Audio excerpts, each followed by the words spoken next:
Good morning, guys. Or good evening.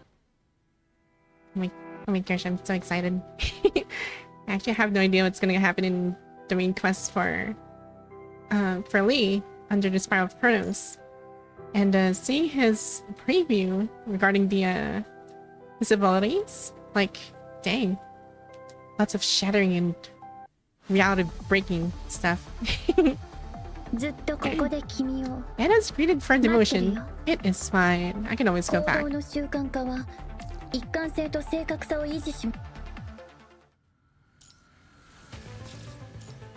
Whoa. Oh, okay. That was fast. Okay, I haven't done anything and they actually worked quite fast. I admire you people. So good. Anyway. Yeah, good morning or good evening, everybody.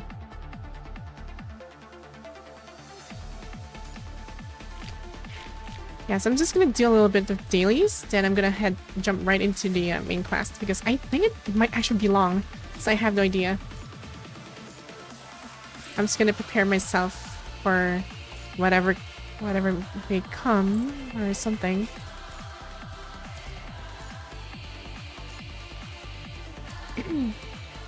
Okay.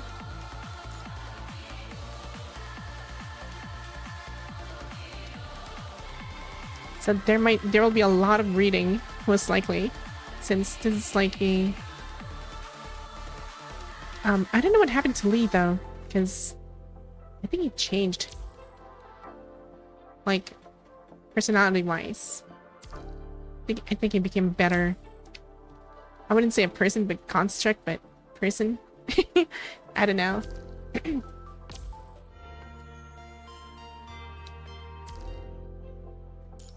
Almost done. There, Bambinata. Then we also have Bianca over here. And then... oh, she wants to sit down. Okay, just sit over here. And as for you, she wants to, like, the cabinets. Oh, right, it's not this one. Darn. Oops. Let me just put it back. What the? Oh dear. I can't put it back. Oh dear. Why can't I put it back? Oh dear, I think I messed it up. Oh well. There's that. Oh freaking... okay, you know what? I'm just gonna... come here. Then let's fix the decoration. So a little bit. Oh dear. What happened? I think it lagged of sorts. I think it crashed. Oh dear. That's a really good greeting on this one. Can't seem to click anything. Hello? Wow. There goes the neighborhood. I died. Wait, hold on. Let me just restart this real quick, because that was really unexpected. And there it goes. It crashes. Yeah, I was just doing my dorms. Not really that big.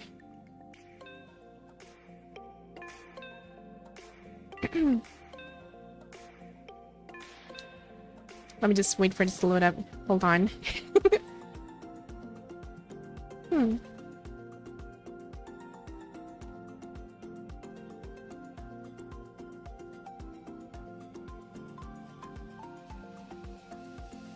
That was highly unexpected. Wow. So how was your day? How are your days? Days.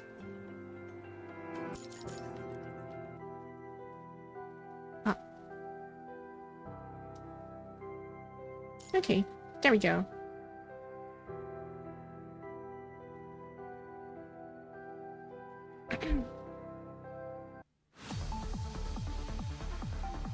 ずっとここで君を There we go. That's 待ってるよ。 somewhat fixed. 行動の習慣化は Mm-hmm. Okay, I'll just grab this one. What else? Second song is clean. Purchase this one. And head back to the chores. There.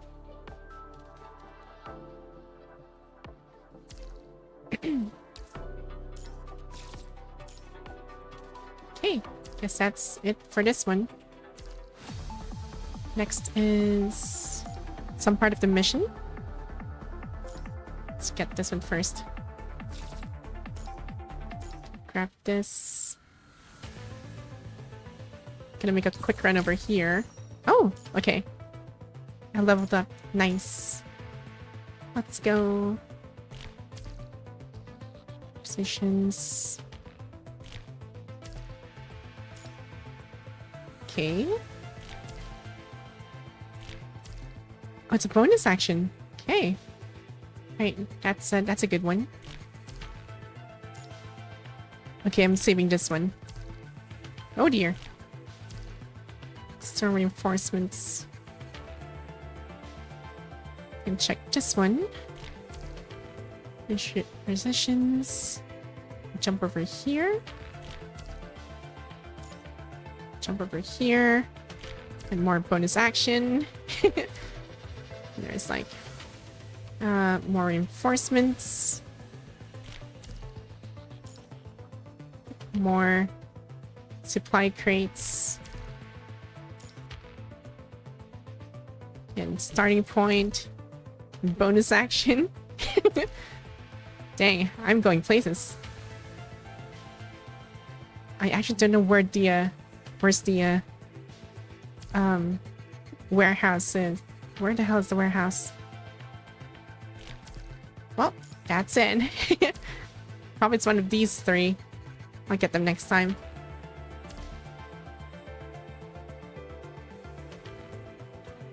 Playing LOL full tank comp in ERM. Good job. Getting beefy, I see.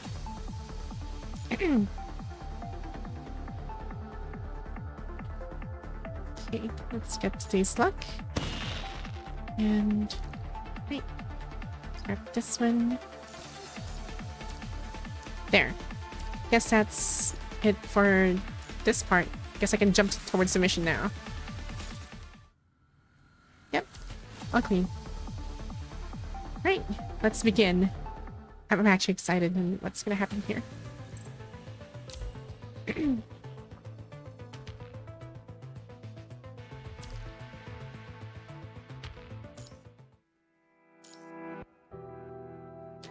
(201-1) His life behind the scenes. Most of the time, the work of a commandant is no different from others.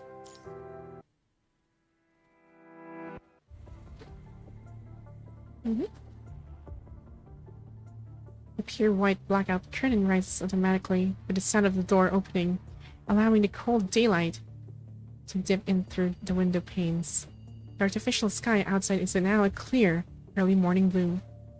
Sensing a sound coming from the doorway, a little robot seated at the center of the table blinks its round electronic eyes, but it trains them at the source of the sound.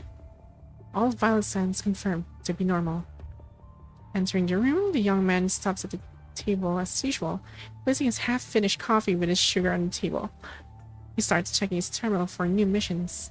The Operation Logistics Center doesn't assign special battle missions, and when there is no mission for him, the young man as a commandant can either be found working on battle reports or reviewing all sorts of test requests. More often, however, the young man carries on with his role as a military tactician. Specifically, he allocates intel and resources accordingly, like his fellow strategists. He works with Babylonian's enormous intel network, but unlike others, he enjoys access to more parts of the network. With his gentle touch, the electronic screens come to life to one another, each brimming with tasks to be undone. The robot stands up and spins around once before moving it aside to the young man that can work. Oh, wish I had that kind of robot.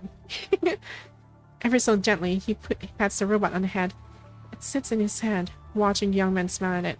Aww. Oh, it's Miri. Never mind. Alright, when did you get the time? Now, first things first. We lost against Brand. Well, that sucks. I mean, you're all tank, and he deals percentage maximum. That sucks. 2 hours have passed by the time he finishes the final task report on the new remote connection device. The robot moves to the edge of the table, tapping his arm with moderate force. Something it's been doing for the past 5 minutes.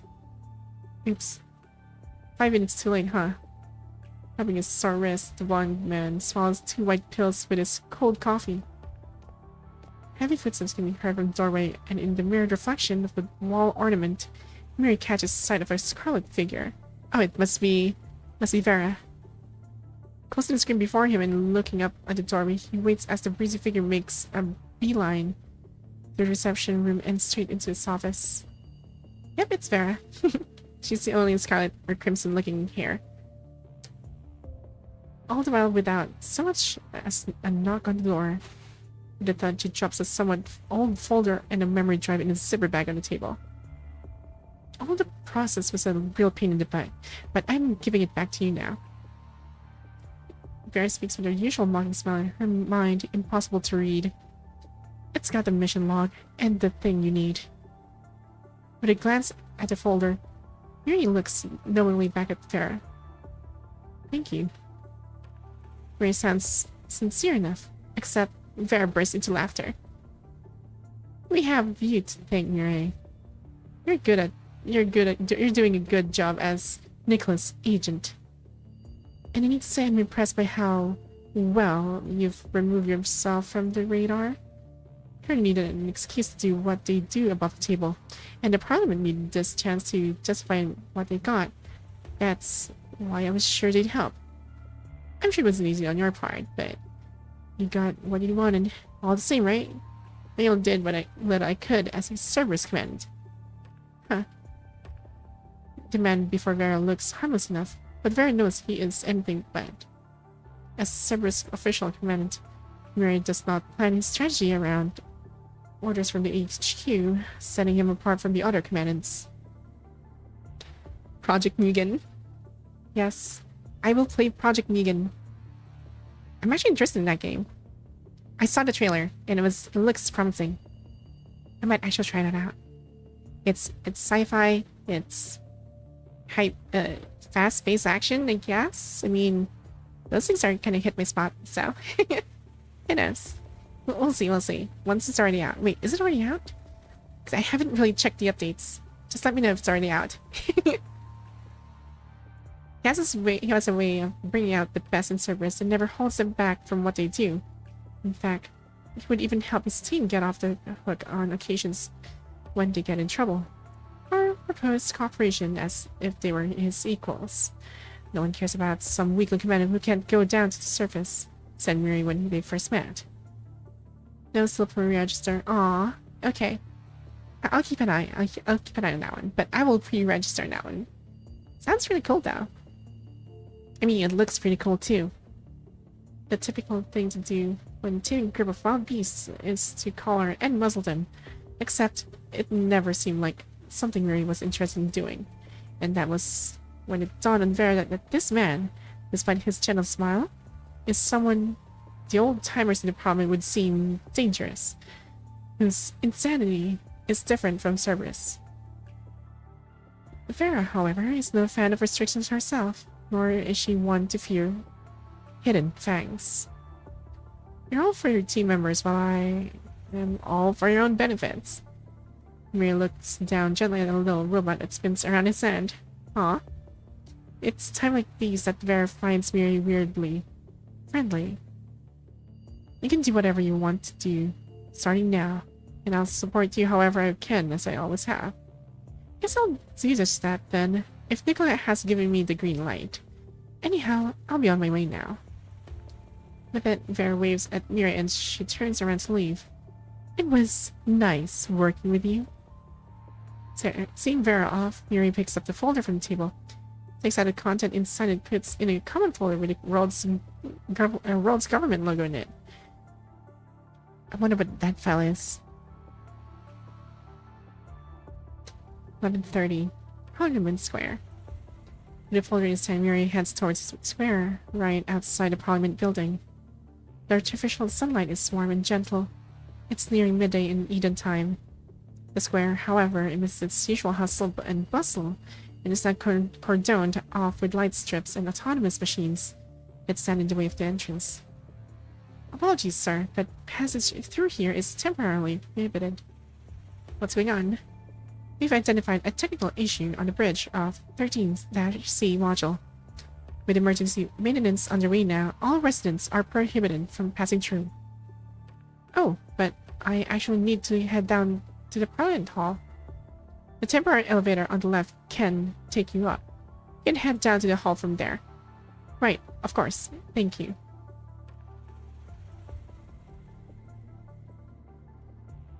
The elevator is packed with staffers trying to go to the Parliament. While waiting for the elevator to arrive, Miri overhears a conversation. What's up with all the emergency maintenance these days? Last time something like this happened, I literally had to walk around Babylonia to get to where I wanted to go. It's just a cover-up. A worker lowers his voice. Some resident caused a scene and triggered Babylon's autonomous alarm system in the process. They've sent some orderlies over to take care of it. The guy said the punishing prize is a conspiracy that the world government came up with to control everyone. He went on to say that the Earth was long gone and that Babylonia was well on its way to another planetary system. That's absurd. We've just saved a whole bunch of refugees from down there a while ago. Ain't nothing we can do about that. It's a closed chamber up here, and people only listen to what they believe in. Also, hi Kimiko. It's been a while. I haven't seen you in a very long time. There are even people who know nothing about the recent earthquake and the damage it's done, but I think we're winning the war. Boy, the data is brutal, to say the least. What happened to the guy, though? The guy is a retired lieutenant. He came down with symptoms of mind damage and refused to believe in any visual recordings they showed him. He took the weapon from one of the orderlies, rushed down to the hangar, and tried to fly an aircraft back to Earth. Saw him a few days back at the Star of Life. He was doing well then, but I never thought he'd lose himself altogether. Speaking of which, many retired soldiers seem to be having mental issues lately. Something seems a little off here. Boy, I've been feeling the pain in my head for quite some time now. It's probably got to do with lack of sleep, but I guess you wouldn't know how it feels since you don't ever need to sleep. Wrong, my friend. We still sleep when we should. Yes, constructs need sleep. Just to stabilize their minds. It's just that they don't really eat. After getting off the elevator, Miri heads straight down to the meeting room, which is located at the very end of the corridor. Who are you? At the end of the corridor stands someone Miri has never met. Hearing Miri's footstep, the person turns around this way. For a moment, she seems caught off guard, before the wary look on her face quickly turns into a radiant smile.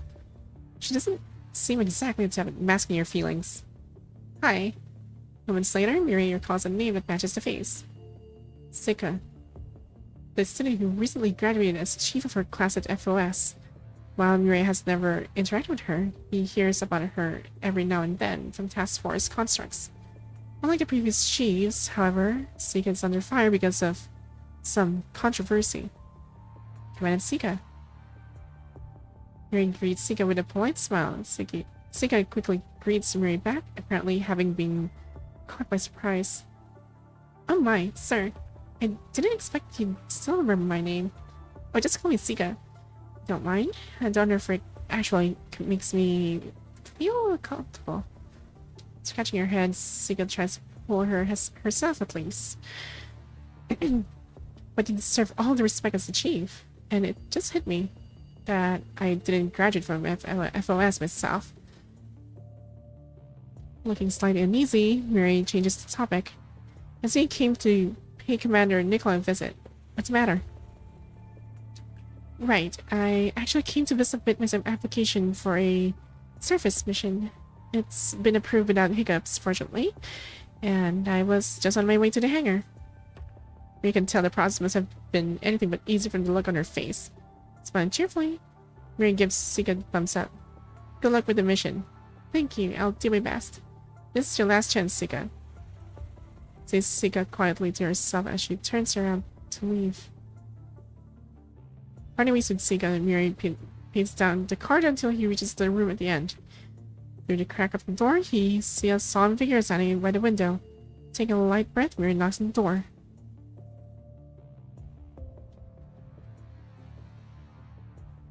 Come on in.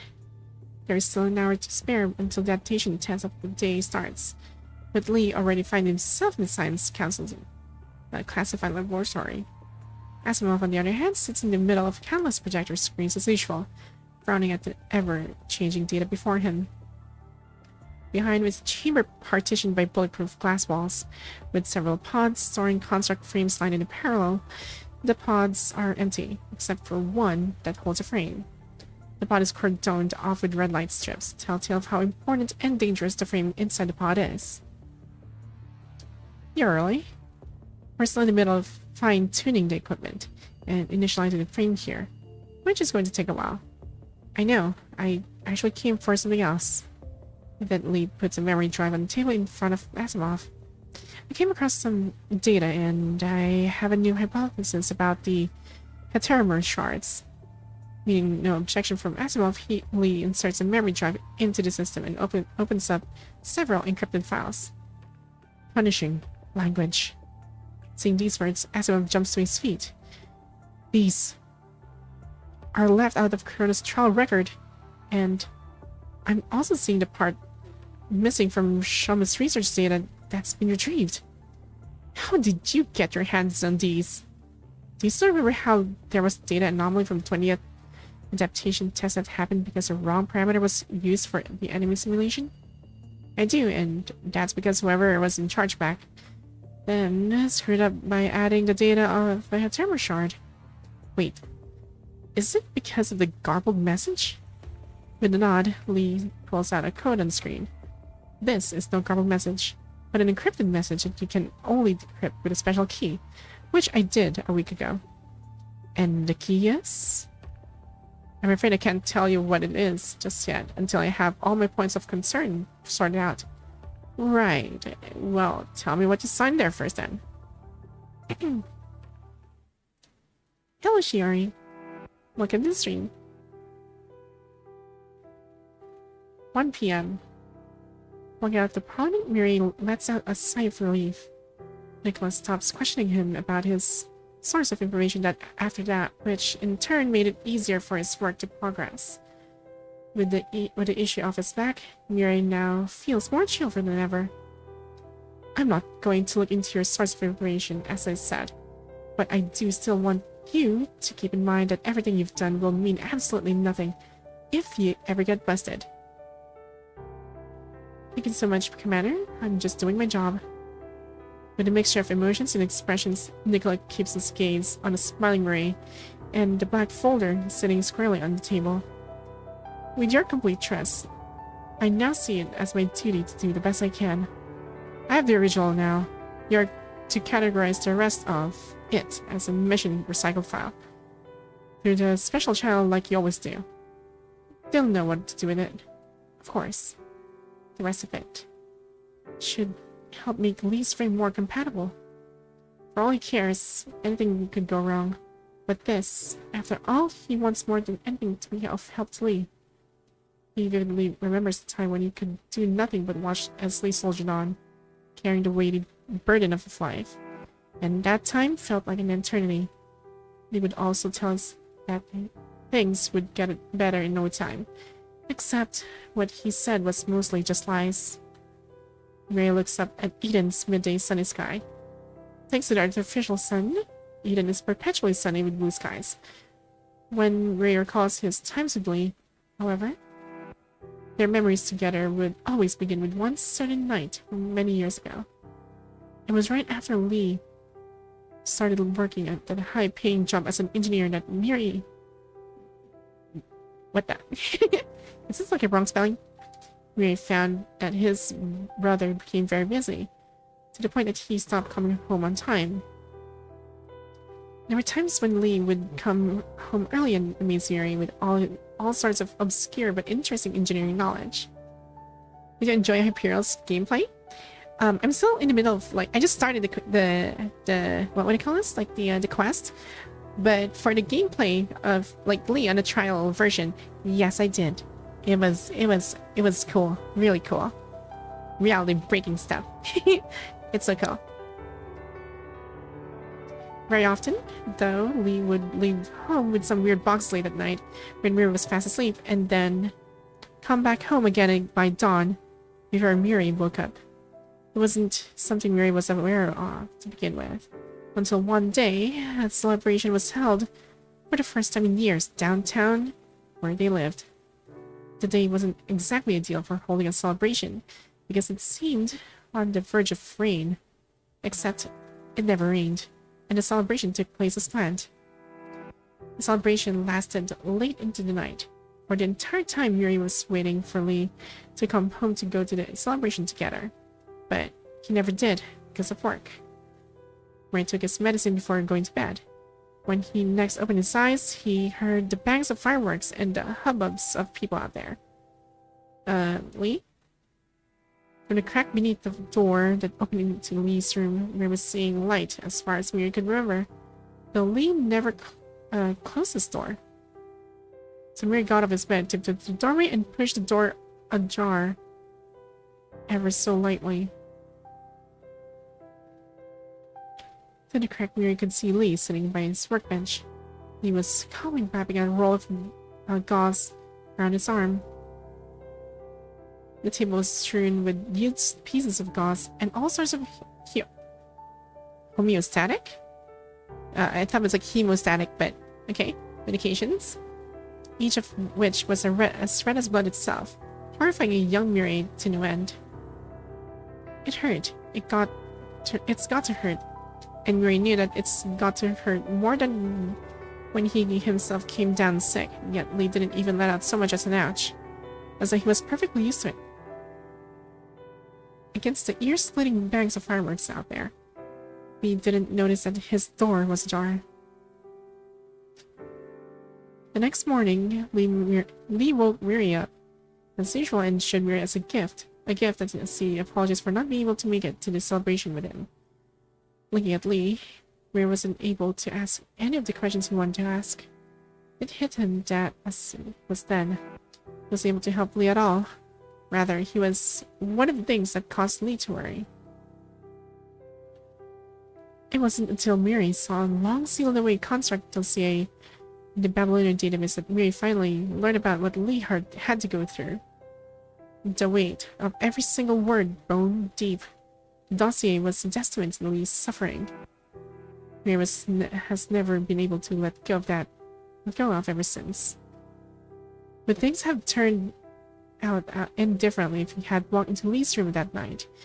Would what he had to say to Lee have stood a chance of changing his mind? If he had found what Lee had been doing just a little sooner.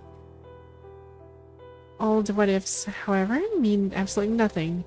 Lee has never stopped moving, and to really be of any help to Lee, Miri has to catch up to Lee. Which is why he has jumped at every possible chance to get his hands on any resources there were. No matter how thin a chance, there's no going back. And he has to make sure everything goes as planned. Yeah, it's kind of sad, yes. Miri couldn't be there for Lee, and Lee was going through all suffering, so he promised himself to always be there for Lee going forward, no matter what might stand in the way. Tying his grip around the dossier, Miri turns around and heads towards Science Council.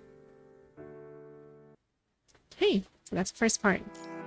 The key deep within will be able to solve all the puzzles when we get our hands on the key. Okay, so I think we're gonna talk to Asimov. 12:30. Recover data. Data recovery in progress. 89% completed. Data to be played back with severely damaged portion omitted. An audio recording is played. I've never let anyone in on the theory I'm about to share in a few moments. Not even my sponsor. Only ascendants can find this document. If you're watching this now, then I'm most likely dead. A dead man has no secrets. The theory is absolutely meaningless in my research. The theory points towards the origin of knowledge itself, and one thing I can say with certainty about is that the kind of future it brings is not one that attendants would be happy to see. Hey, that's the first part. Excuse me?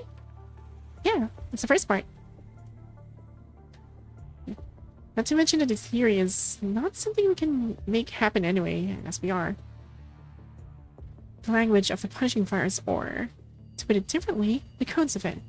The key to the truth of it is hidden somewhere in a higher dimension, and the idea of us getting hold of it is simply beyond our wildest dreams, given that we haven't even conquered time itself yet. I don't even know if the punishing virus is a tool that some higher civilization used to filter out the fittest amongst us, or if it's just a randomly sown seed that just so happens we have taken root on Earth. People are probably going to figure that out millennia from now, but for now, what I just said is nothing more than an empty hypothesis. I am, however, storing everything I know in this terminal. Whether it's something with practical values or not, I believe this research result deserves a place in this world. The recording turns blank for several tens of minutes, after which it comes to a sudden stop with a monologue of the seemingly disturbed speaker. Now, if you can answer this one last question for me. The Merciful One. The tone has changed. Whoa. The recording ends. The Merciful One. There is a rough theoretical model in the detached file. It's something Shom came up with using data he got through unconventional means. With the data, we'll be able to decrypt at least 23.5% of the message from the Termor shard. There are still lots of things that we don't understand about the new frame, but my hunch is that the message will be key to helping us move forward. What was that piano note? I know, it was like, dun. It's just really scary, creepy. You seem to have a lot of these hunches these days, huh? Saying no more, Asimov turns around to face the screen and starts reading away with a heavy face. Moments later, he nods his head. Right, it's exactly as said. Plugging this model in is going to help us decrypt the Termor shard a lot faster. By the way, the Parliament can't know about any of this for now. And I gather that's because you can't disclose the source? Exactly. And I'm sure you know that would be against the protocol. I just want the adaptation test for the special frame to go well. You know pretty well that I wouldn't have come to seek your help if I wanted to follow the protocol. I'm not interested in any of that little drama, but that doesn't mean I'm just going to sit around and let you drag me down. I'm not the only one in charge of the project, which means the Science Council will make all this public to its research sooner or later. And that means you'll have to come up with a reasonable source. Of course. These data are abnormal data I got from the adaptation tests. It was actually a set of coordinates. Huh. Okay. A week ago, on Earth, it was a regular service mission. Lee didn't head down to the specified mission location with the rest of the Grey Raven. Instead, he asked to be assigned to a different location, so he could drop by a certain place after the mission. I guess he's gonna drop by his old home. That's what I think. For the longest time, the team of researchers at the Science Council was at their wits' end dealing with abnormal data, until they decided the data were nothing more than the programming errors and carried on with their research into the inverted bison frames. Lee, however, cracked the garbled message one day after the adaptation test. He was driven mostly by instinct, which explained why Lee found the data so familiar. The key to decrypting the message wasn't a piece of knowledge that pertained to some classified information possessed by a certain force or team, but rather, it came from a childhood game. I gave it a use point when Miri, that is. We're probably able to solve all the puzzles when we get our hands on the key. The key and the passcode? Yes, and the most impressive thing about this kind of passcode is that you don't even need to hide content it projects. But without a key to decrypt the code, the message would just be a bunch of garbled text in this encrypted form. Mind-boggling, right? Ming. All it does is change some numbers and switch order of letters and then encrypt them, and bam, you end up with something that seems utterly beyond human understanding. The principle it works on, though, is really a no-brainer. That's mind-boggling indeed. I only read about these a few days ago myself. The public library has a lot of books in that. I could go and get you a few tomorrow if you're interested. Sure. Not exactly understanding every single word on the page, Miri was reading one of the books Morian had borrowed in the library. Its pages heavy with notes and abounding words with Morian had written. I want to go outside with you, Morian. You can do that when you get better. Fine. Speaking of passcodes, should we try to come up with a kind of passcode that only two of us can understand? Is that even doable? Of course. Maybe it's something that no one else but the two of us can understand. Pretty cool, right? And let's see. Right. Let's try this. Okay. He snapped back as the device pinpointing the location and started beeping. Shaking his head, he looked down at the electronic map in his hand. The map showed the fastest route to the destination. A deserted building 500 meters away with nothing seemingly out of the ordinary. No signs of corrupted. According to the combat log, a task force squad once engaged in a fight here, with a group of corrupted and neutralized the zone in large part. Reconstruction efforts for this zone, however, were put on hold when an earthquake hit and damaged the energy center nearby, putting the zone on the list of many zones waiting to be reclaimed. A 200-meter radius is accurate as it gets with the coordinates. It's like I'm going to have to go through them one by one. Did Miri come up with the message for him? Why did Miri just reach out to him like he usually did? They didn't bring these questions up to Miri, except Miri only responded with him with a slightly perplexed look. This seems almost too easy for a trap. Less than 40 minutes ago, until the end of the mission. Guess I'll try looking around. Okay, I guess I'm gonna explore now. Like, probably on the next node. Something caught Lee's attention during the process. It was a robot. One with barely any dust in it. I'm turning on the oven for some fries. Oh! Yes. I like fries. I practically eat almost anything, so... I'm not really a picky eater. Make it stand out from the rest of the dusty machines here. It appeared to have stopped working just a short while ago. Sitting quietly in the corner, the robot seemed to be staring in Lee's direction, as though expecting someone's arrival. Lee walked up and straight into the robot. A family robot from the Golden Age. Wait, it's a modified one based on that. No sign of infection. This model. It's been so long since I last saw one of them. The goblin message no one else was able to crack, and an overly familiar robot. These were too good to be coincidental. Power component is only 23% damage. Guess I'm lucky. Wait, a self-destruction program? Why would a family robot need it? Imagine a self-destructing robot. A family robot. Dang. After removing the self-destruction program, he reconnected to the robot's memory shell, hoping to access its data. All wiped out, huh? This, however, was not stopping Lee. Lee's knowledge about programming and the structures of machines wasn't something he got after becoming construct. His interest in numbers and puzzles started when he was a kid, which later turned into his burning passion for machina and numerical programming, which then later became what he did for a living. Until... cyborgs? Yep, and that's I've been researching. I know, and I also know that you're working on a neural network algorithms and probabilistic programming. I read about them in a lot of your books. If you put an AI program and a bionic machine together, you end up with something more powerful than a human being.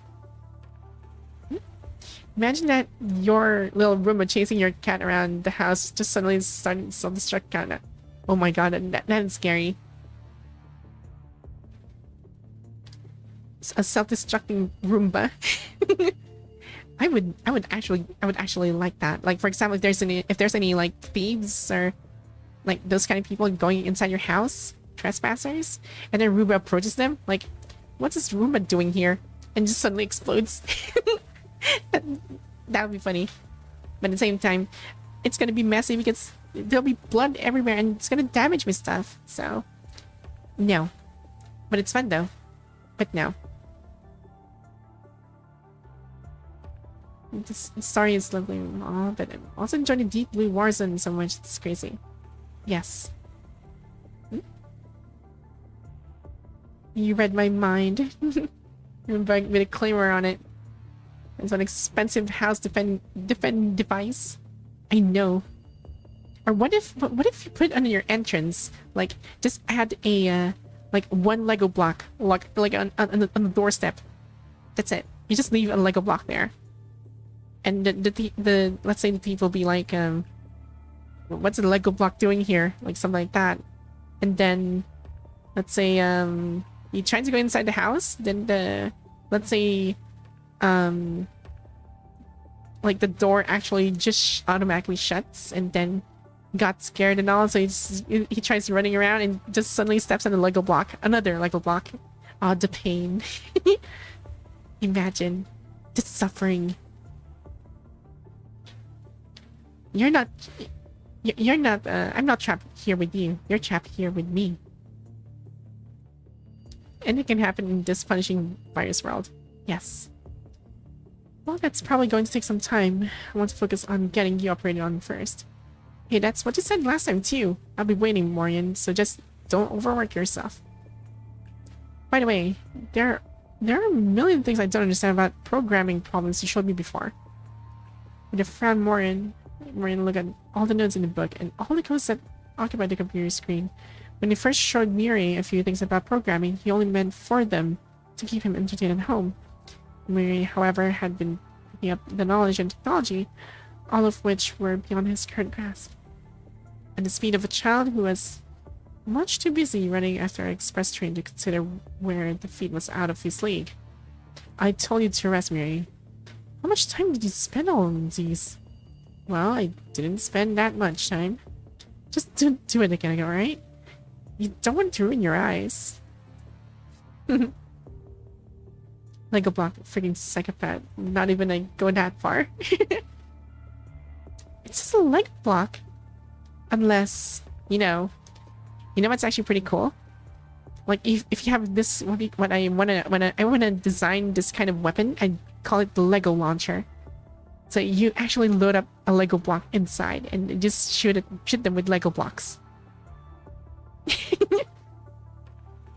With a pneumatic force of like what 3,000 psi, I guess. That'd be cool.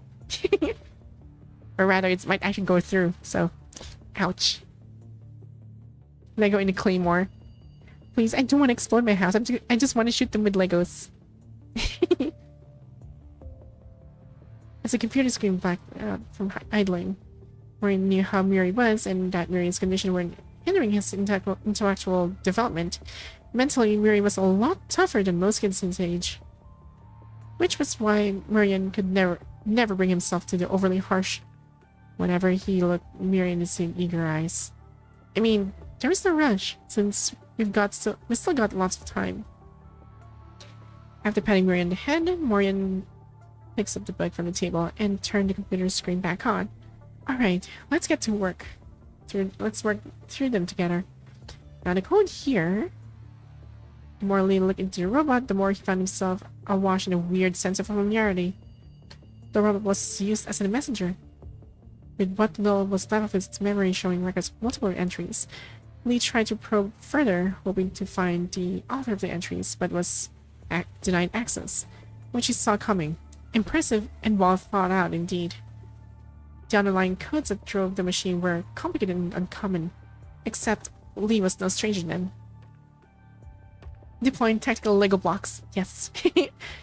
Mhm. Depending, okay.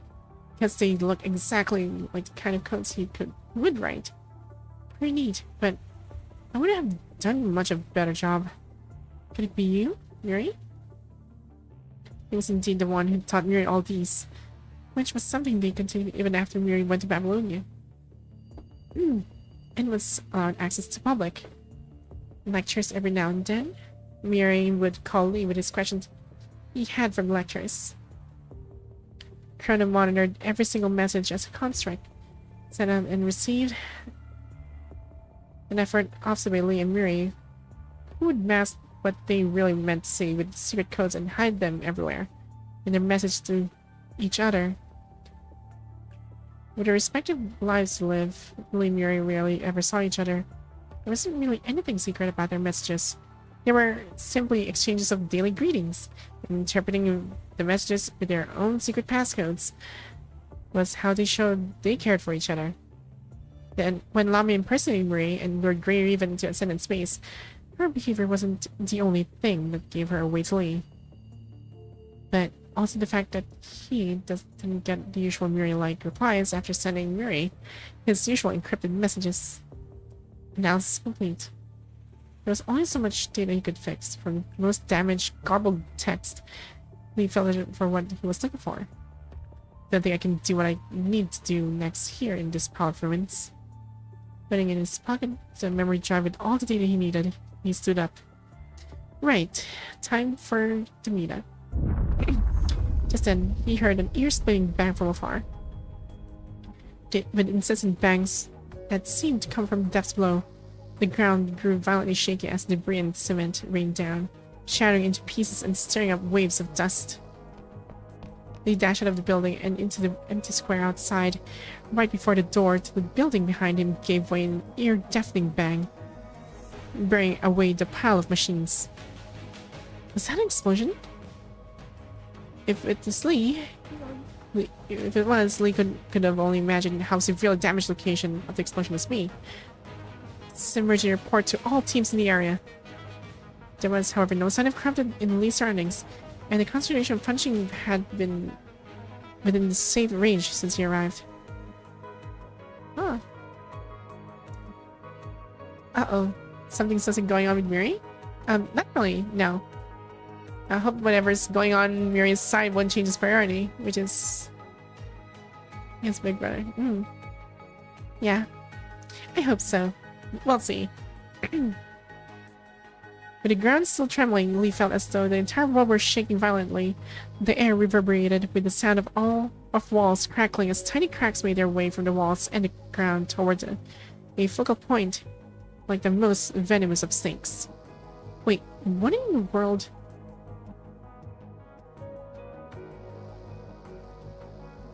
It's an earthquake. Hurry up and run. Canadera. Okay. In an abandoned shopping center 500 meters away from Lee's mission location, a group of scavengers were at the mercy of chaos.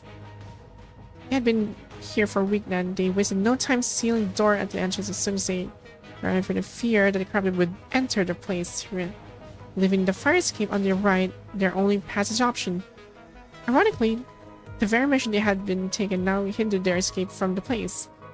They had no choice but to leave behind their personal belongings and run for their dear life in the trembling building.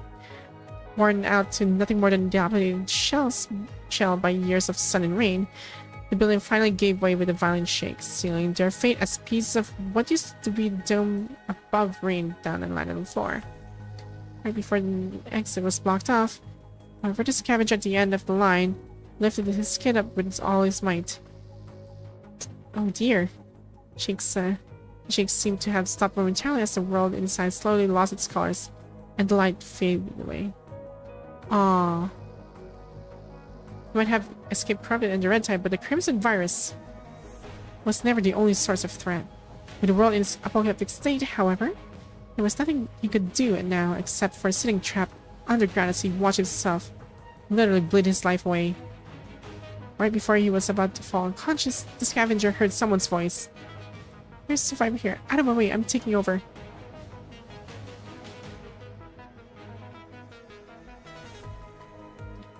Right when Lee lifted a third chunk of cement, he heard the tensor in his arm snap, sending a pain signal and a limb damage warning to his mind at the same time. Shutting off the pain signal, Lee lifted the concrete block with all his might, and shouted into the depths of darkness. Is anyone down there? Let me know if you can hear me. A construct from Babylonia's task force. Hang there, I'll get you out of here in no time. Dang. That's why earthquakes are scary. Especially if it's like in a big building, and that is even scarier.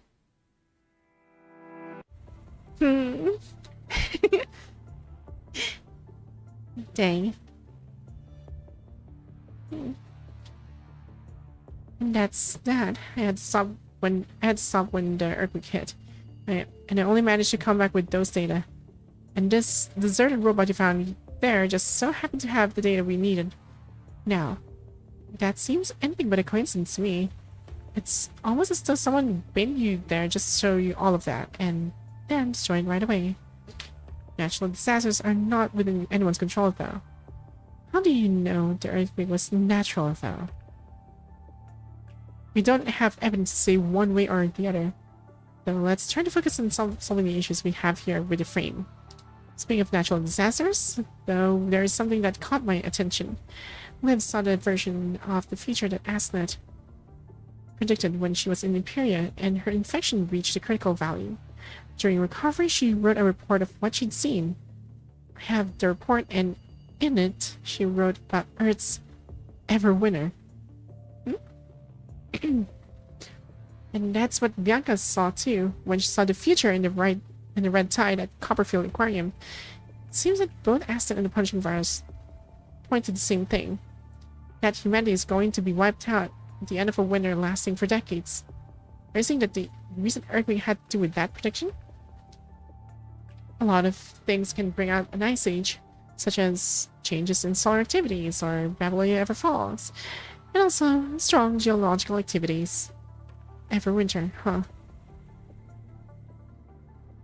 A strange interference that's messing with my mind. It's here again. It's gonna get up before I could see it. But as we are now, the punching virus is still the bigger threat. I hope I'm just worried for nothing. I just sent the Parliament an application a few days ago asking to put together a team of budget analysis for the situation. God only knows if it's going to pass, though.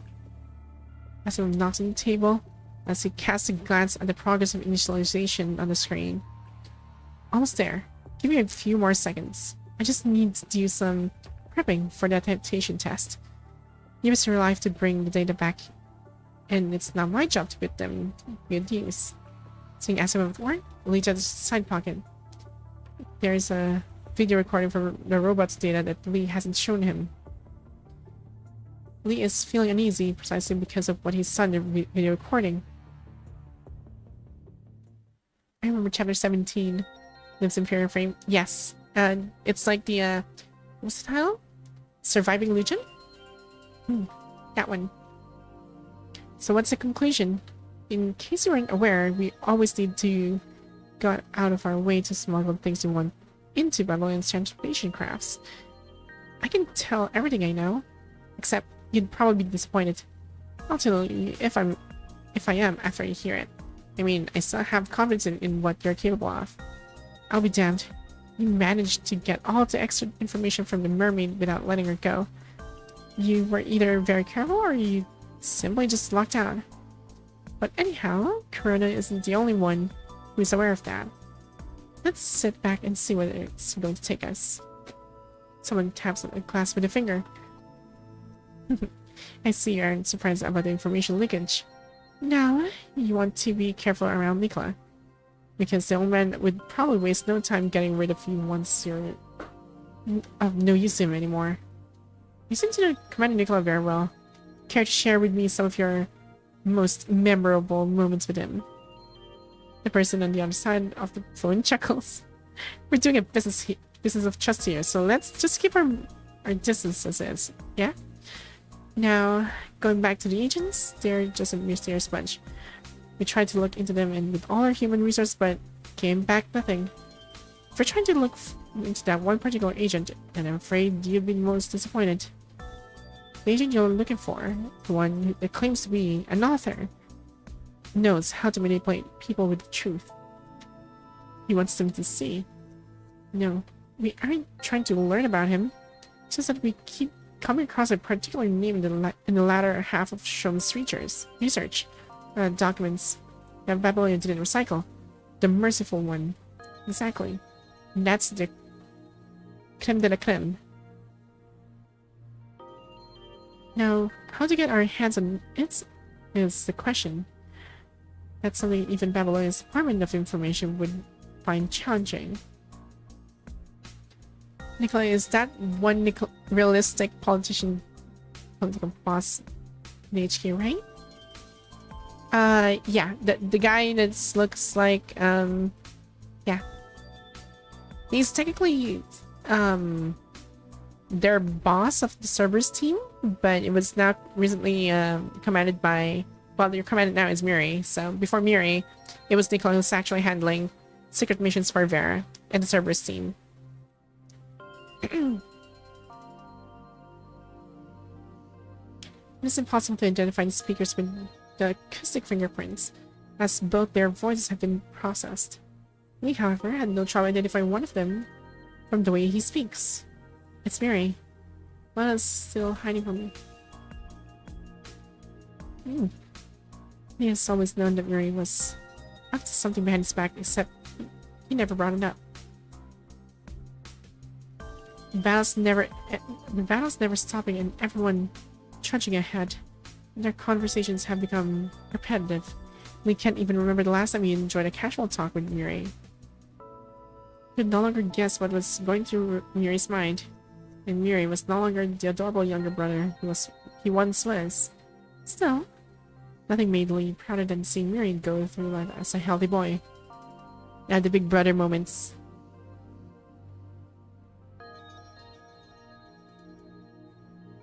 Miri, on the other hand, grew occupied with his own life, until one day it hit Marion that Miri was no longer the little brother who would look at him in admiration. They might have not the same blood running through their veins anymore, but nothing will ever erase their brotherhood. They share similar feelings, hold their ground on similar issues, and fall quiet at similar times. And even when it comes to hiding what they don't want people to know, they're similar too. This weird mood between siblings is too real. I know. I'm doing a great job finishing work early, which is why I'm home early to spend more time with you, Murray. You know, working as a mechanic. It's a piece of cake for me. Don't worry, it's all good now, and I'm sure you'll be out of in no time too, Murray. Is this the excellent line? Huh?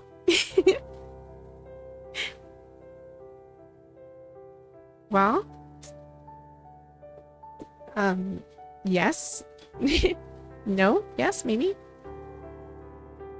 However you see this is whatever you see, it's what you see, I guess. Well, I'd be happy working as technical liaison officer. I mean, I can't rely on you forever, right? I've been doing fine these days. I haven't really felt a thing in a while. Oh, and they're probably going to promote me. I just need to do a little test. Come on, I'll be fine. I'm going to show you how well you've taught me. He rarely ever gets upset, but here he is now in the science council's meeting room, looking all anxious and flustered. If my memory serves me correctly, the world government decided to put a stop to the remote connection technology because they found out that the user would suffer detrimental effects. Oh my god, Lynne, this piano is melodic and sad. Well, it's pretty much how the game kind of goes. It's really dark, sad, and at the same time it also provides really hyping music. So I'm expecting a really good climax part of the story. Right. A mind connection would synchronize the consciousness of the commandant and the construct, at a cost of commandant's mental stability, that is. The effects were so detrimental that there were a dozen commandants who had to retire early. The side effects from using a remote connection during the initial phase of the Reconquista age. Yeah, so this is Nicola, like this guy here. Nicola looks alarmingly at Asimov, who looks up calmly at Nicola, as though trying to say, I'm just saying it like this. Why is it then that I'm seeing Marie's name in the name list for a remote connection test? Lee caught his own tone. He knows that as a construct, he isn't supposed to raise his voice when speaking to a higher up. Mary has a great potential. We need people like him. Not to mention, he recommended himself for the role on several occasions. Speaking softly, Hassan didn't become upset with the way Lee had spoken to him. I'm guessing part of that is him wanting you to see him as a grown-up that he is now. And none of us can really ever live on our own terms. So long as we are still... Oh. Nicola looks like he's under stress 24/7 because of Cerberus. He is, actually. But I do have the right to know what's happening to Maria as his only legal guardian.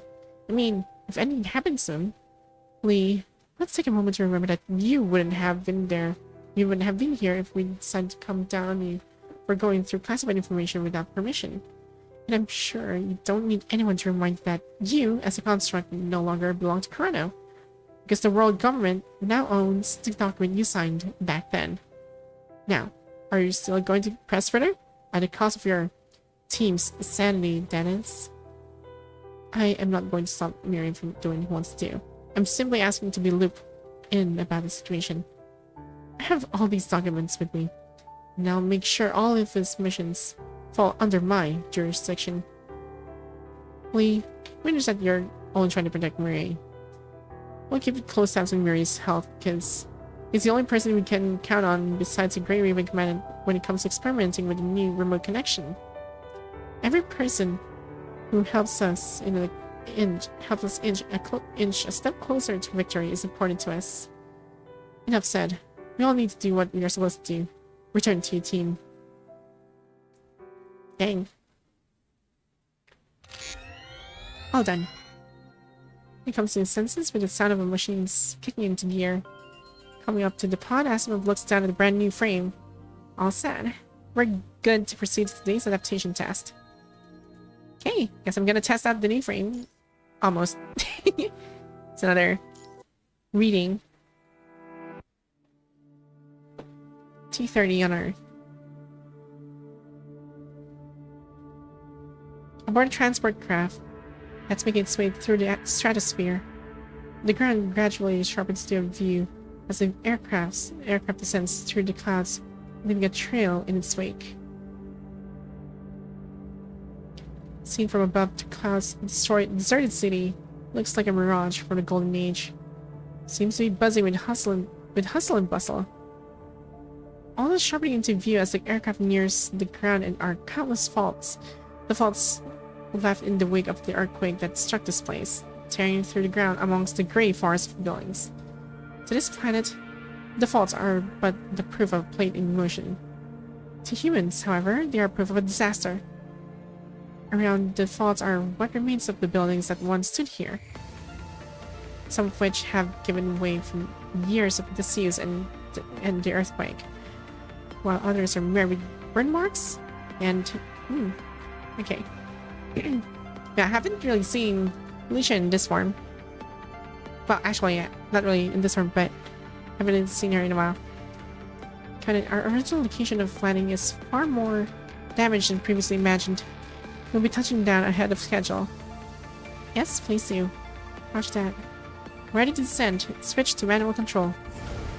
The aircraft starts descending amidst the roar of engines, no stranger to the turbulence that comes with the descent. You lower your head to review the particulars of the mission. I have a weak spot for apocalyptic sci-fi. I know, I like sci-fi, but not specifically apocalyptic. Anything sci-fi, actually. An hour ago. According to the reports that came in, violent earthquakes have been observed across all regions over the last 2 months. We are, however, unable to conduct an overall evaluation of damage caused by the earthquakes due to the limited availability of sensors at Babylonia. To complicate the issue, many of the earthquakes occurred at locations in proximity to conservation areas. We don't usually see earthquakes so violent around conservation areas, though. Right, and according to current reports, the distribution of the last several earthquakes is abnormal, to say the least. Geologically speaking, the plates these affected areas aren't exactly active. None of them is situated in our or around a seismic zone. Theoretically, these areas are supposed to be at much lower risk of geological disasters, which is why we chose to establish conservation areas. Wait, hold on. Isn't it supposed to be conservation, not conversation areas in these areas in the first place? Oh dear. They actually typoed, like they had a typo on that one. Celica superimposed the affected areas from the holographic map on the geological map. Something seems a little off here. Exactly, and post-earthquake, they found an average of 2.3% increase in the virus concentration across all affected areas. That's an interesting number. You can't draw a definite conclusion based on these data. Yeah, there's like a bunch of typos in the story, but it's fine. We get the context. What we do know is that the recent earthquakes that have severely hindered construction efforts in the conservation areas, as a great number of buildings and energy facilities suffered damage. Many from engineering force have been sent down to assist with recovery efforts, but we need part of them to stay behind on the moon to help with the reconstruction of the base. To that end, we are assigning a great chunk of missions to task force squads. We're shorthanded here, for certain reasons. In hesitation, Celica lowers her head as she opens up the electronic file she was holding in her hand. We better have the translation game, or I'm not spending my money for the upcoming patch.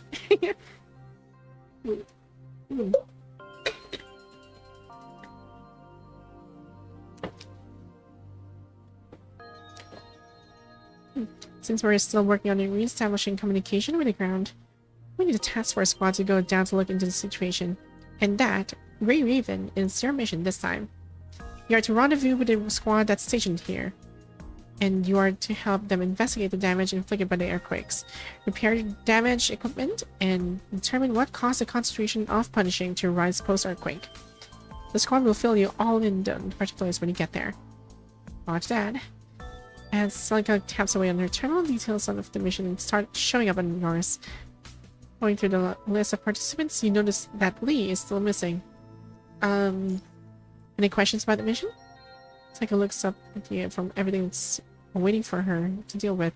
She appears somewhat tired, but still makes an effort to handle the situation as patiently and carefully as she can. No, I think I'm fine.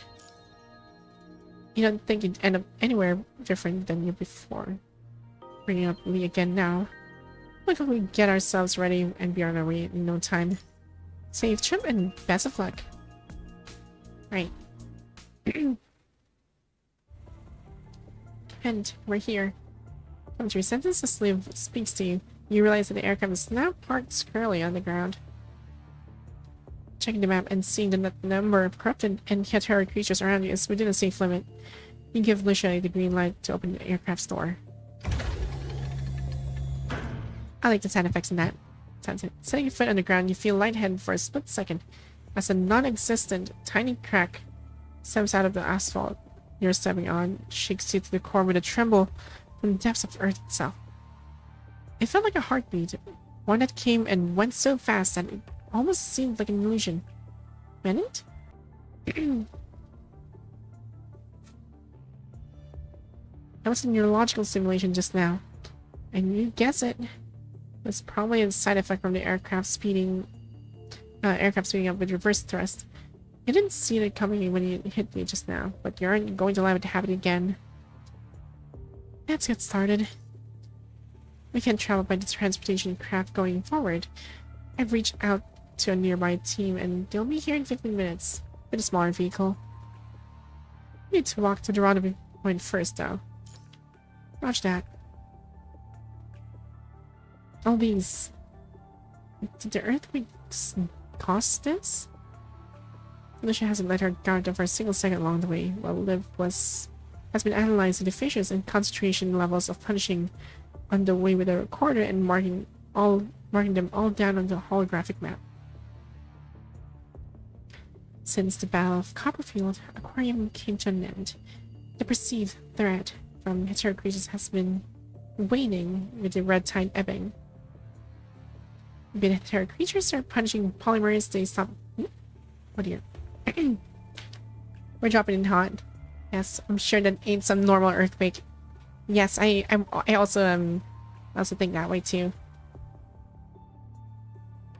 The Parliament was relieved knowing that the full-fledged clash using all its Omega weapons was temporarily avoided.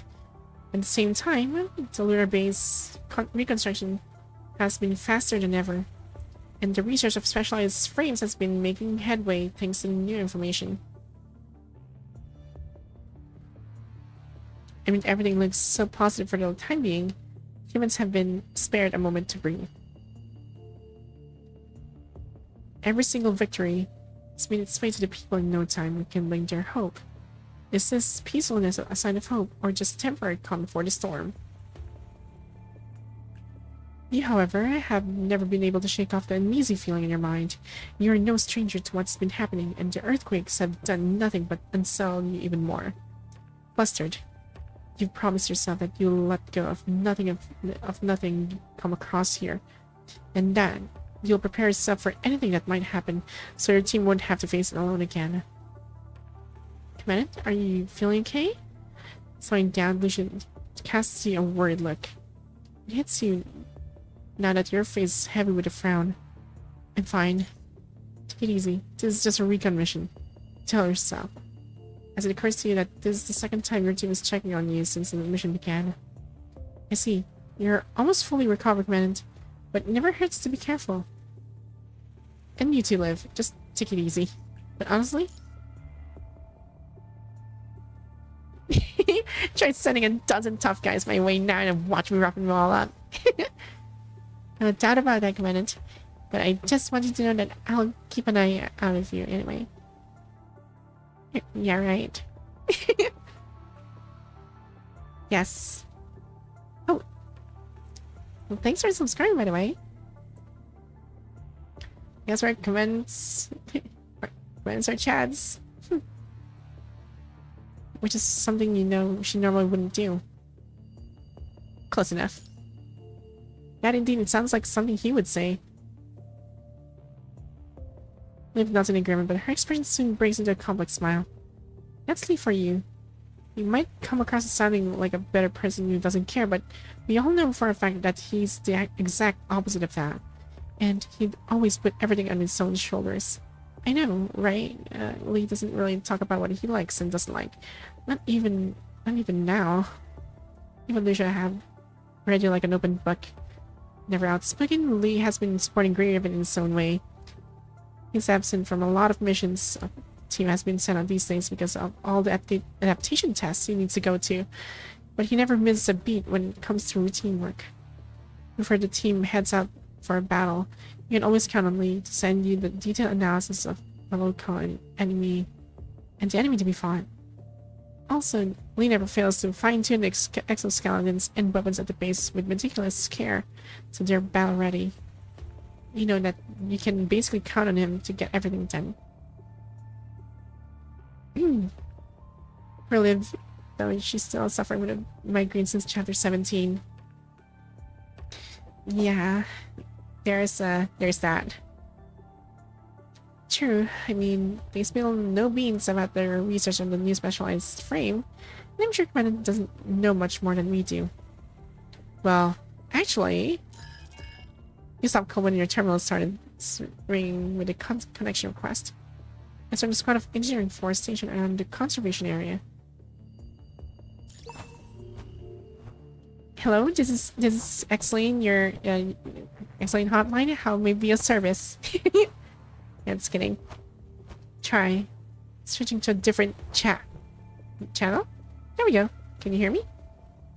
If you wasn't noticing, you hear a cheerful voice coming from your terminal. Is that the pink hair girl? Like Sika, I would assume. This is Grey Raven. We're at the rendezvous point already. Oh wow, support force here. We just confirmed your location and we'll be there in no time. Roger that. We'll be waiting here. I think it's Commander Sika.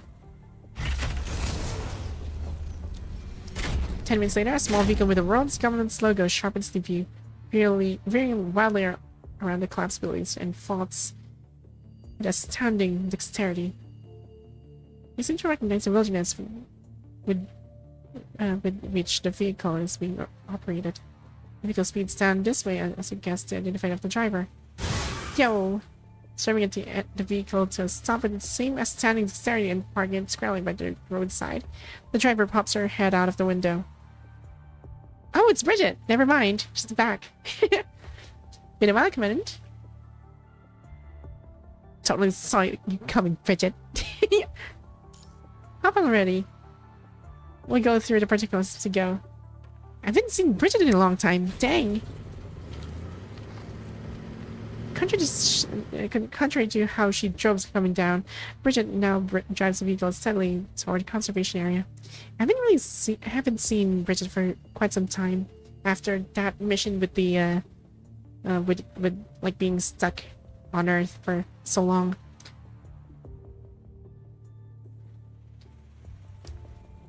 Also sitting in the vehicle is a construct from the engineering force. As Bridget drives, the construct goes over the particulars of the mission with her. Commandant Excelynne, Lucia, and Liv, we have all three of you confirmed. We collected these data on our way here. Receive with thanks. Sitting next to you, Liv and Lucia send the construct their data.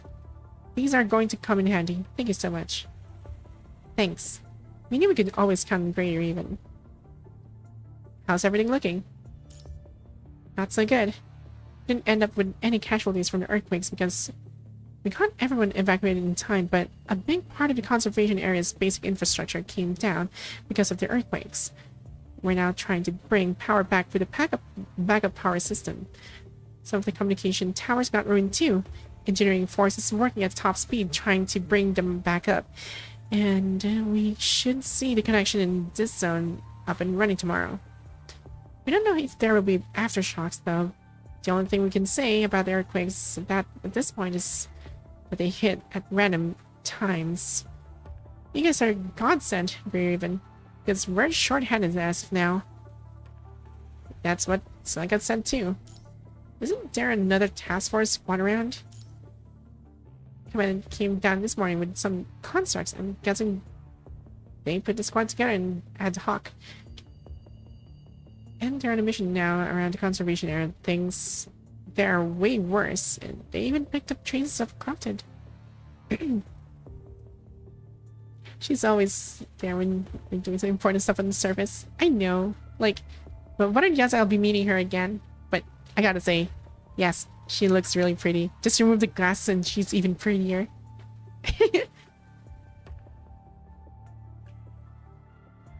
We'd have asked Beverly to send more hands down, but things aren't looking exactly peaceful with task force these days either. No?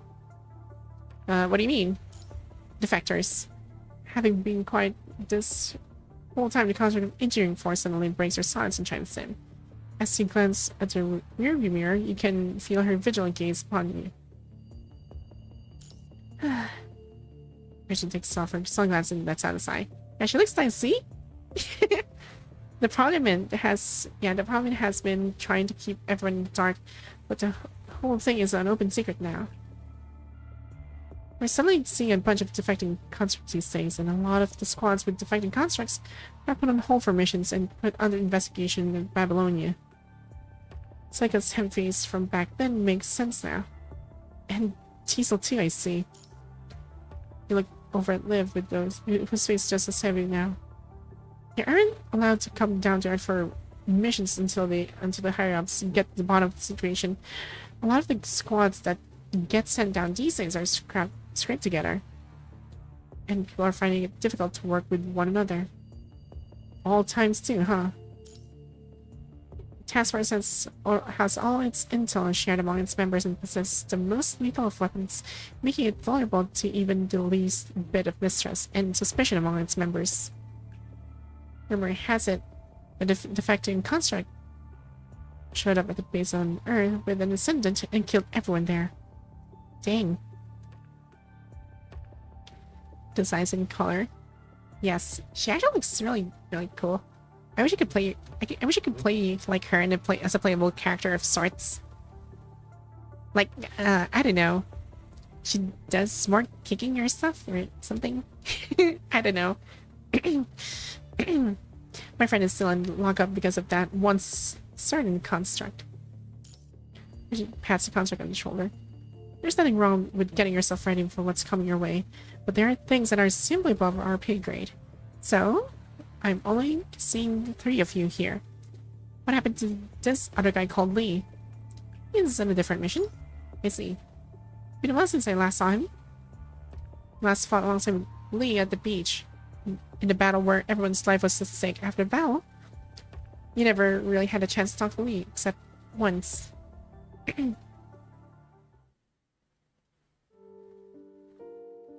Coming back to Babylonian from a service mission one day, you saw Lee in the lounge.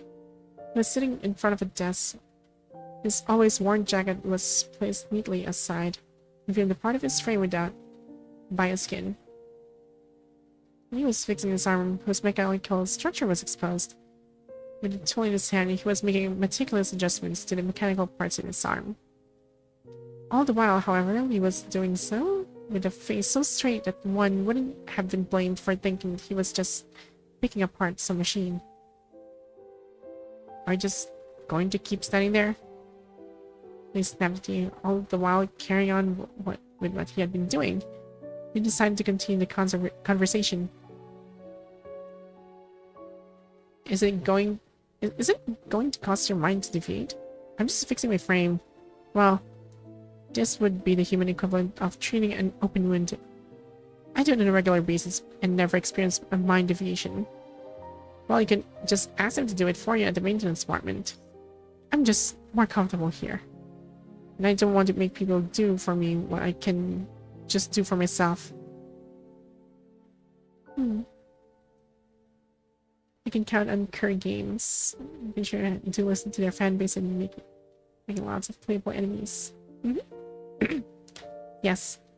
Make Bridget playable in the future. Look, she looks nice. I don't remember seeing Lee pay many visits to the maintenance department at the start of life, but it doesn't mean he never gets hurt. He has always been seen alone.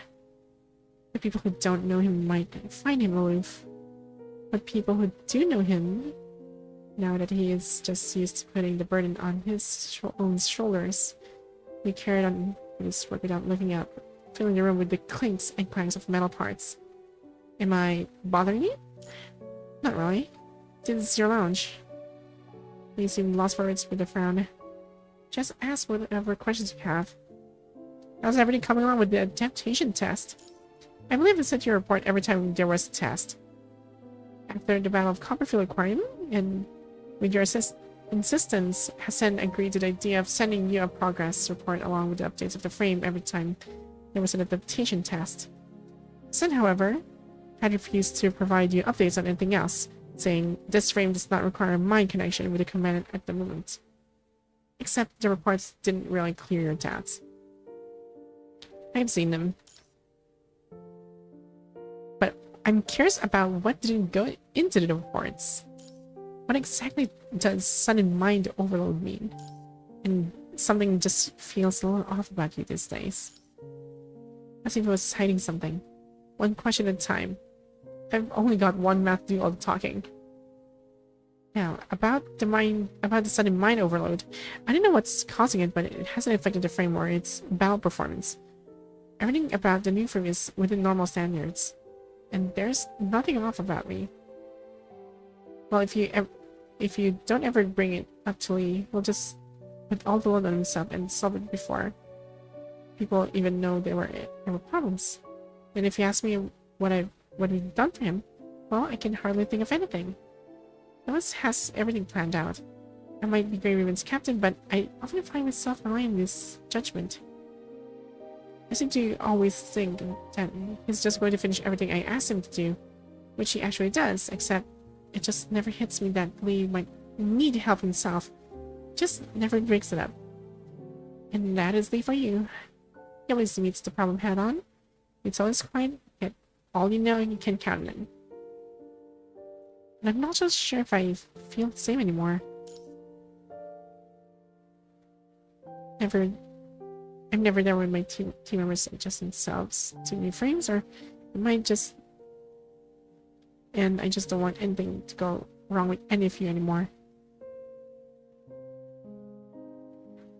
And I'll be sure to be there this time if you ever need me. I'm sure you will. Aww. He's trying to let his faint smile on his face. Aww. Have every responsibility to keep all of you safe as your commandant. Totally saw that coming. But don't sweat it. I'll be fine. I can just tell something is weighing down on the inside. I'm worried about you, Lee. Both as a friend and your commandant, you remember what having said this to Lee. I have no doubt you can handle everything, but it's never healthy when you always try to take the burden on your own. I'll never know what you need if you never say a thing. And there are things that can go unnoticed if you always choose to be quiet about them. I never looked away from you. In what seemed like temporary bewilderment, you waved your hand at him to get his attention. Lee? Right. Of course. If there's anything I need your help with. Lee stopped on his tracks and looked up at you with a straight face. I'll let you know. We see this trip a lot in movies and stories, but this talk between us and Lee often happens at the end. Said Lee. Except you didn't know if he was just saying it to make you feel better. With that, everyone falls silent as the vehicle carries you through the locked facilities. Before long, you arrive at the conservation area. The damaged buildings have been temporarily reinforced. The members of engineering force are bustling about. And some of them pass by and they nod in greeting to Bridget. And she reciprocates with nods. Our temporary base is right over there. Let me take you there first. Captain! Look! Right. Then the contract from the engineering force is over. There you are. Here. You need to have a look at these data. Yeah, it's pretty much like how the that freaking meme. Like it's pretty much the same. Like Captain, just like, yeah, look, and then shows like a bunch of datas. Take it easy. What is it? Bridget takes the monitoring device from the construct and starts going through the data. The geomagnetic storm peaked again just now, and it's the highest we've ever seen for the past 3 days. When was the last time we saw a peak? When the second aftershock hit. Right when the construct finishes its sentence, a deafening rumble fills the air. And when the ground starts trembling. Oh dear. Yes, it's a sea. Yeah, it's a Sea of Thieves meme. Yes. Oh. Ooh. Okay, looks like I'm gonna play now. Okay, this is gonna be really fun.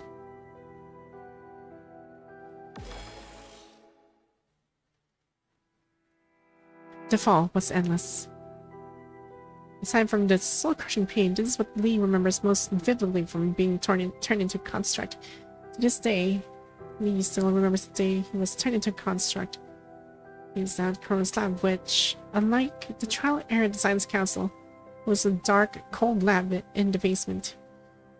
People at the lab told him that he would be mankind's long-awaited hero if the experiment turned out successful. Lee, however, knew better than to take what they said seriously. The construct tech developed behind the scenes at the cost of countless lives, their plans, and mankind's hope. Lee cared about none of these. All he ever really wanted was for people he cared about to live a safe life going forward. He wasn't the first one to have participated in the project. From here he could even see the poor souls before him, immersed in the pods around his, their bodies pale and motionless.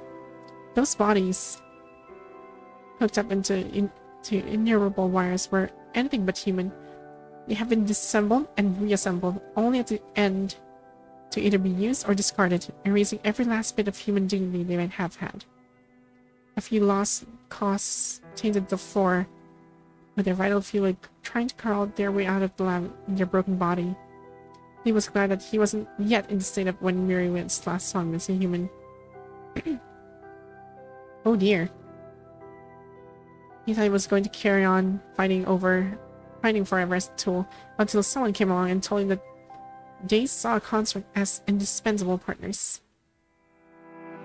Aww. He thought it was just another lie, but the person made a promise and lived up to the promise. Aww. Which is why Lee never once has commanded to see him when he goes through the tests or be burdened with concerns about potential risks. While the rest of Green is fighting on the ground, so too is Lee fighting a battle of his own. He's going to solve everything. And all the rest of Green Ribbon has to do is wait for him to go back as Change Man, so they can all go on missions again like they have so many times before. Seeing Mary grow up healthy had always been Lee's only hope, but he now has another. He now has another, having joined Grey Raven. Oh, I remember the scene. Lying down an experiment pod, Lee picks up a cable and inserts it into the port of his neck like he has so many times. Let's skip virtual bridging this time and dive straight into battle simulation with the new frame. Asima points at the new frame, which lies in the pod. Instead of the standard compatibility data, we'll be using your data today to see if what happened before is going to happen again. Sure. Let's get started then. Starting mind transfer. Please enter the activation parameter for temporary authorization for frame switch. Commencing battle mode in frame. Initialization completed. Construction battle environment. Construction of battle environment complete. I wish I was like some kind of an announcer. Nothing beats a man with the... Oh, which that's 2 goals now. So I tried him in, like in a trial test, and I believe I can do this. So loaded. How do you feel? Anything strange? Not at all. Everything's good. Adaptation is better than I expected. Good. Seems the mind and frame are going well together. Let's start the first test then. Use the basic abilities of your frame to defeat the enemy.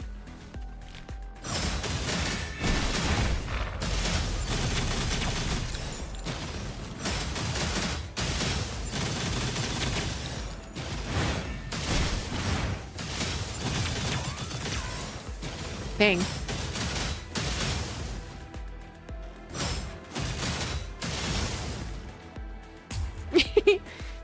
so casual. Dang. The mobility of this frame has been significantly improved based on their habits and requirements. It also comes with excellent firepower. However, that will also increase your burden in combat when facing a large number of enemies. You'll need to make use of all available weapons to quickly finish them off. I'll give you plenty of signal orbs in the second test. Use your composite armaments to deal with the vast number of enemies. Okay. Alright, this is gonna be fun.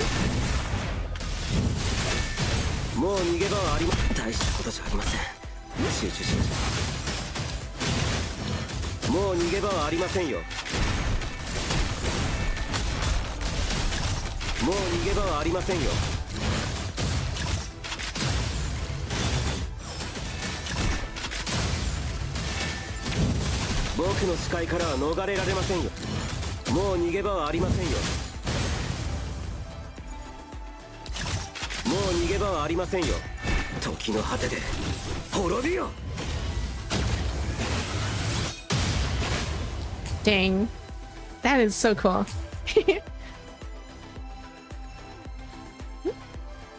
The Sith piece. She mentioned another dimension. Can you please lower the sound effects and make the BGM a little louder? Oh. Is it low? Hold on. Yeah, it's kinda... I guess I'm gonna max it out instead. There. Let's go. Yeah, there. Is that better?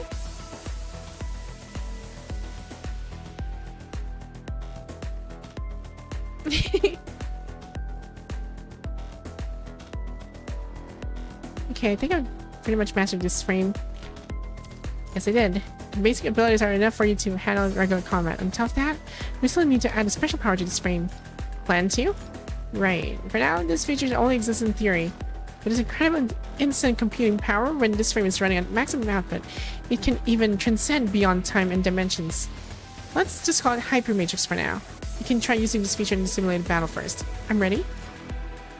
Okay, I already tried using this before, so.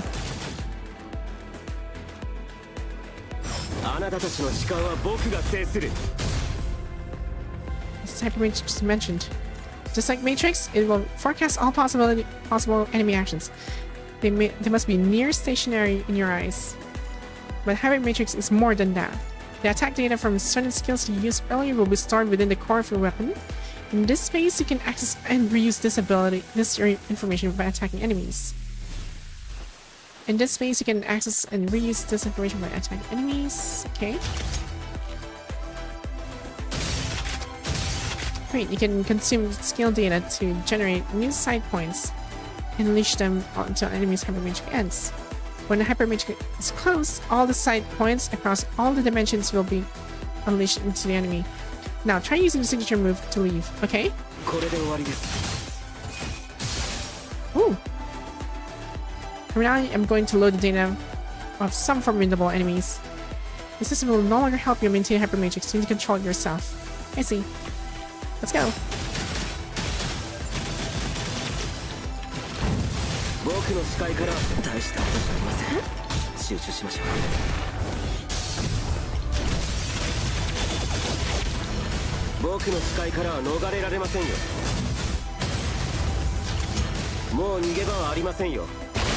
Let's call it a day.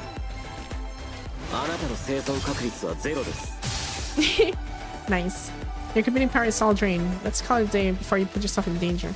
Alright, I think we just need a few more tweaks before officially deploying the frame in combat. Where's the, why is the simulation combat still on? Hello?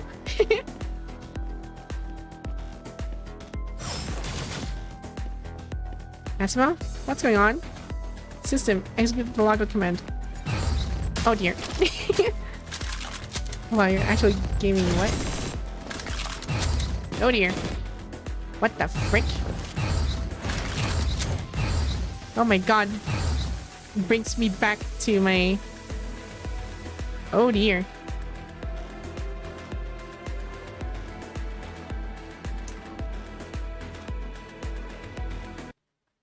Especially I don't want to talk about different dimensions of yourselves. That's a very confusing concept. A few seconds it took Lee to exit battle simulation. Well, it seems like an eternity. A bloody flash of light engulfs his vision. In the depths of his sight, the twisting spiral tower emerges and collapses repeatedly, while the surroundings blur and shift at a rapid pace through the passage of time. What in the world was swallowing? The swallowing is meaningless for constructs, but Lee clenches his fist anyway as he tries to calm the nausea he's feeling from mind overload. Where is he? His hands counsel on Babylonia? The deserted factory full of corruption? Or the Corona lab in the basement? With all the broken constructs, a crimson fog clouds over his eyes and the views, as the views from Lee's deep mind cross over into reality, blurring his perception of time. What was Daddy's son's mind? If that was a normal projection because of a data anomaly, it seemed almost too realistic. Tries to me, Lee can't seem to see through the crimson fog that's clouded his memory. Unable to describe what he saw, Lee is now feeling nothing but heart-wrenching sadness and bone-deep despair, which quickly fade away as his mind recovers. Lee's hunch is that this is happening because his memory is locked. Except he's checked his memory data multiple times and never came across any sign of his memory being tampered on with or any sign of memory loss. He missed something he should have had no trouble in seeing. It's not the first time this happened. Everything Lee just went through took place within a few seconds, and to everyone's except Lee, he has already recovered. Coming back to his senses, Lee lies down in the pot and changes back to entropy.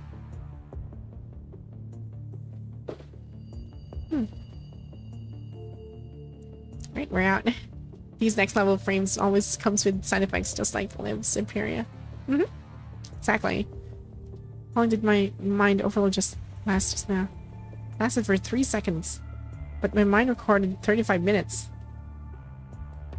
It seems like this only happens when you use that particular frame. With a solemn face, Asimov pressed a finger on a corner of his forehead, which has got the issue with the invert device taken care of. And now we're looking at this whole other bunch of new issues here. Let's have a look first at the parameters that went into the test this time.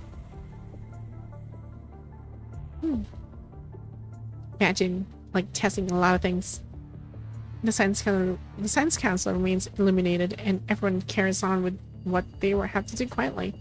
The invert device specializes frames and Omega weapons with this research project, demanding everything and the brain juice of every last researcher that the Science Council has.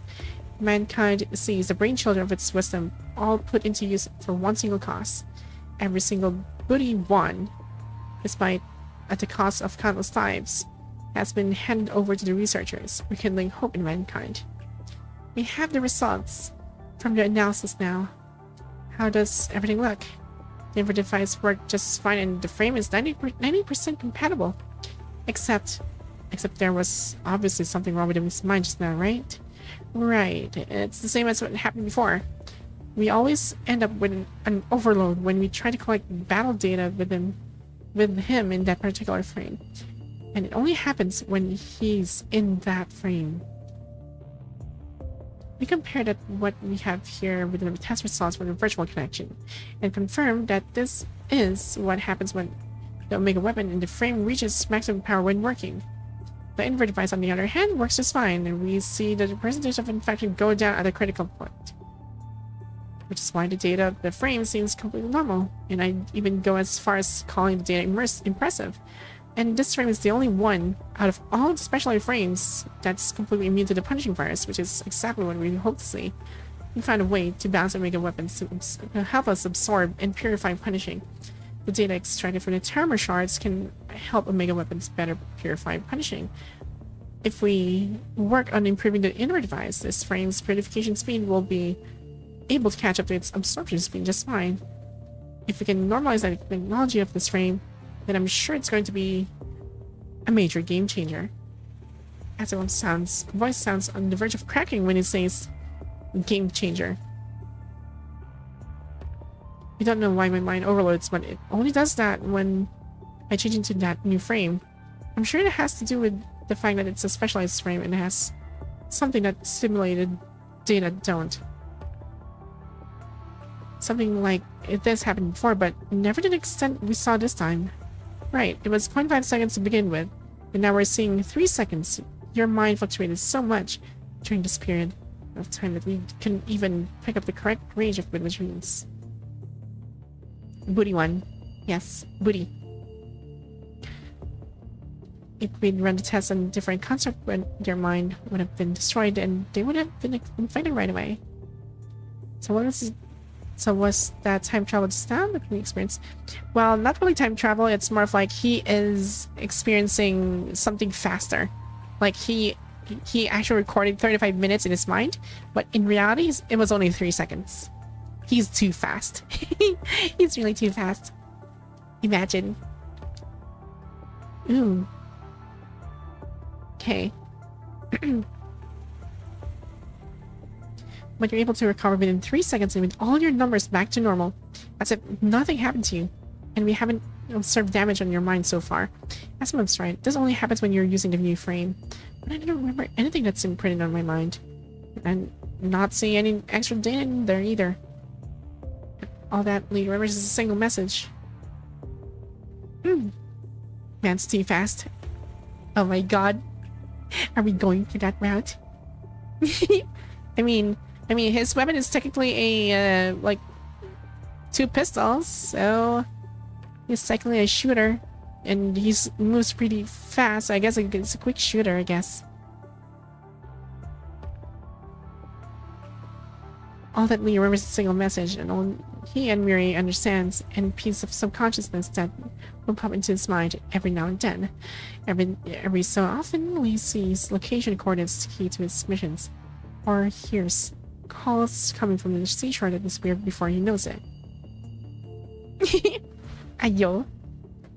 Before he gets to the bottom of the message, Lee decides to stay quiet to keep Miri out of trouble. There's gotta be something I'm missing. A voice in Lee's consciousness, however, seems to want him to stop probing. Trust me.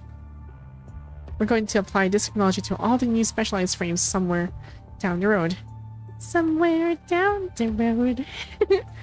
And to that end, we have to simulate as many possible scenarios as we can. Asimov, have you seen traces of my memory data being modified or hidden? No, not so far at least. And my deep mind? Theoretically, your command is the only person who can access your mind, which can only mean 2 things. Either the infiltrator is doing an impressive job covering the tracks, or your mind just hasn't been tampered with at all. And if someone did access your mind, I can send a Grey Raven command and access key for a deep mind connection with you. Although we'll have to check again. Change it back into the new frame first, so your mind can overload again. We need to keep in mind, though, that we don't know how your command's mind beacon is going to affect the overload. Or if the overload is going to affect your command's mind beacon. But if your command grants access to your mind, we just might be able to dig up something from there. No, we can't do that. Come on, despite Lee voices his rejection against the idea. The overload might just last for a few seconds, but there's no way the human brain can handle that. I'm not even completely familiar with the frame itself, and I can't expose my command to any risk before I have a better grasp of it. I just don't want to put anyone in harm's way ever again. Asimov lets out a sigh. Boy, here we go again. This thing came to me a few times trying to find out how you've been doing. Are you just going to keep being quiet about it? I just don't see a point. I mean, I'm sure Excelynne is going to barge you right into the science office and science council the moment the command finds out everything I've been through. And I know that for a fact because I know my own command is inside out. Keeping someone in the dark is rarely ever a good thing to do, though. Apologies for coming in without knocking the door. I came right in because I didn't see long out here. Right, then a gentle blonde appears by the door as he closes it ever softly. It's Miri. Miri? Lee? Good to see you here. Miri doesn't have a good view of Lee from where he's standing, but Lee clearly sees him hiding the document in his hand behind his back upon noticing his presence, which, however, doesn't escape Lee's eyes. Let me guess, did Nicola send you here with another message for me? Commander Nicola sent me here with this document. We would like you to know that it's usable now because it's gone through all the process. We're past the dossier to Asimov. It's a clear folder with a world government's logo, through which the logo of the liner of the Nona Ouroboros can be seen. That's good news. I'll take that. With a genuine exclamation, Asimov takes the dossier from Miri and starts going through it. So, what's up with you recently? Not much. Haven't really been on any battle mission these days, so I've been doing what I'm supposed to do as a liaison officer. That's great. Just don't overwork yourself, yeah? And let me know if you ever need help. Of course, take good care of yourself too, Lee. Everyone's quiet, save for the sound of Asimov turning the pages of the document. 5 minutes later, closing the document, Asimov looks at both Lee and Miri. Both of them are standing perfectly upright. Say, I've never seen sibling talk to each other the same you do. Or is it how you people usually talk to their family these days. Everything is okay with the document. I'll pass it to Long when he's back. And we're finished with today's adaptation test. So you're free to go. I'm just going to go and wrap everything up. As Aspen turns to leave, he casts a meaningful look at Lee. Let's cut to the chase then, since you already know what's going on. You are the top candidate when you came to the Omega Specialized frame. But they picked Liv, and it wasn't just because she submitted an application. Someone was holding you back from being picked. And that would be Murray, huh? It doesn't even need to ask Aspen to know what must have been with Murray. I never had let Liv do that had I known better. I would have picked her sooner or later anyway, since it really makes no difference to us. And I guess Murray did what he did because he cares about you, no? I just never thought he'd go this far. Just a few seconds of eternal mind torture, that's all. It's such a worried heart. Well, you let Liv gone through all that? Yeah, apparently, okay. Yeah. Miri doesn't really care about Liv because he cares about his brother even more. That's how you see things. Yeah, I can't blame Miri. He's you know, trying to like protect his brother and all. He cares for him. Bromance. Anyway, you don't seem to talk about like yourself to him, do you? Makes sense as he's been going around asking about you. Well, there isn't anything to talk about. I just want him to be safe. Playing the role of a media department, influencing people's decisions without their knowledge, and finishing his task without so much as failure. None of these comes without challenge. Having quite spent some time down the Colonel's lab, Lee knows better than to mess with that when he shouldn't. And if everyone does, they'd be gone in one foul swoop. Lee doesn't want to stop Miri from doing what he wants to do, but neither does he want Miri to ever get hurt. I'll try to have a talk with him. I'll be on my way then. Wait, Miri. Care if I join you for a walk? Sure. Romance. Are you holding hands? I'm sorry.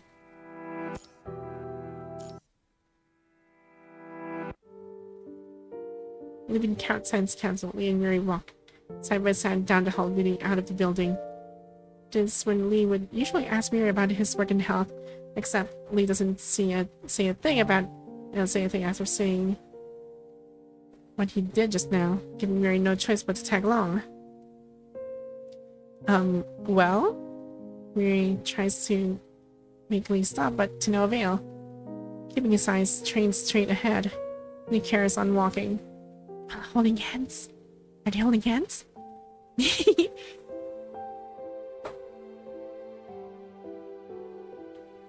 Seeing Lee so quiet reminds Miri of what happened when he was still a kid. When he went out of town trying to buy medicine for some doctor, not trying and able to go home, Miri was left crying alone in the rain until Lee found him. Muddy all over and soaked in rainwater, Lee with an umbrella in hand was out of breath when he found Miri. Lee, however, didn't blame him at all. Lee held Miri's hand tightly the entire time on their way home. Aww. Lee walked on quietly, all the while keeping his eyes straight ahead. Seeing Lee all tense from below the chin, Miri knew he was angry. Walking next to Lee, however, it hits Miri that he's slightly taller now. You know, it's pretty funny that it's usually the big brother is always smaller than the little brother kind of thing, or even sisters. Maybe it's just me. Like, it's always that way. Like, elder brothers, elder sisters are always smaller than... mostly, rather. He finally stops when they reach a quiet corner. It's been a while since we last talked.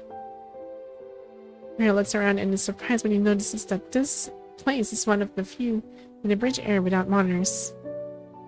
They kinda did hold hands. Yes, they did. But the question is, now that they're both adults, are they holding hands?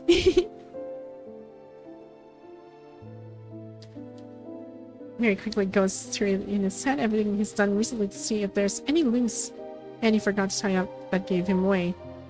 As he does so and keeps his eyes on Lee, Mary casts Lee an excited yet confused look. I know, right? It sure has. Been a while since we last talked. I mean, you've been busy with all the temptation tests. Right, but I do have something I want to ask you about. Wait, what is... You aren't going to tell me you don't know what this is, are you? That's exactly what Miri was about to do, except when he meets Lee in the eye, he knows there's no getting away with it. Well, it's just something I used to help me serve mission bases. I mean, because I can't exactly fight on the surface like you and the other commandants. Where do you come across it, though? All messenger robots self-destruct this mission, and there is no exception. As long as Lee doesn't see what's inside the chip. Doesn't really matter where I found it. I recovered it and I had a look on what's inside. I gotta say, the encryption was a real piece of artwork that could have deceived anyone but me. Because, you know, I'm your brother. In the deafening silence that ensues, Lee's heart sinks. As someone who knows Miri through and through, Lee knows that Miri is trying to hide something from him. Miri's son's admission, however, is proof that he can't possibly have been the one that sent him the weird set of coordinates. Lee doesn't know who sent it to him and for what purpose, except these aren't what he's trying to find out at the moment. So when did you start getting yourself involved in all these? Looking at Miri, Lee feels as though he doesn't know him anymore. With the same gentle smile on his face, Miri looks flustered as he looks down to avoid eye contact with Lee. Moments later, he raises his head again. Lee recognized the look in his eyes, because he too once told Miri the same white lies, and it was him himself that he saw in those same eyes back then. I got these from working with the machines. Don't sweat it. Though engineers get these all the time. Listen to me. I might have to leave you for a short while, but don't worry. Everything's gonna be okay. Yep, I'm fine. You know me inside out, right? That's just part of the mission, and we gave Commander Nicola all the data we got it from the mission afterward. We did everything with the subject authorization. And you know what he is like. Does that include coming in contact with a descendant? I don't know what you're talking about, Lee. Says Miri ever so softly. His smile no longer gentle.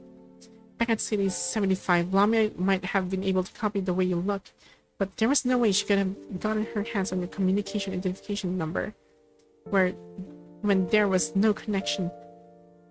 She could have chosen to be anyone, but I guess she decided to use your code to earn our trust there.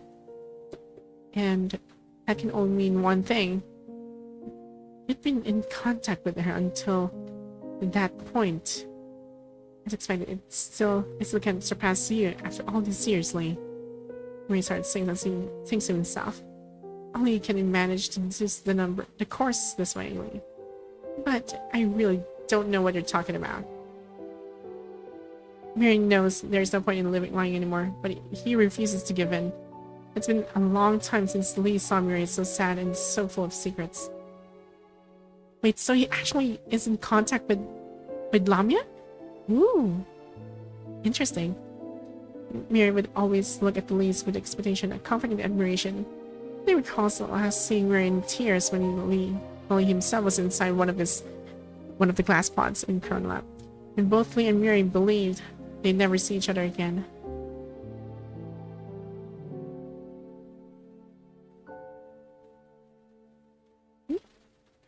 Oh, big busted. Was in Lynne's chapter. Big hints. Ever since coming to Babylonia, Mary stopped being the adorable young brother he was, stopped asking Lee all the far-fetched questions he used to ask him, and stopped inviting him to art exhibitions. I'm fine. Don't worry. These are the kinds of missions that Lee has been full with endless battles, would send Miri in his response to his messages. The concealed facts and emotions weave together, separating them and hiding them from the true meanings and thoughts lying under their words.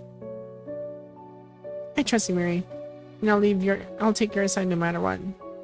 I just want you to be honest with me. You'll never know what you need if you never say a thing. And there are things that can go unnoticed if you always choose to be quiet about them.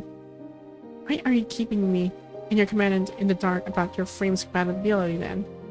This question catches Lee off guard. Well, that's because you never thought we'd be of any help to you, right? You know full well I never saw you that way. Why do you always choose to go it alone then? And I thought we are family. If you told me a little more about yourself, I would have never have... Stopping to start halfway through the sentence with a gasp. Mary. I should have to hold Mary so he doesn't fall. He sees how pale his face has become. Oh, I think he forgot to take his medicine. What's going on? Why is this happening again all of a sudden? Without saying anything, Mary shakes his head with a frown as he presses a hand against his temple. Apparently going through an excruciating headache. Wait, is your mind beacon contaminated? Lee, I'm okay. Come on, Mary. You're anything but okay. Mary smiles confidently, having recovered from the episode. She takes a few deep breaths before standing up against the wall. Phew, that came and went fast. I'm feeling okay now. Come on. I'm a full-fledged commandant that passed the remote connection test. Oh, but I suppose your commandant is probably more full-fledged than I am. Mary has the same smile on his face again, as though nothing had happened just now. We contacted Laments because... so it's became this way. Yes, that's what happens when you get in contact with an ascendant or any, the virus itself. He was about to say something, then realized that nothing he has to say is going to change anything. We need all constructs on standby to assemble at once at prep zone. We need all construct on standby to assemble at once at prep zone. We've detected an unknown interference of electromagnetic radiation. We're asking all citizens to follow evacuation instructions. This is not a drill. Repeat, this is not a drill. As though trying to shatter the silence between Lee and Mary, their terminals start beating away as though the apocalypse were coming. Highly concentrated punishing detected on the surface. Prepared to engage at once. No electromagnetic radiation is suspected to be a new method of attack. Wait, does it have to do with the mind beacon contamination just now? And they want all constructs to head to the landing pad to get ready for engagement on the ground. That's a weird instruction. Server's got an engagement notice too. I need to go and get ready for a remote connection. Just be careful. Hard pressed to part ways with Mary now. Lee screams out these words. I know. I'll be going to the service because I'm using your remote connection. I'll be okay. So I kind of think like it's like a bait. So all constructs will now go to the will now go to the landing area, and then there's like a one big surprise that will actually inflict them and being infected and all, or being destroyed or something. I don't know, but it kind of feels like a trap. That's all I know. Because okay, because from what I think, if ever I'm gonna like instruct something, or probably send a bunch of teams to make an investigation immediately, or prepare for a combat, I'm not gonna put them in all one basket because that is very risky. Think smart. I'll come and find you when it's over. Sure, I'll be waiting.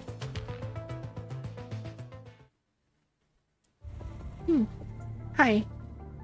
That offensive voice caught me off guard. Yeah, that's quite obvious. Yeah, hey, Ocean. How far is our army? There's like an attack in the like there's a unknown interference, as they say. So I'm kind of curious what that is. Probably in Parliament Hall 20 minutes ago, with the executive meeting coming to close, the air in the hall is somber with flustered chancellor. Going back to what we were talking about just now, Emily is on the verge of reaching full capacity with all the refugees it has taken since the battle of Polio Forest Park. And just so we're clear, they are not mere numbers on the reports.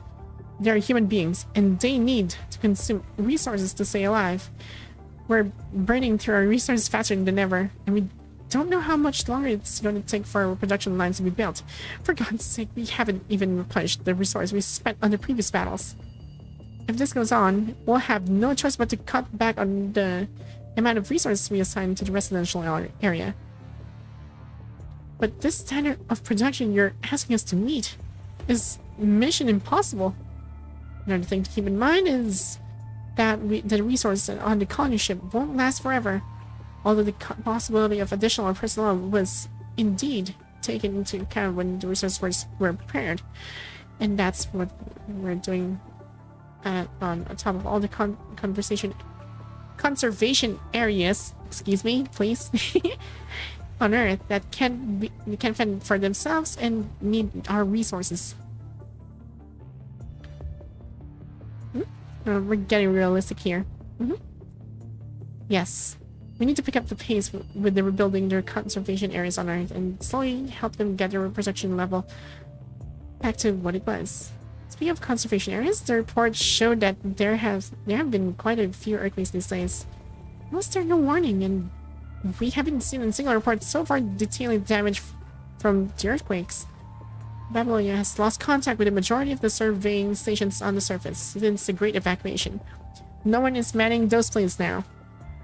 And most of the areas that got hit by the earthquakes are yet to be reclaimed. The only data we've managed to get our hands on are the spatial electromagnetic anomaly that a few satellites picked up. And we just can't tell the exact location depth of every epicenter with that. Yeah, the Kuro typo. Yes. Most of the conservation areas that got hit wouldn't have been able to react in time anyway, even if we had been able to send out warnings, because most of the earthquakes happen at night there. We've managed to get in touch with the most conservation areas now, and recovery efforts are already underway with the engineering force in charge. Command Center has sent the majority of task force and support down there for recon, and we should be receiving a report in no time. Now, the next subject on the list is the new construct restriction bill submitted in conjunction with a number of councilmen. The bill seeks to implement stricter monitoring on constructs through such means as making mine accessible for scrutiny and monitoring their conversations, for instance. Talk about private invasion of privacy. With the light blue projector screen in the center of the hall shows a new document that lists out the restrictions to be imposed on constructs. Any thought we would like to share regarding this bill? Are we trying to limit their contact with the enemies when they're the ones out there fighting the war? I find that contradicting. We need to bear in mind that we've seen a large number of defective constructs over the last 2 months alone. Most of them are still missing. The whole business with attendant recruitment is an open secret now among our construct soldiers. We came forward with a bill based on sufficient evidence that points at the possibility of there being secret agents among our soldiers sent by ascendants. Huh? Well, that's in so far. Yeah, it wasn't. I'm not really far in deep yet, but it's really interesting. And I just realized, why is my heart rate going really, really high? I think it's because of how tense this is, actually. We very well might have been able to minimize the damage we suffered. We started looking at the situation earlier, and I'm sure you know what I'm talking about, Commander. People have grown weary from your years of war, and we've been through only too many disheartening battles recently. It's only natural that our soldiers are going through a period of low morale, and that's something that can happen whenever there is war.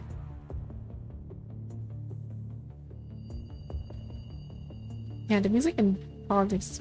Yes, politics in this game is really insane. Wait, hold on. Let me just take a drink.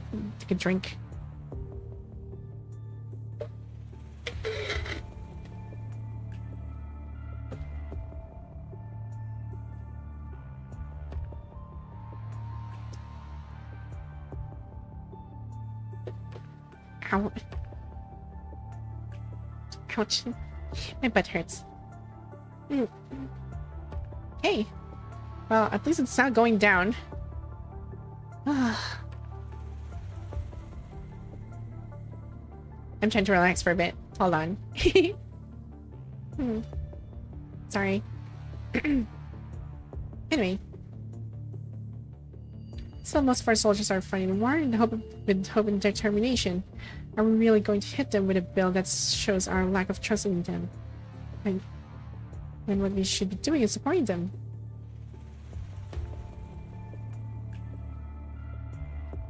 Yeah, I try. If I do like quick stretching, it's gonna rise up a little bit. So it's not a good idea. So I need to like rest for a bit, and then make a quick stretch like this. Hold on. Wait. Yeah.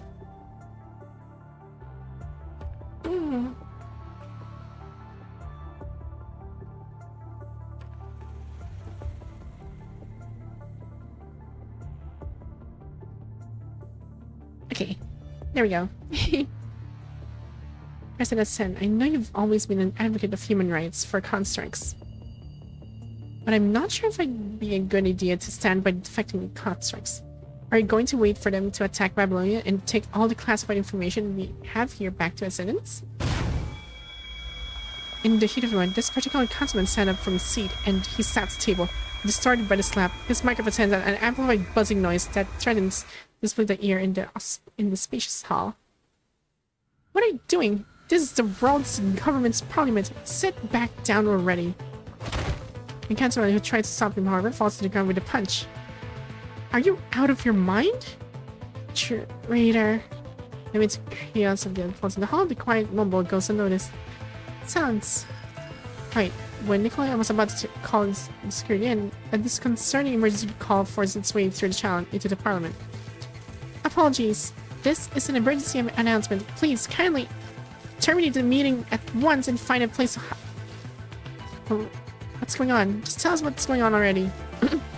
Commander, thank God you're all still... It's like as usual running as she just tries to speak. She tries to remain calm, but yet her trembling voice tone betrays her. From her side, screams and sounds of buildings crumbling down can be heard. Seka, what's going on? About ago, we detected a strong reaction of the punishing virus on the ground. Babylonia has been hit with a strong wave of electromagnetic radiation, and it's caused a lot of... to go mad. Now, we don't know what's causing all of these. It's extremely chaotic now. Please stay away from the mass. People that have lost their minds here are highly aggressive. Please stay away from carrying weapons. Oh dear. It's like a warning call grinds to a halt with the overwhelming buzzing noises. Wait, are these people? Traitor. They've gone mad. Wait, where's the security guard? You bunch of traitors. From the corner in which he was just mumbling, the security guard roars as he aims his gun at the assembly of officers. The train squarely at Hassan's chest. The jet black gun spits out a bullet before anyone can react, leaving the entire hall in shock. Ooh. Okay, that is crazy.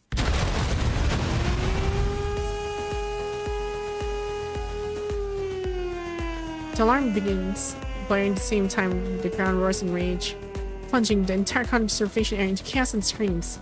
In the distance, a dilapidated building totters on the brink of collapse, its steel framework squeaking as it sways violently. As far as anyone can see, everything is shaking. I know. It's really nice. It's really... What do you call this? Like... fist-clenching feeling. Unable to stand firmly on their wits' end, people hold on to their whatever objects they can find and keep their bodies low to wait the quick sound. No textbook or video can ever come close to describing the horror they are going through at this very moment. They see with their very eyes how powerless they are, and every shake chips away at their will. Everything they once thought was indestructible crumbles into pieces with jaw-dropping ease. They try to escape out of instinct, only to find themselves completely at the mercy of Mother Nature. In the face of Mother Nature, mankind is no better than a bunch of inconsequential small fry. And yet... Stop, what are you doing? What are you doing at... Stop what you're doing at once and evacuate like you've been drilled to. And don't push. Take over where you are, and if you're in the medical zone, pay attention to the injured. We've reinforced the shelters there. Y'all can count on it and sustain even the most violent of shakes. Everything's gonna be okay. We aren't going to let another person get hurt. There isn't a single soldier in sight. Each and every single one of them doing what they should do to help. Which means the Green Ribbon can't let anything stand in its way either. After a moment's hesitation, Green Ribbon jumps into action. Helping Bridget drive her long sword deep into the ground to steady her. Alicia nods in you, her eyes calm and reassuring as always. Liv, on the other hand, fires a concrete pillar, tuning the verge of a crumbling with a levy gun, pulling into pieces and to pound the ground where no one stands. Activate Excelynne. Ooh. Every single soul right now. I know. They're all crazy right now. It's all chaotic. After pulling some residents away from the trial ground and out of harm's way, you turn around and, at the top of your lungs, shout your question at the construct that was holding a modern device just now. Shout my question? Is that Super Smash Brothers? No, just kidding. Do we have the numbers on the quake? Nothing, except that the epicenter is 10 to 15 kilometers away from here. We'll have to go to the command center to find out the rest. Liv, how's the connection looking? All channels are temporarily down. I wonder what things are like around the epicenter now. We need to get in touch with the people there in Babylonia as soon as we can. We're counting on your support, Bridget. On it. Where's the emergency command center? It's right there, 3 o'clock from the signal tower. After pointing into a certain direction in the conservation area, Bridget tosses a set of keycards over this way. There are people on duty around the clock, but in case you don't see anyone there, the underground garage is right outside the command center's safety tunnel. Hey! Under dimension is one hell of a banger. The wind and the chaos that now dominates the conservation area flood your ears the entire time you sprint toward the command center. With the most violent of trembles behind, the conservation area is now deep in screams and cries, as well as people assisting those calling for help. Right then, out of the corner of your eye, you see a pair of trembling hands with a thumbs up that dangles off a stretcher, being carried away by a few constructs.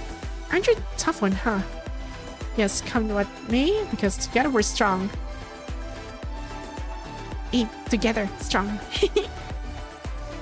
As long as you open the door to the command center, you're met with an unbelievable mess. Sitting right in the center of the gigantic central system with a straight face are 2 constructs. Their hands flying over control panels so fast that your eyes can't even catch up.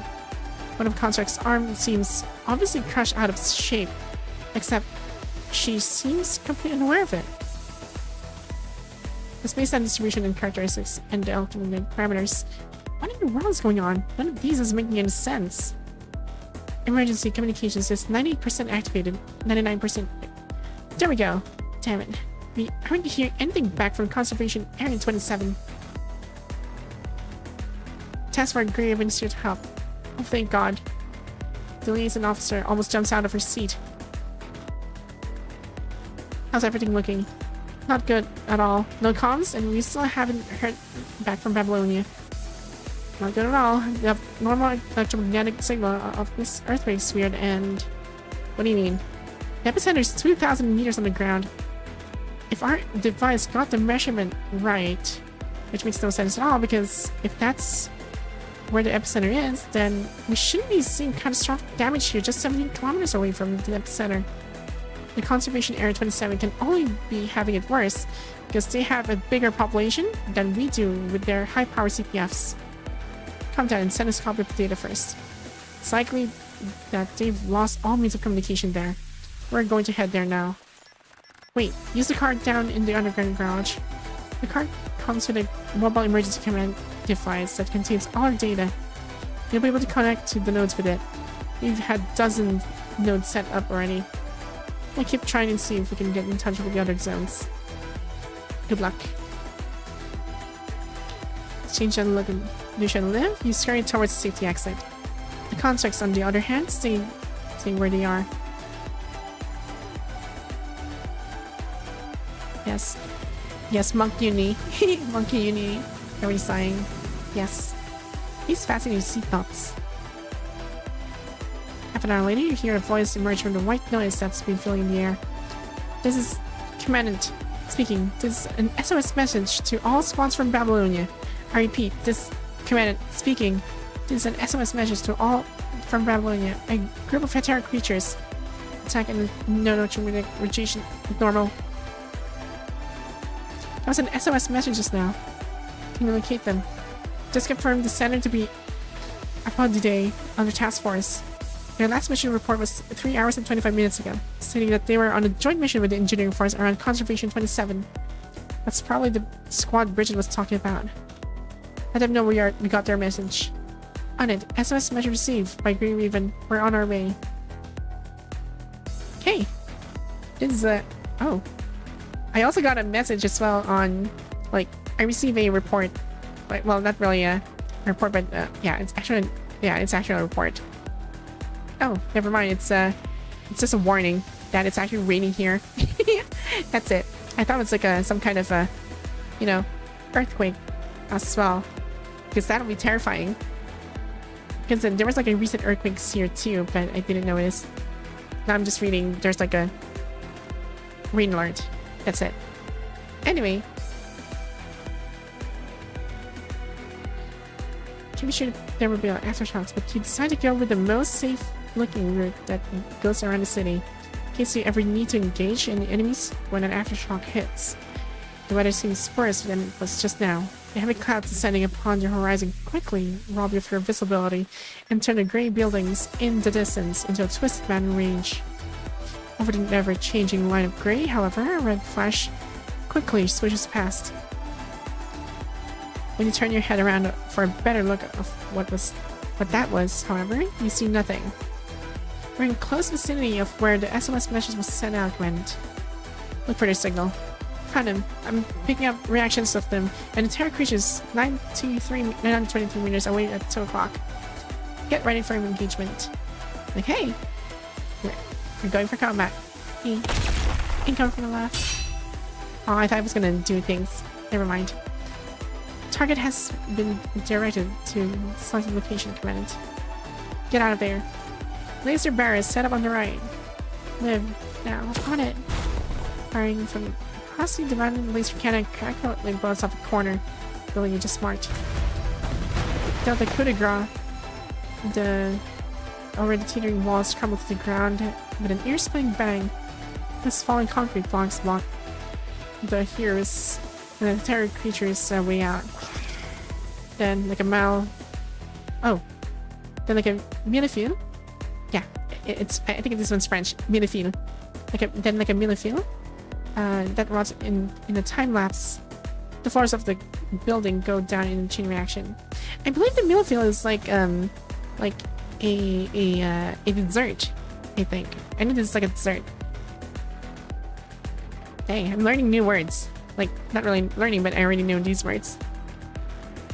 It's, I know it's an ice cream of sorts, I think. I'm not sure. It's like burying away the terror creatures that tried to make their way up and crushing them into a crimson pool of syrup in the remains of the building. You know what? I'm gonna try and check that one later. Millefeuille. Or you can actually check that out for me, because I have no idea what that means too. But I kind of encountered that before. In the rolling smoke, a few hero terror creatures make their way out of the debris, and among them is a deranged terror sapien that dashes straight at you. This broken arm you can see sandwiched between broken concrete blocks. Right when you pull the trigger, you hear a loud bang behind you, and before you know it, something swishes past you with sneering heat and heads straight for the terror creatures. Let me guess. It's gonna be like a really good entrance for Lee, isn't it? It's a French dessert. I knew it was a dessert. But anyway, there's like a bullet that just went past me, so I would assume... Lee? Is this you? Right away, you all over and brace yourself for what's coming next. A wave of ice-searing heat and blinding light later. But we're still heteric creatures, and the remains of the building until moments ago are now piled on overcooked black stones.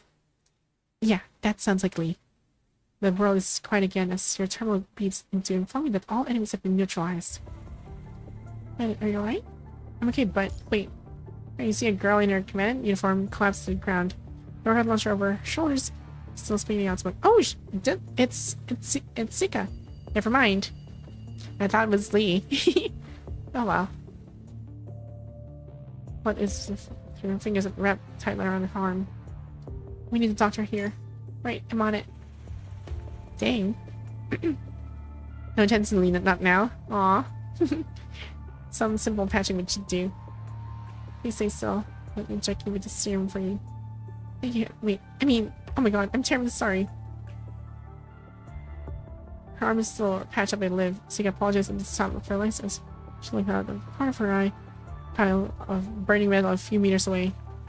And that was the vehicle you were still riding 10 minutes ago. It's fine.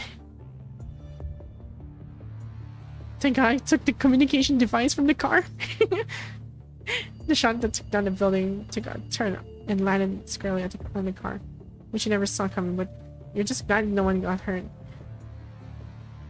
Forget about it. How are you feeling? I'm feeling okay. See? I can still move.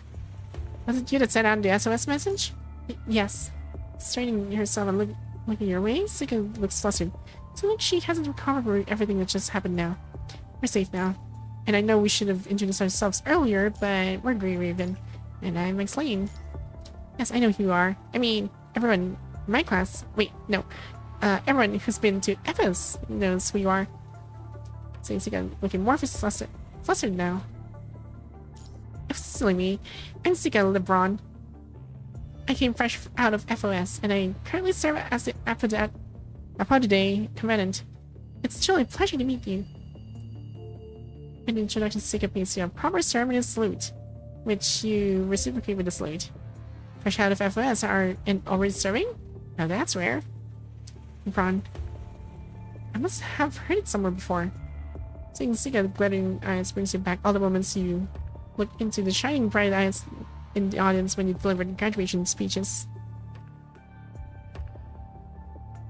That Angry Bunny hair clipper, unique. I know.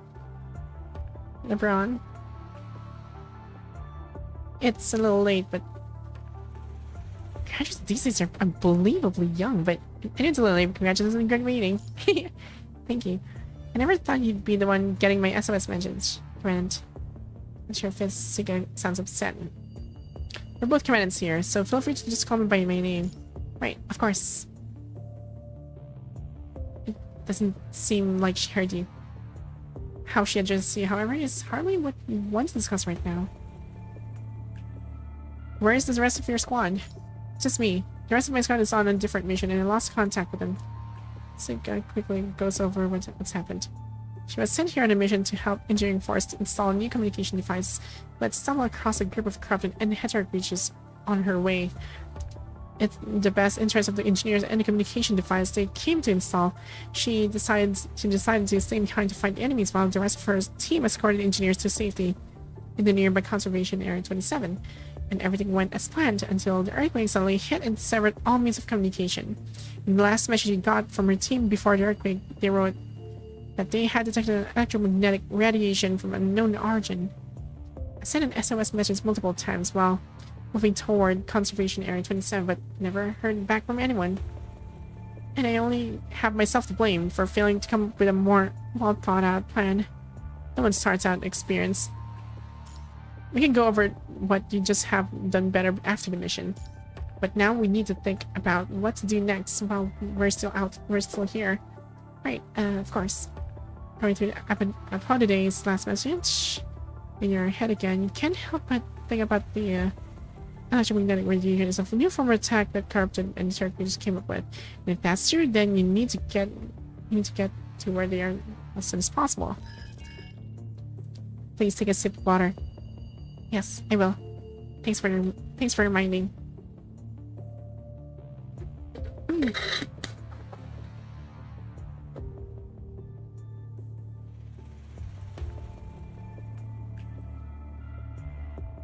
Oh dear.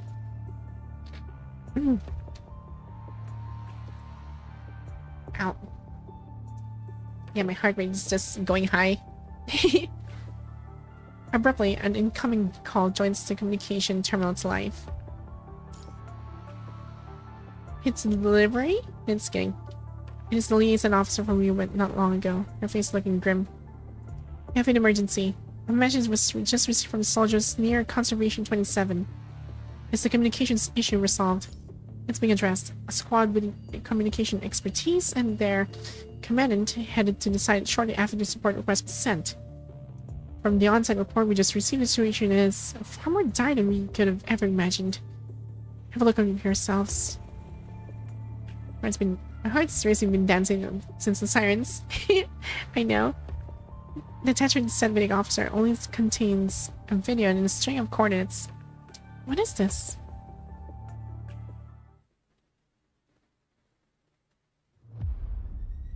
I did not know that the video was captured on site. You would have been overwhelmed by dismay upon seeing the projected image. Wait, is that like a corrupted tower? An invisible spiral tower is trudging towards the heavens. It's like a corrupted tower. Oh my god, it's actually freaking massive. Okay, it's crimson exterior and the ominous number displayed on the screen. The severity of the punishing very concentrated becomes apparent. Not even the most extensive protection would grant a human survival inside for more than a single minute. However, its appearance is even more dread-inducing. No word can convey its unearthly presence that surpasses any structure rooted in the ground. Its sturdy foundation pierces through the soil, while the sharp summit thrusts into the clouds. That is big. That's the Eye of Sauron. I know. At the sight of it, one cannot help wonder if the Tower of Babel, a testament to human ambition, seek to ascend into the realm of gods, were to materialize, would it bear an uncanny resemblance to this otherworldly creation? Yet its very existence invokes not awe and admiration, but a sense of impeding menace within humans. It said that the ancestral primates took millions of years to evolve into distinct lineages of humans and modern apes. In stark contrast, the development of the punishing virus from chaos to the emergence of a Terra sapiens transpired almost in the blink of an eye by comparison. Subsequently, the humanoid creatures birthed by the Terra hive mother unleashed havoc upon humanity a mere 2 hours after the genesis, leaving a wound that remains unhealed to this day. You're inevitably reminded of this the central purification filter standing into the Puglia Forest Park, enveloped by an entangled mass of Terra plants. Unlike that one, this spiral tower before your eyes does not even bother to put you up a camouflage, only blatantly revealing its danger and hostility to all humans on the surface and in space. Emerging from Eden and the Tree of Life, they have meticulously observed and emulated every facet that defines humanity. Which path will they embark upon next? What evolution awaits ahead? No one dares to venture a prediction, yet the answer unfolds before the eyes of all. Their pursuit now gravitates towards this stage of civilization. Profound silence engulfs everyone, leaving all utterly speechless. Yet you see the same conclusion etched on each face. Are you still with me? How's the situation in the conservation area? The area hasn't witnessed any terror creature attacks so far. However, considering the event in Puglia Forest Park, it's imperative that we evacuate all residents before the situation spirals out of control. Has the tower itself shown any abnormal signs? Like any new type of terror creature or reactions from a terror hive mother? There's no way to know. We can't possibly approach that tower with the punishing virus concentration as it is. Without complete immunity, attempting to enter would be no different than to act of suicide. Such a high punishing virus connection is beyond enough to raise any form of alarm. but we didn't notice an indication of it the way here. And the share of satellite images from Babylonia stopped 40 minutes ago.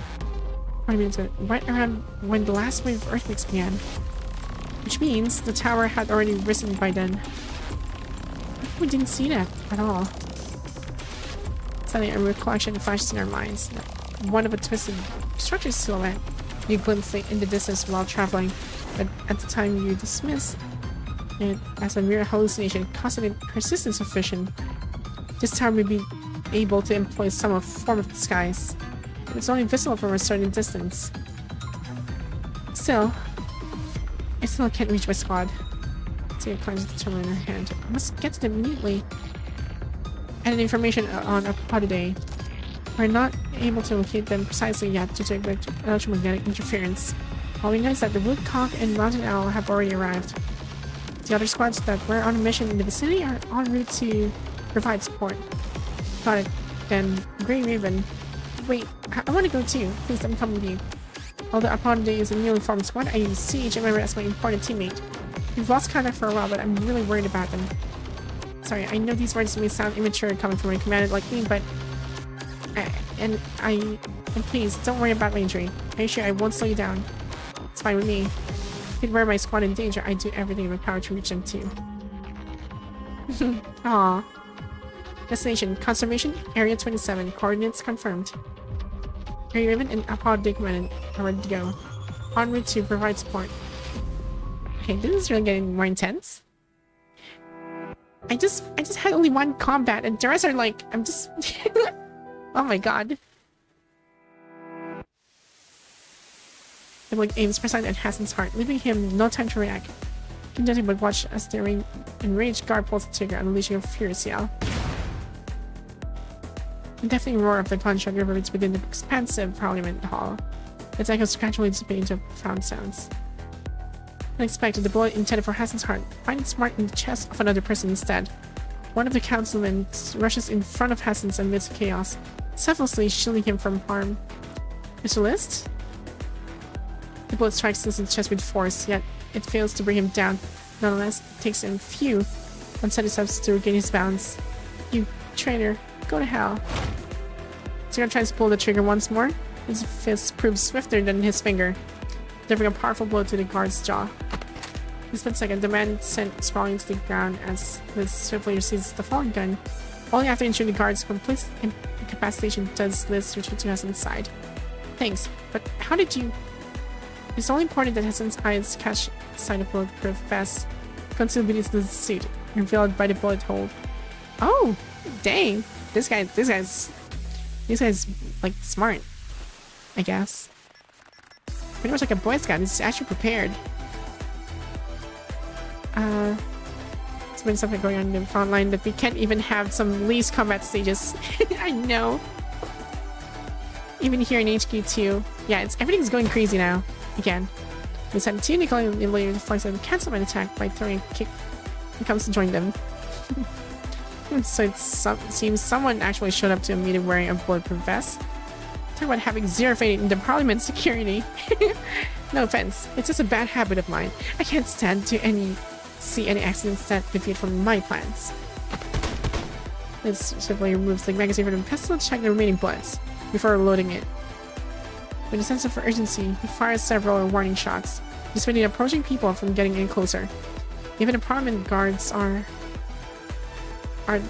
the guards collaborating with these writing councilmen? No, that seems too unlikely. As the assault erupted, Nicola's initial suspicion fell upon Chrono. However, Lynn's reaction and subsequent actions have strongly suggested that Chrono is likely innocent. At the very least, it can be confirmed that such a large-scale attack was not decided by Chrono as a whole. There's another possibility to consider. I'm assuming you both have heard Excelynne's report. That strange electromagnetic radiation apparently is affecting people's minds. This discerns the presence of numerous individuals engaging in frenzied attacks or muttering against Christ. And he recognizes them as members of Chrono. Something is undoubtedly amiss. If that's true, then there will be a single safe place left in Babylonia. This space station, once hailed as humanity's last cradle, has now transformed into a breeding ground of unadulterated terror. With its confines, every human survivor has become one of the most menacing foes. Even we, who could potentially succumb to the same fate at any moment, can no longer be trusted. His narrows aside and shakes his head, attempting to suppress the maddening thoughts that persistently plague his mind.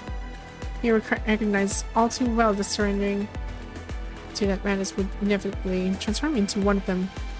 Regardless of whether the bullets are his hand deplete first, the grim reality remains unchanged. This harrowing situation will inevitably lead them all to death. As they face off against the crazy councilman, the piercing wail of alarms resounds the Parliament Hall.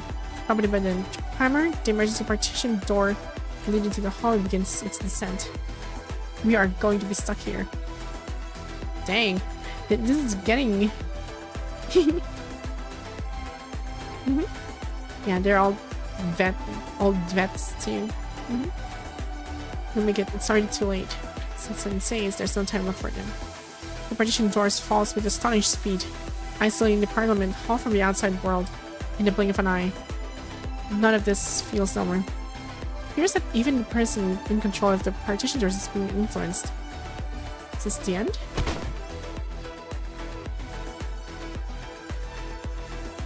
It's like a zombie apocalypse for some reason.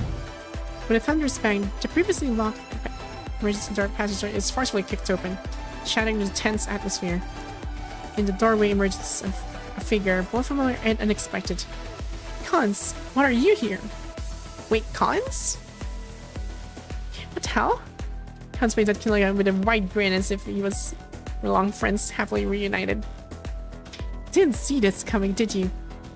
I got banned by the Parliament thanks to someone, so I decided to wait for you here. Hey Nikki, this isn't considered a violation, right? Oh my god. I can't believe I'm actually being, like, I can't believe, like, Hudson is being rescued by this idiot. Okay, that's another person in the emergency passage other than Collins. Well, are you the only one who survived? My name was responds with a nod. As the head of the General Staff Department operating under the HQ, he holds a position that technically makes him a direct subordinate of Nicola. Yes, I'm fine, for now. I bumped into this guy on my way here. He told me that the Parliament must be in complete chaos. Couldn't resist joining the party myself. Excuse me, no one is asking about you. Well, how's the situation outside? As soon as I received the messages from the surface, I immediately instructed my team to issue an emergency call for the task force, but they fell soon afterward. Given that General Wells arrived alone, it becomes evident that the situation within the headquarters must be equally chaotic. General Wells, may I ask how you acquired that weapon? His attention is drawn to the firearms Wells' position, and its antique design catching his eye. It appears to be a relic from a bygone era, crafted before the Golden Age. Just a piece from a collection. Never expected it to have a practical value until now. Okay. In a composed demeanor, Wells strides toward the door and taunts the cylindrical object of the crowd. A blinding flash that illuminates the entire screen, accompanied with a powerful shockwave that simply renders the nearby individuals unconscious. Oh, it's a flashbang! Don't worry, it's just a flashbang. He'll be temporarily unconscious, but it's non-lethal. Wells gives Nicola a nod, acknowledging the importance of minimizing harm to the innocent, even in the midst of such an emergency. I would have thought an antique like this can still come in handy. I bet this old thing has seen more action than all of us. Yeah, flashbang. During the Golden Age, large-scale wars were scarcely witnessed, and the advent of punishment virus further diminished. The relevance of weapons specifically designed for combat against humans. More than me, that's for sure, considering I'm a lot younger than you, but I won't make the same assumption about you. Oh, is that so? I almost forgot my age. I suppose I'm an old-timer like me. Could use a bit more exercise. Since a lurking councilman in an attempt to grab Nicola from behind the door. With one hand, he bends the man's arm at a natural angle. Dang! And uses his other hand to firmly grab the councilman by the collar, forcibly tying him into the door frame. Whoa. Yeah, he has some moves. He then takes hold of the poor man's head and lets out a laugh upon observing the battered state of his face. Hey, isn't the control court guy who's... Isn't the control court guy who investigated me? If I remember correctly, he's a friend of yours, List. My apologies, I might have hit him a bit harder than intended. Look at that. Litt's gaze remains cold as he stares at Collins, devoid of any emotion. Forget about it. To be honest, I'm not really that familiar with him. Stop wasting time in here. Take these. Wow, these guys are Chad. Man's ready for that action. I know. This fellow has distributed the remaining three pistol among the group and is surprised to find that Wells has also prepared a firearm for him. With no way to predict when or who will succumb to madness, someone needs to have the means to stop him. Each member of this group possesses this formidable control over Babylonia. They are acutely aware that even a single individual succumbing to madness could cause an untoward damage. Dang, this is... I'm just reading like most of the time. Where's the action? Well, in that case, we're tailored up for the situation. Considering our diverse perspectives, if someone loses it, we can put him down without batting an eye. I see. Fair enough. He carefully inspects the gun in his hand to ensure functionality. He confirms that it's still in working order despite its utterly outdated model. So, where are we heading next? Go play bridge or grab a drink? Let's make a stop at the communications center first. We need to send out the emergency broadcast as soon as possible. Though not an individual, I'm sending the one in the group takes the first decisive step. Something is left undecided. Here's the first question: who should be the one taking the lead? Irrespective of who amongst takes the responsibility, it becomes evident that this person must confront the imminent danger ahead, while staying mindful of the 4 guns behind that may point at his back anytime. In a fleeting moment, the remaining 4 exchange meaningful glances with one another.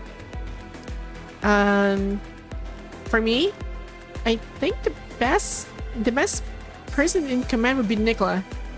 That's my opinion. The voice. Yes. I'm having Collins do kung fu moves in my head right now thanks to the BGM. I know. But I'm actually thinking Nicola would be like the best option here. The youngest one.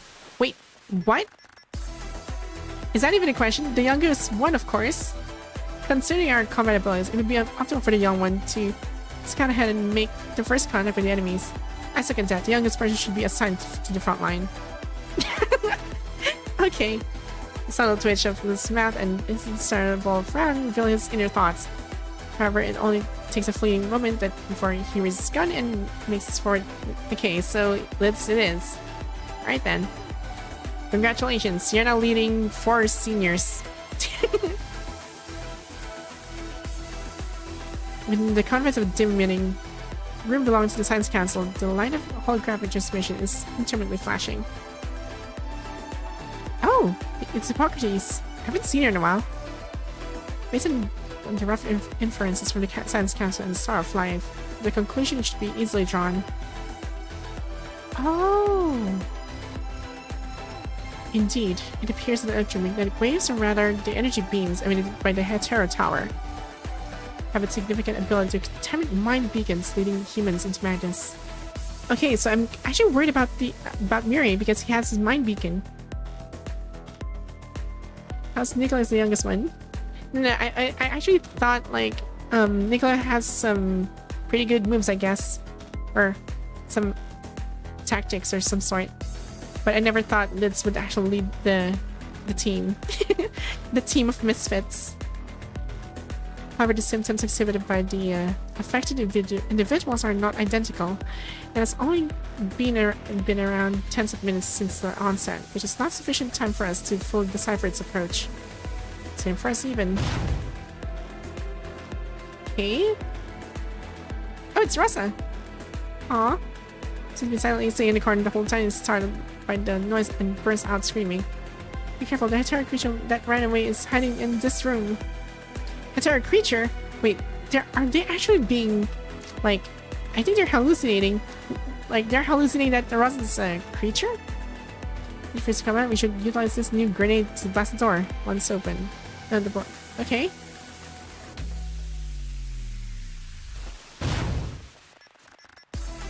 Oh dear. Yes, I want you to hide inside the locker and remain completely silent. No matter what happens, do not come out under any circumstances. What about you, Mr. Asimov? Ross has time to say more. Asimov is already shoved into the locker. There still are things I must finish. Okay, once inside the secure locker, he pushes down all the invaluable equipment positioned near the door. This impromptu makeshift barricade serves as their final line of defense, aiming to create a temporary delay against an impending assault. From what I've surmise might be a too generous word to use, more from my instinct as a scientist. The root cause of this situation lies within that colossal Hetero tower. Apart from Camus, a transcendent who is currently on a mission in the surface and unable to make it time, there's only one frame capable of entering and investigating the Terror Tower in such intense punching virus concentration. You want to use a frame to be assigned to Grey Raven, but the compatibility adjustment is still incomplete as far as I know. Time is running out. All the basic adjustments are finished. We have no choice but to leave the rest to him. Okay, guess I'm playing Lee now. We're gonna send Lee to the Terror Tower. Lee. No, Paradise heading to the Science Council. Keep yourself safe before we get there, alright? I'll try my best. Don't try your best. Give me an affirmative answer. Yes, I will. Yes, always keep yourself optimistic. It's coming. Ooh, I'm getting all these hypes. Let's go. Here, hold on. You're not allowed to pass through here. A group of constructs soldiers intercepts Lee on his way. I'm Lee from Grey Raven. I received an order from General Staff 10 minutes ago, and I'm heading to the landing pad for the service combat mission. Weren't you given the same order? Upon learning that Lee is a member of an elite squad, the construct soldiers' demeanor noticeably shifts, displaying a greater level of respect. We did receive the same order initially, but a new order came out from General Staff shortly after. It said that the emergency alarm has been lifted, and we were asked to stay here and stop uninformed task force members from passing through. That's impossible. It is determined and finding neither the emergency assembling order has been lifted nor has a new order been received. Wait, that's not right. How come the order I received was to tell the task force and wait for a new order to come? No. What I got is confusion for me. It's among construct, causing a fracture in their once unified discipline. Despite being a small team, multiple members have received conflicting versions of orders from General Staff. Could it be that the terminals in General Staff have been hacked? Ah! Lee skippers in shambles after his grilled chapter.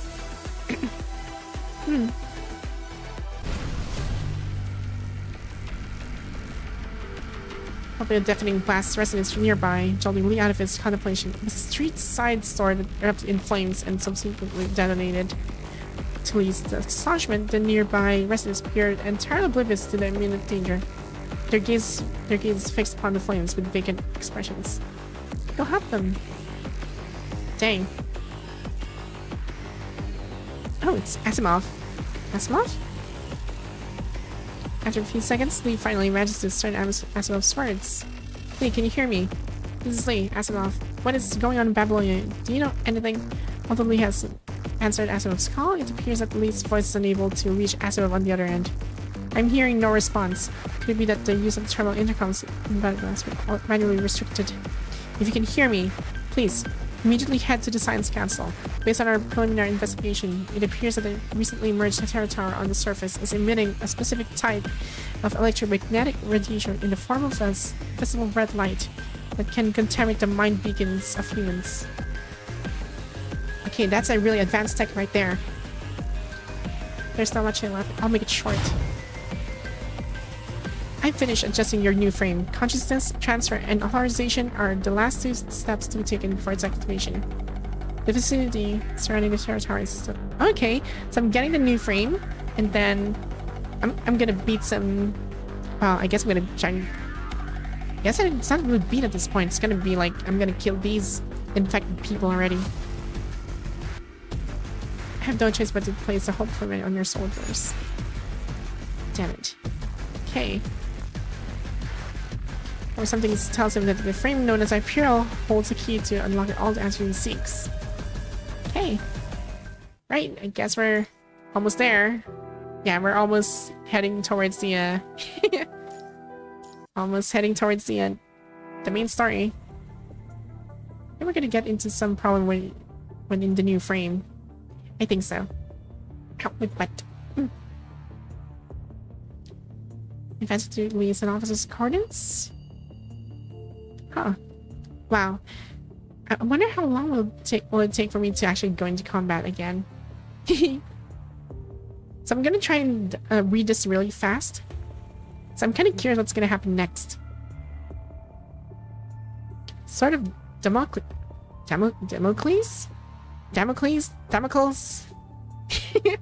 don't even know how to read this. Yeah, however, no matter how far you... Okay. Oh! Sorry again.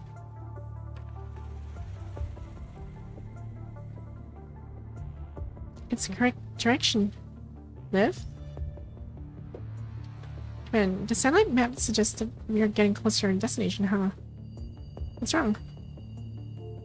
Don't worry about it. It was just a momentary glitch on our screen. Most likely due to unable unstable signal. The closer we get to that tower, the more off everything feels. Nevertheless, let's stay on our toes. Since it's already in our sight, the direction we are going in can't be wrong. Yes, let's stay on guard and keep pushing forward. I'll keep an eye on the surroundings and everyone's safe. I think we should contact the support force. Let's double check on our location. Oh dear. Thank you, Sika. We've done what we can. Let's press on. Right. I'm actually terrified of what's gonna happen in this place. Have you smelled anything strange? Smell? Smelled grass. Oh no, grass. Oh no, no, like the usual. Yes. Huh. Now that I think about it, I have since just now. I've smelled something delicious like food. But where's the sort of these smells? I smelled something too. Did someone fart? It's kidding.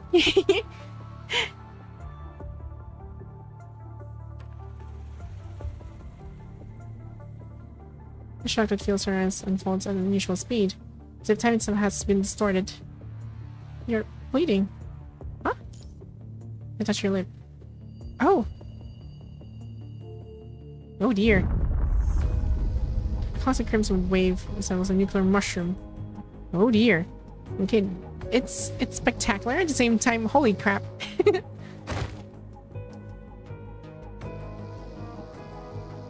Oh no. Sika. Oh no, she's out.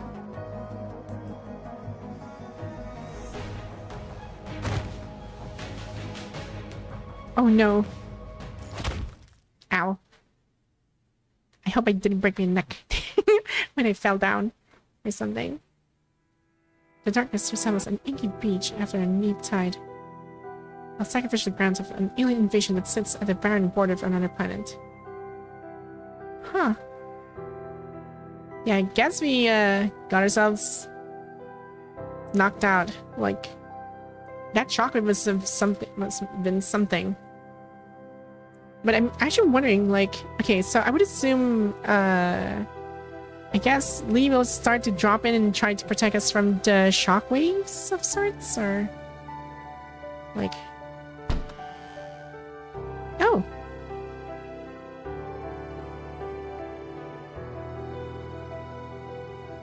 So it's time to wake up. Wait, is he using like the wireless connection for the deep mind? Consciousness gradually returns, a sense of touches the first to resurface. Huh.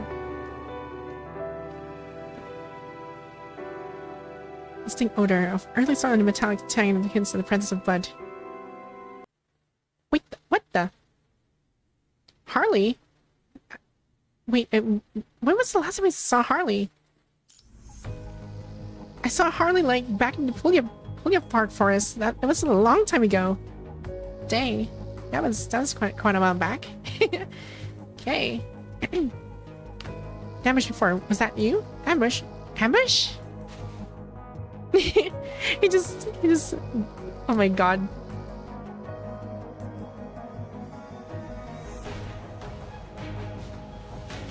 Sure, only something filthy and tricky can match up with a defector like you. Don't you agree? What are you talking about? Super cutting excuses. I saw it with my own eyes. You were messing around with 3 ascendants. 3? All of you are defectors. You think I'm so stupid that I can't realize it. You took advantage of this area in Babylonia, doing filthy business with the ascendants. Now that I've caught you, just you wait. I'll make you pay for your greed. Pull yourself together. We're connected to the purifying force. However, recently infecting the tapping on the stream, seemingly oblivious to its non-functional state. Yeah, he's hallucinating. He lost it.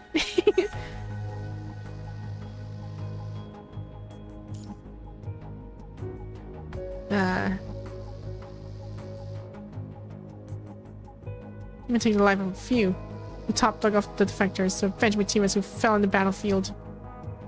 Don't private. Wait, what?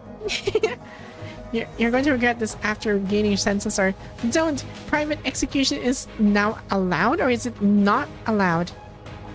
Oh my god. You know what? Let's go with this one. This feels stupid. Yes, I will kill you. I'm going to kill you now. Your sentence friends are on their way over. I knew it. How just not even conversing with you? I'm sorry, this frenetic illusion as he presses his deck against your skin. Oof. The moment that figure raises an arm, lightning speed, you instinctively evade the anesthetic needle with sharp tip grazing your face and drawing blood. Huh.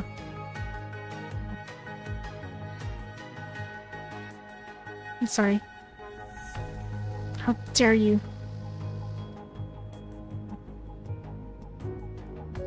Throw me a punch. Let's go. Let's go. Yeah. Okay, at least he's knocked out. He's still traitor of mankind running tough distance. Okay. To be honest, I am kind of branded as a traitor of my own mirror universe, so call me what you will. I can kick your butt anytime. Twice even. What happened? I only know that my mind was affected for a moment, then I immediately lost consciousness. It's a red light emitted by the tower. It appears to cause neurological damage to human brains. Wow. Harley Joe must be weak-minded. He has a small brain. A lot of people used to think Harley Joe was a woman. Wait, really? Harley Joe a woman? He's actually a guy. Oh my god. Okay, sure. I'm fine. My body has probably developed some sort of resistance against it. Yes, for every time I always get back up and I'm not dead, I always become stronger. That's why we are here. She's actually nice. Sika's nice. A swarm of filthy vermin! Really? You're still up? I thought I already knocked you out already.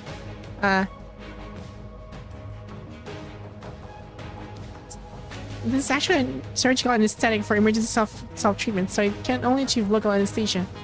I see. Leave it the rest of me. I'll put Commander Harley to sleep for a little while. Okay. We have already arrived at the foot of the tower, previously perplexed by the mind beacon contamination. Yee. Okay, that is scary. So I'm already like at the foot of the tower already. Guess we're about to enter. And it's just giving out like the very ominous thing what this can do. Yee. And the music is actually helping out with the it's really immersive. Problems recovered. finally. Camera jolts violently before able to stabilize, revealing a holographic projection on the table. Okay. This is the 13th time I've requested to communicate. I'll make it brief. I believe you've already noticed that the Hitara Tower, we don't know how long it had existed underground before it manifested itself. But I seriously doubt it took long. Dang. So... Yeah, Asimov's like really mean about the tower itself. It can emit electromagnetic radiation in the form of a visible red light that can contaminate mind beacons of humans, causing several side effects such as mental disorders, hallucinations, drastic changes in personality, and even increase in hostility. So, wait. The mind beacon sounds really bad, like, to have one for a human. So I thought, imagine,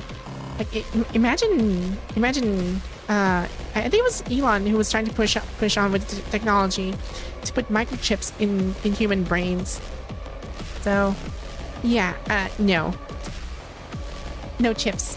Just no chips. Please, don't. Sounds promising, but it's not. Because one virus or hacking things can cause so much problem. Another dumb way to die. Imagine dying because let's say, oh dear, my chip in my brain just had a virus, and I didn't have an antivirus for it. Like, I didn't have my whatever antivirus you have. Like, is it running in Microsoft or is it running in Apple products or something? Linux probably. Imagine that.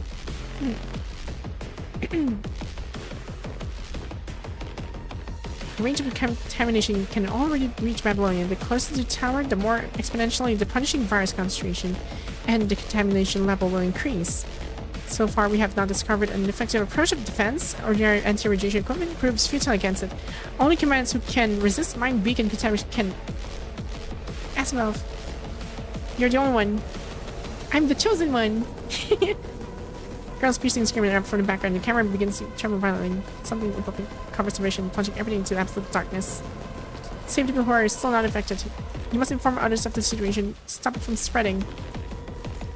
Lee, the key. The new frame is completely immune to the punishing virus heat. Okay.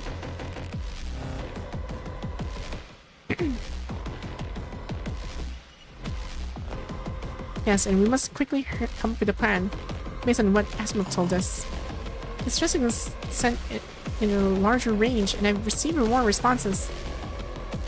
So, Chevrolet constant stream of rendezvous calls from other squads pops up. Things to open authorization. Oh! Solitaire, Carbo, and Strikehawk. Oh dear. These people. Chrome Squad is also nearby. Let's meet up with them first. Yes.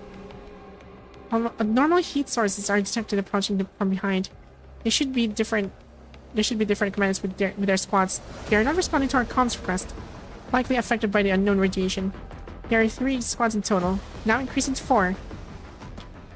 From a distance, your gaze figures rushing toward the tower, like moths drawn to a flame. Okay, so it's probably the purifying force called. So you can use so okay. Alright, so I think the purifying force is also with them. I hope so. Coordinate with the reinforcements, alright. Yeah, I'm just gonna speed this up a little bit because a frantic crowd on the horizon and gradually swarms towards your direction. Ready? Right, we're battling, and another. There's another scene. Am I just gonna watch the entire time?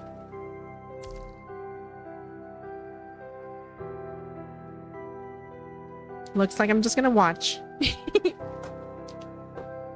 How long will this take? Like 20. How long is this? This is like a lot, but hyper real. I actually want to do something. Like, I don't know. Just something.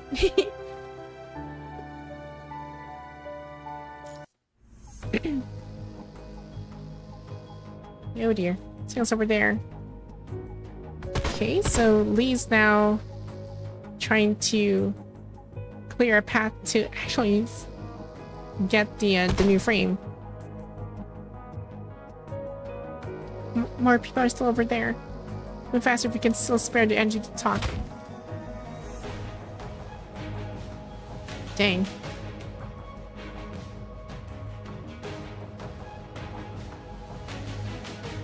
That's no use. The red light just now was emitting electrical radiation. Ordinary protection will have no effect again on it. Better than staying outside directly exposed to it. The nearest shelter is over there. Keep up. Dang. This is getting crazier. But where's the action? It's not a drill. Repeat, this is not a drill. Please seek immediate refuge in the nearest emergency shelter upon hearing this broadcast. It's pointless. Okay, now they're all... they're all... sad. They're feeling down at this point because they think everything is like the end of the world now because Babylonia is compromised.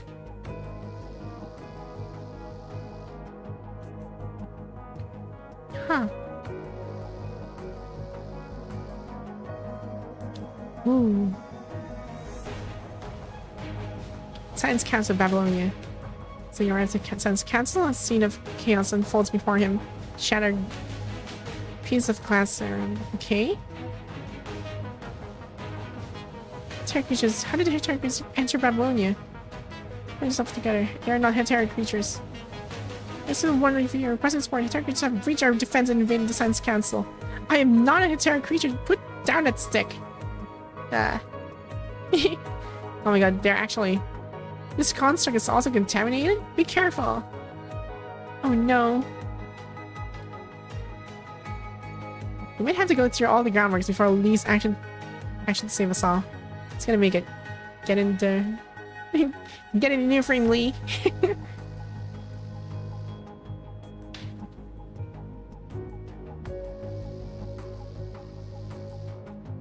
You better be alright. Time to the laboratory. The screens are still illuminating, but glassware. The precision instruments now lie shattered and fragmented all over the ground. Terror creature. Another one shows up. They are one of the same from the same group.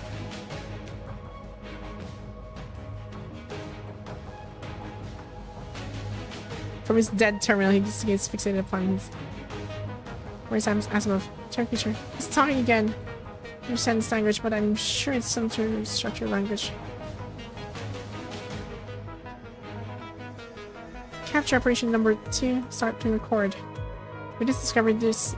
Years of words guaranteed to be mine. Capture it. I must capture it. Wow. He just lost it.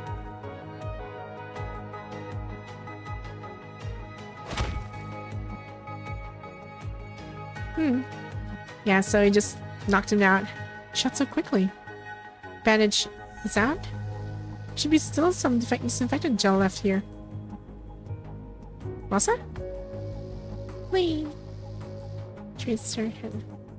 Aww. That man shot Asimov. I couldn't stop him. And someone medicine back there. You've done well.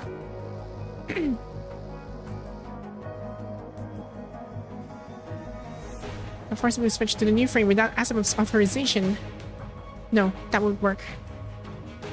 He needs not only authorization, but also the activation parameter and set of adjustment data. All the data are classified as top secret. Asimov once mentioned to Lee that he never stored data on paper or in an electronic device, relying solely on his own memory for safekeeping. No one have foreseen that Asimov's discrete habit would become a hindrance one day. Ressa, do you know the new frame's activation parameter and adjustment data? I only took part in the adjustment tests. I don't know. Mr. Asimov said that information is highly confidential. I can only find the backup files of the previous adaptation experiments. Oh, okay. The message conveyed through the terminal shards. Okay, so technically Asimov's out and Rosa's gonna help me, well, help Lee to get it into the new frame. But, you know, guess who's gonna do a leap of faith with Rosa. Yeah, this This is like I have no choice, but I really gotta put my fate into it. Aw. Probably didn't secure that thing using a password only, you know? Don't make me forcibly wake up a heavily wounded man.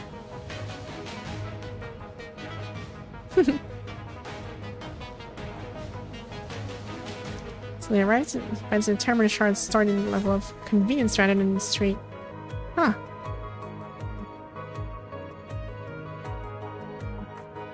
Okay. Coordinate activation parameter and adjustment data is quite risky indeed. However, outside the tightly secured room, Babylonia and Earth are engulfed in unimaginable turmoil. It's gonna be a ticking time bomb when it leaves at the crucial moment. I can't wait.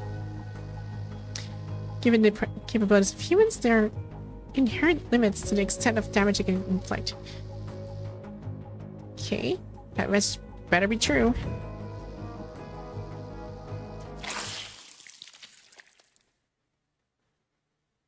Squish, squish.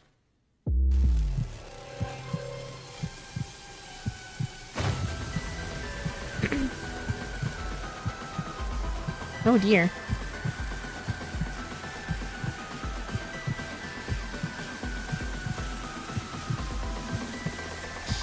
Oh dear.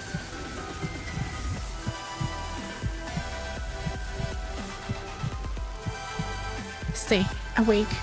I can't. A flash of colors and bizarre images continue to flash out of his mind, converging and forming broken rivers. The clock abruptly ceased to tick, and then the hands frenziedly reversed their course. In Lee's blurred vision, fragmented images emerge, flickering like a silent mine. Amongst these fragments, he sees himself walking alone in the new frame. Memories of battles fought alongside grief and spiral tower unceasingly stretching towards the heavens as if a treacherous ladder that defies all attempts to reach its peak. With unwavering determination, Lee fights to maintain consciousness while searching and capturing every strand of incoherent data and every piece of fragmented information. Found it. Commencing decryption. Activation parameter confirmed. Adjusted data confirmed. Okay. Looks like he got it. And I hope he actually knows what he's doing.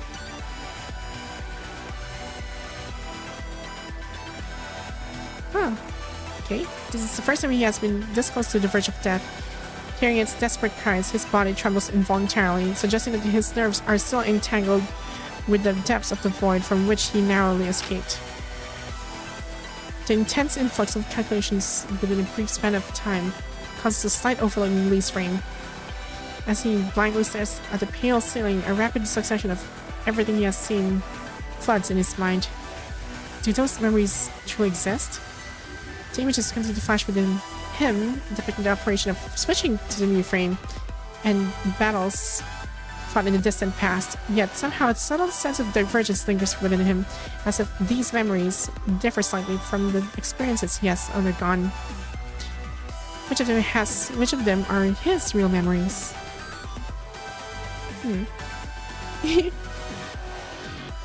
We're not even tower. I can't wait for what's gonna be inside the tower. It better be worth it. Please don't disappoint me like Baroque from Warframe always brings disappointing stuff every week, every 2 weeks. Hyperreal and Entity Tower. The gift of the future.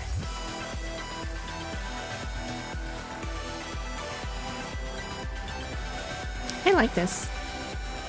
Next, he only needs to... With unyielding determination, Lee sprints towards the classified laboratory of the Science Council. Oh, okay, now we're talking. I can finally and put myself into combat this time. Time to do this. The once bustling area, always filled with blinking instruments and fast-walking researchers, now lies in ruin. Okay. Do forgive me if I try to read so fast, because I'm actually like starting to get really impatient. But I get the story. I understand the story. Okay. Commencing frame, which switch authorization. Please enter the activation parameter. Authorization successful. Starting consciousness transfer. Please refrain from interrupting the connection during consciousness transfer. Consciousness transfer completed. Alongside the suffocating discomfort that threatens to engulf his body, the killer lights flash before his eyes, luminance intertwines with darkness in a fanatic dance. Despair and pain seep out from the depths of his mind as twisted towers swiftly rise and collapse. Oh dear. Time seems to be mere concept measured by the hands of a clock, transforming into images that endlessly replay in front of him.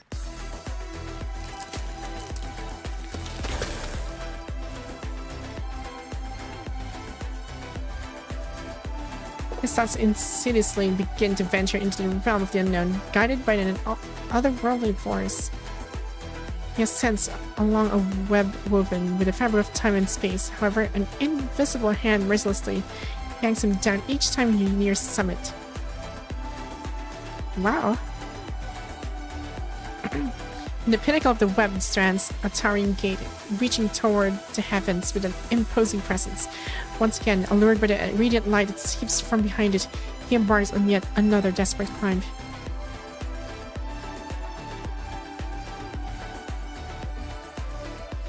Here, time takes on a different essence, where a fleeting moment stretches into a lifetime, has endured countless loops of existence, witnessing countless sunrises and sunsets.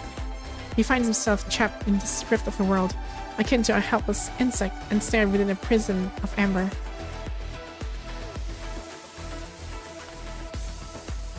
This is the annihilation and rebirth of everything he once knew. Shattered memories flicker for him like a fast-forward movie. He attempts to recognize him, yet his vision blurs. Warning. Activation of unauthorized frame detected. Warning. Activation of unauthorized frame detected. I like reading those kind of things. Nevertheless, there is no time to squander. Execute access control override. Warning. Activation of unauthorized frame detected. Warning. Activation of unauthorized frame detected. Dang. Yo. It's nothing more than a pile of scraps without the combat capabilities activated. At this moment, only one person can help him. He turns on the screen and sends a communication request to the name listed at the very top of his contacts.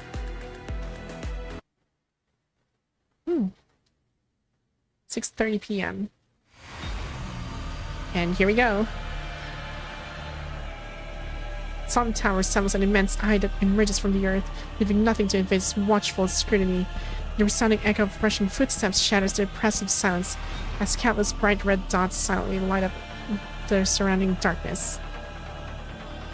Watching various countries in the air ahead is increasing. The number of attack creatures also keeps rising. From a close angle, the tension emitted by the spiral tower becomes even more suffocating. Every aspect of it can effortlessly evoke fear within one's heart, whether that towering height or the incessantly increasing virus concentration displayed on the screen.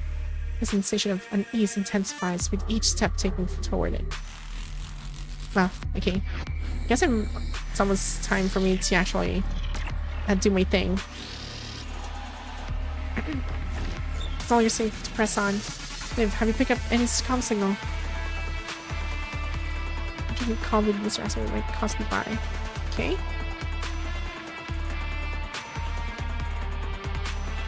Oh. Anyway, it seems like something's terrible is lying in wait. Are there any signals from the other nodes? I haven't picked up any yet. With a grim expression, Liv solemnly shakes her head. Maybe they have lost their means of communication, or they are simply too preoccupied with the entire creatures to send out a signal. Remember to drink water between all the reading. I know. Hold on. Thanks.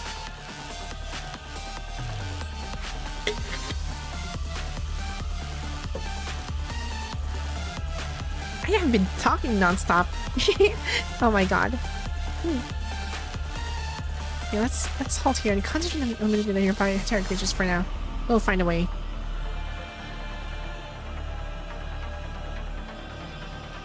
Suddenly, a jarring noise that erupts from the communication with Liv has been adjusting, shattering the momentary silence. Is that a new message? No, just some static noise. Disappointment can be easily spotted by on Lynn's face. Commandant? Lee? After Flash's search, you discover a peculiar communication device tucked away in the depths of her back. The small machine displays a blinking string dot of light, indicating an ongoing call. I need your help. This is a new frame. Though the unstable connection Lee appears. Oh! Yet no one expected to be under such circumstances. Meanwhile, the hoarse roars of terror creatures echo from the distance. His wearing frown and his face look grim. Yes, things are not going well here. Babylon is in a dire spot. The electromagnetic radiation has caused mental disorders in a large number of humans. Even Asimov was attacked and heavily injured. According to the Science Council prediction, the next wave of radiation is expected to strike soon. Though, through unconventional means, I have managed to obtain certain information and switch to this new frame ahead of schedule. However, Asimov is still currently in a coma. I need your authorization to attain full access to it. Unconventional means. Are you thinking about? I request full access to this frame, including its offensive functions. The crucial and initial step required to resolve everything is entering that tower. But no one can get even close to it. I can. Okay, he's really confident in this one. Which means only this specialized frame is able to enter that tower. That's too risky. We've seen worse. Trust me, Commandant. It is our one and only option. Do you remember the only one message that Asimov deciphered from those Heteromer shards? You mean, this is a gift of the future. And I found more information from those words, from those shards. It falls into silence, only a hoarse static noise from the communication echoing in the air. Lee consciously adopted a relaxed tone, attempting to ease the tension. Even disregarding the message, this frame remains the best option we have now due to its complete immunity against the punishing virus. I'm a member of a Grey Raven, the best squad in Babylonia. The more experience in battle than many others. With my ability and experience, I can ensure Lee. It is rare to see Lee being this verbose. After you interrupt, a barely perceptible sigh travels through the communication channel from Babylonian to your ears. I understand what you're going to say, Commandant. But on the other end of the call, a fleeting smile graces Lee's face. As quickly as a butterfly flutters its booking wings amidst a rain shower. This is the sole solution I conclude from deduction, taking both a frame's capability and selection of the executor into consideration. You two are aware of that, aren't you? Wow, this is really dramatic now. I know what you're thinking. The unknown isn't always unsolvable. Sometimes true hope can be found in the unknown. And you will always choose to stand by my side, and that's exactly what I'm bound to succeed. I'll do as you request, but with one condition. You must ensure our remote connection stays intact. I need to keep track of all your state at all times. I can't agree with that, but it's too dangerous. My mind in this room is highly unstable. If any emergency occurs, I won't be able to guarantee, no matter what danger lies ahead, we face it together. Yeah, because of what happened to Liv back then. I remember that. I am not going to let that happen again. I accept your condition. Grant full access. Come back to us safe.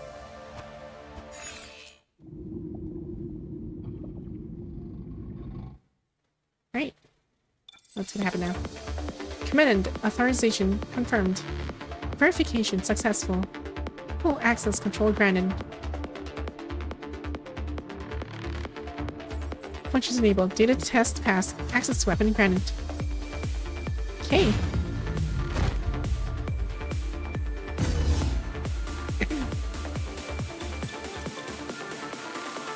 Whoa. It got faster than I expected. I got the concerts in the battle when it's already assembled in the laboratory door, showing distinctively abnormal behavior. inspector's here. He took away the new frame from the Science Council without authorization. The enemy of mankind. Huh.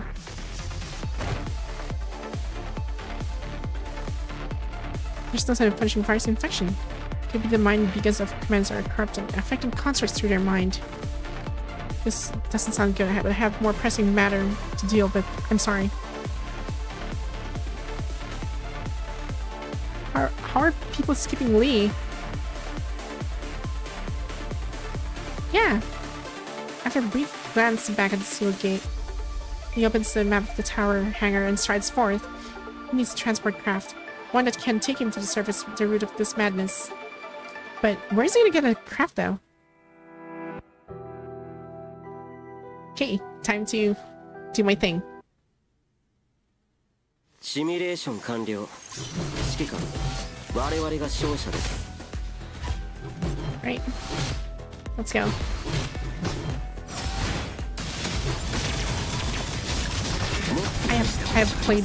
I tried playing this in the trials, so I can probably do this properly.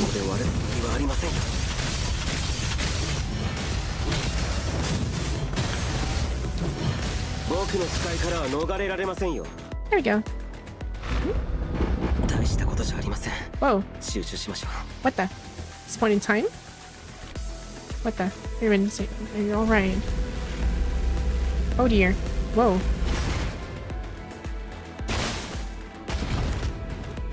Yikes. I'm coming. Great. あなたたちの視界は僕の視界からは逃れられませんよ。もう逃げ場はありませんよ。Yo. もう逃げ場はあなたの生存確率はゼロです。That is one cool exit. I like it. Dang. ここで終わるつもりはありませんよ。Yeah, all of my buddies got incinerated.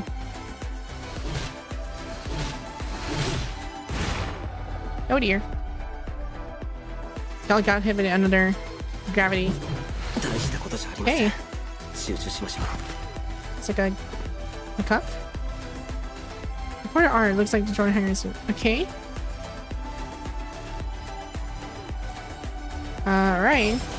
あなたたちの時間は僕がもう逃げ場はありませんよ。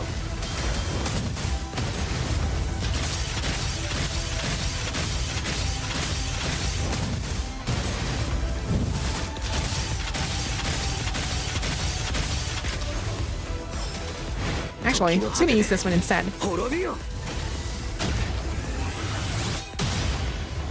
There, much better. 大したことじゃありません。集中しましょう。ここで終わるつもりはありませんよ。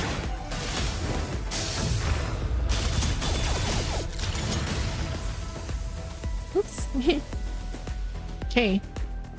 Well, there's like a weird gravity around that guy.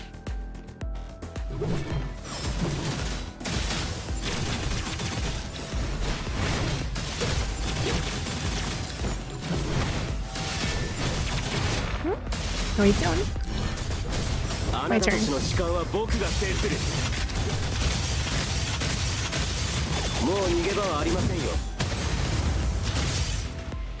Dang. Okay. Heading towards here. What the? Again? Crow? I'm sorry, Crow. I'm sorry, but I have to do this.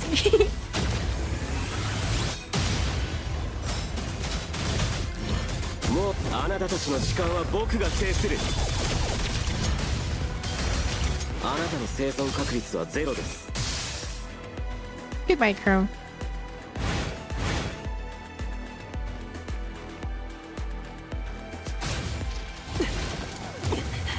He looks so cool. We're so...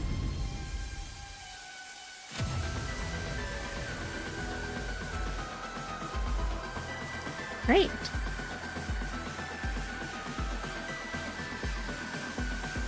Dang, look at the tower.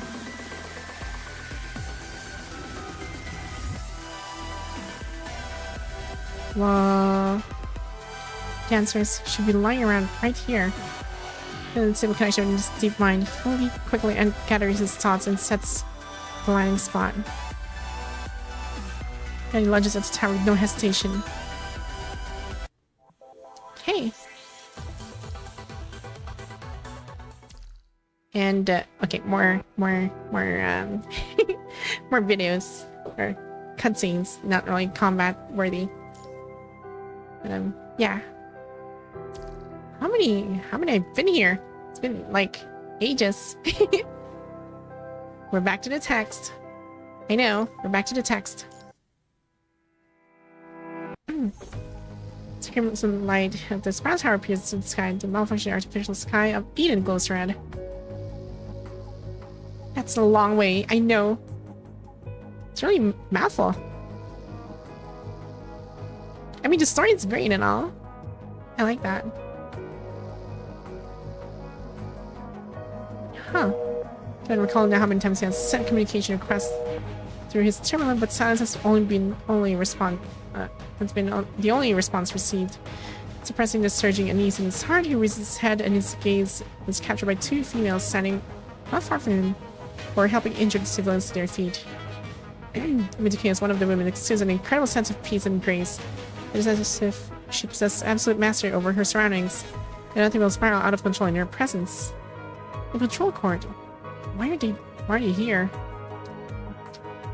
Oh, Ishmael? Leslie, there's no available vacancy in Star of Life now. Leave her to me. And Leslie. Ishmael and Leslie. Huh. Wow. Talk about he's actually surrounded with pretty cool looking ladies. Dang. Is there anything you're worried about? Huh? Not you, I meant the gentleman standing behind us. Your keenest perception is truly impressive. I'm surprised that you have managed to notice things behind you in such chaos. I just sense your anxiety. Is there anything you're worried about? She looks somewhat familiar. She looks somewhat familiar. Maria pulls out Lee's profile from his terminal and shows it to them. But as Leslie looks at it, a frown appears on her face. Lee from Raven is your older brother? Miss Ishmael, he's the one who attacked the landing pad just now, right? He attacked the landing pad? Please tell me what happened. Well, we received an alert about a fight erupting near the landing pad, resulting in several conscripts being injured.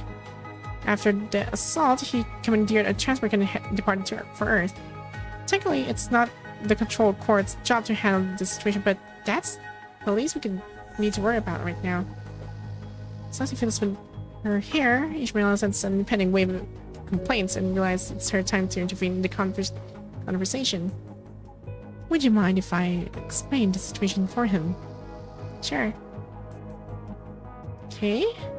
When we first received the order, we thought it was another false call resulting from an error in the command system. However, we found this video recorded from an attack construct after arriving at the scene.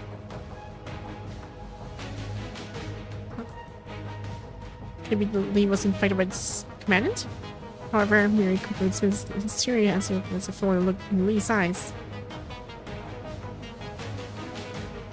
He's at it again, doing the most dangerous thing without telling anybody.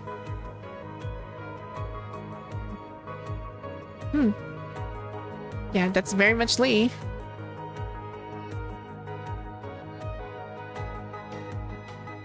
Sometimes people choose to keep their hardships and sorrows to themselves rather than share them with their loved ones. Would you choose to do the same? Those tied by blood are inseparable, like seeds and soil, relying on each other for assistance and growth.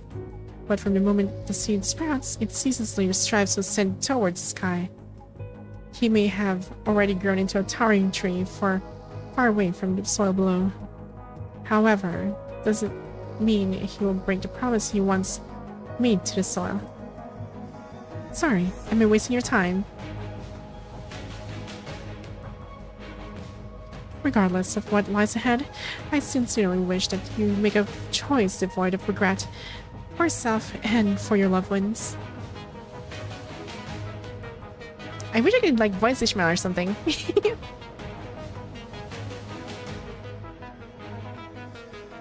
Ishmael looks nice. I like her.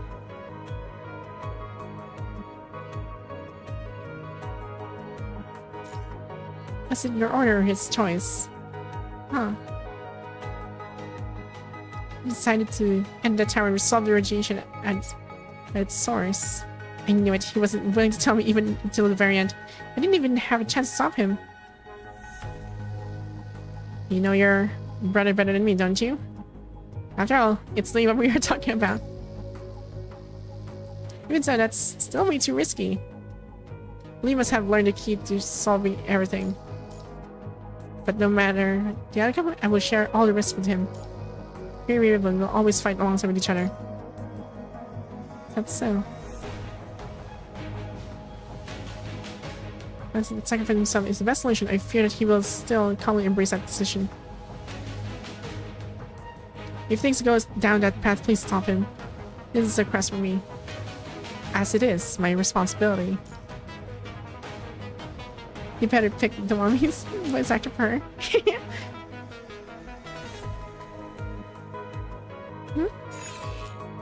Having said that, he has a call. Translate communication request to Lee again, but there's no response this time. Just like what happened to Miri.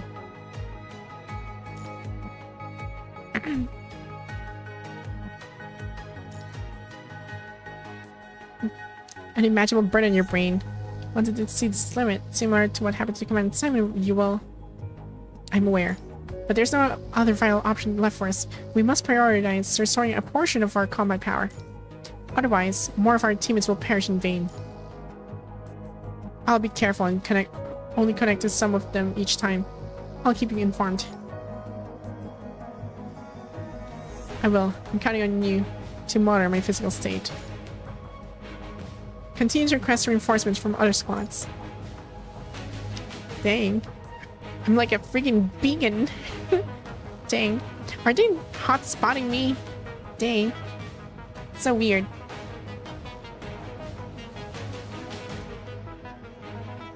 One human connects to this many constructs alone. I will assist command, share the burden. It'll take us time to gather our forces, but we must not delay in taking action.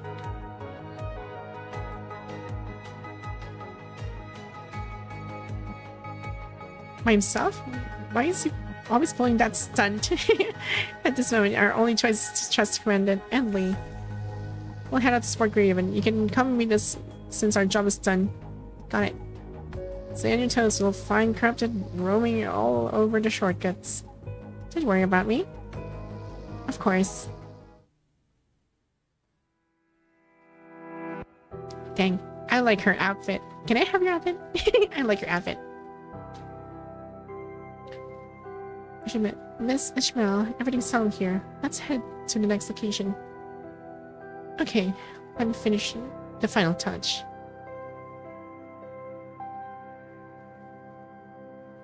In the middle of the passage, a glaring red light appears in the real-time Earth projection related to her object's thought. The staircase leading to a new height has manifested. The light of destruction in Rio serves as its byproduct.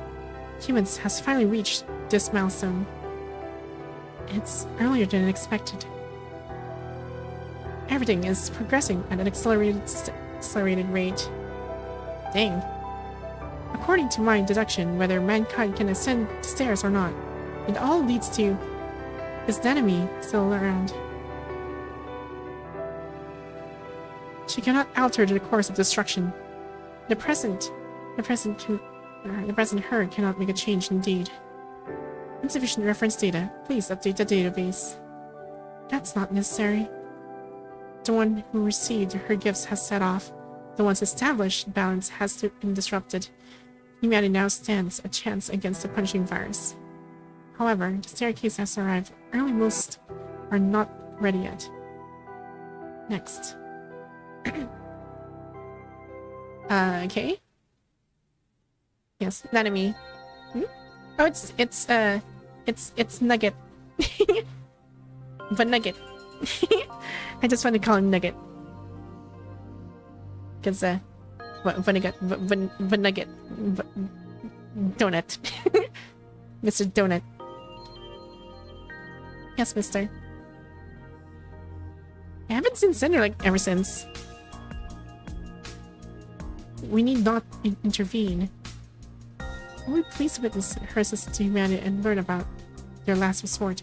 Spiral Tower has benefits earlier than anticipated. If humans exit the stage ahead of schedule, the rest of our journey will become even more dull. But regardless of their survival, the Spiral Tower will undoubtedly exert its influence on the Ascension Network, and thus we, as the ones intricately connected to it, will also experience the effects. This is a trial not only for humanity but also for the Ascendants. The filtering process itself is constantly changing and evolving, and so are the criteria. To meet the requirements, we must implement our preparation in advance. Bring that recruit over. There are matters I need her to confirm. Recruit?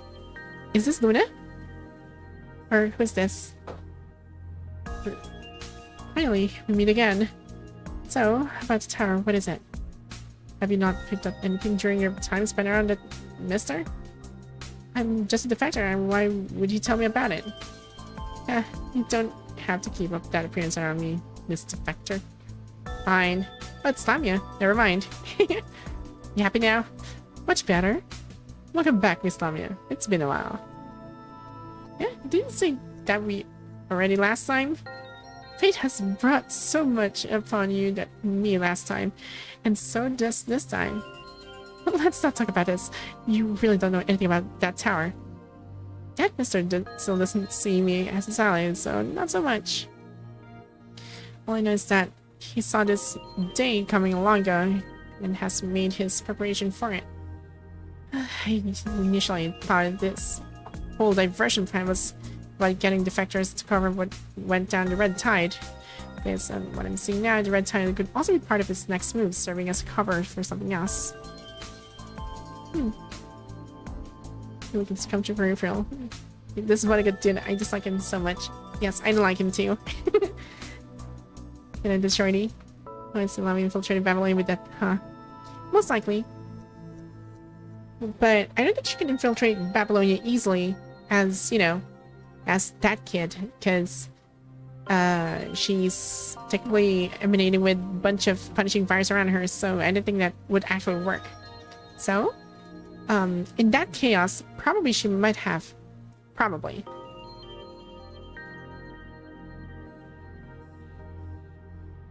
Hard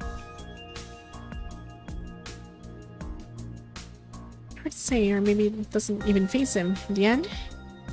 You, someone who's been missing in action for ages, haven't managed to dig up anything valuable intel worth this attention. Wasn't it your idea for me to go undercover as a defector? How have things been on your end after we separated? Well, huh. If he filled me in details about Luna and left the decision making up to me, then I passed the options along to Luna. She should have already left the moon by now. Well, as I was caught up with Luna, were you busy entertaining Lithos and his special guest the whole time? Most of the time I was just roping in some defectors for him, but later on, even he didn't have a clue what to do with that guest. So nothing achieved. That's not necessarily true. Oh? What have you dug up? Tell me about it on our way to meet Luna. Oh, it's mostly about Lithos. Turns out that we've turned out a bunch of copies of his mind. That's the kind of technology the agent has. If the current Lithos dies, it'll just use one of those mind copies to bring him back. Well, that is smart. Probably that's why he actually managed to, like, Lithos apparently managed to, like, escape. Yes, Bianca's patch, yes, Lithos. Freaking annoying Lithos. And, for those people who doesn't know who Lithos is, yes, this is a guy. He's just using a form of a girl. Because whenever he dies, he just goes to another body. That's what he does.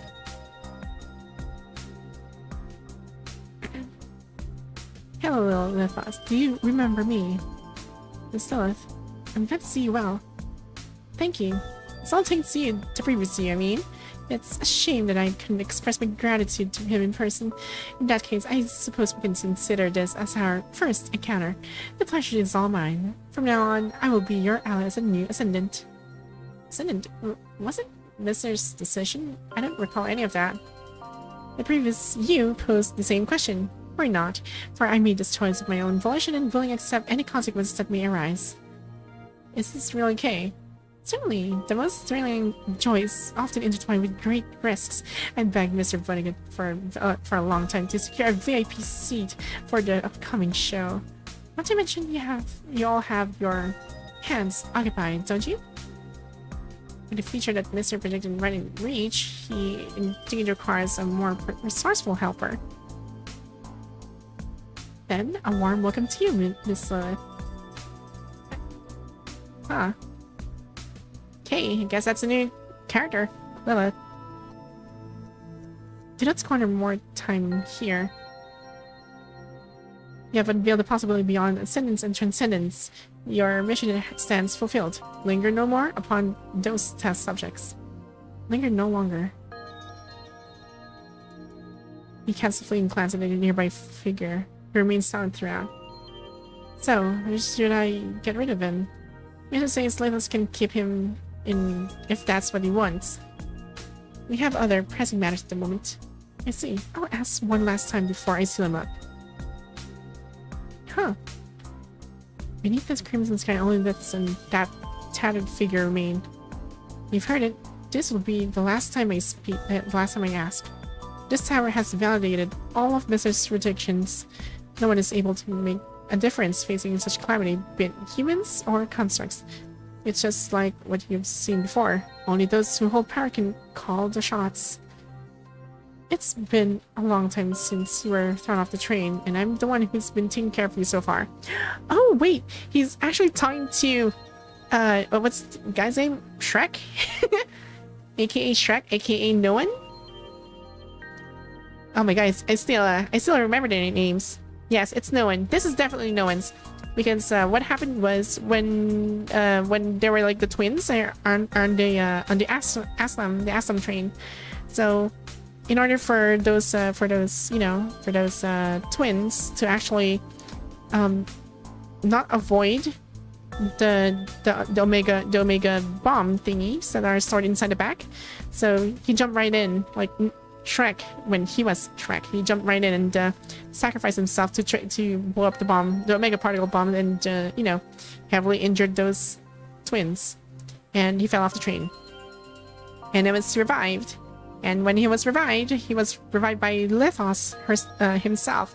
So and apparently he's been dying ever since. Like, no one, or Shrek, has been dying over and over, several times over. So yeah, that's a sorry. Until he broke the loop. Yep, it's definitely him. It's time for you to make a decision, Mr. Monster.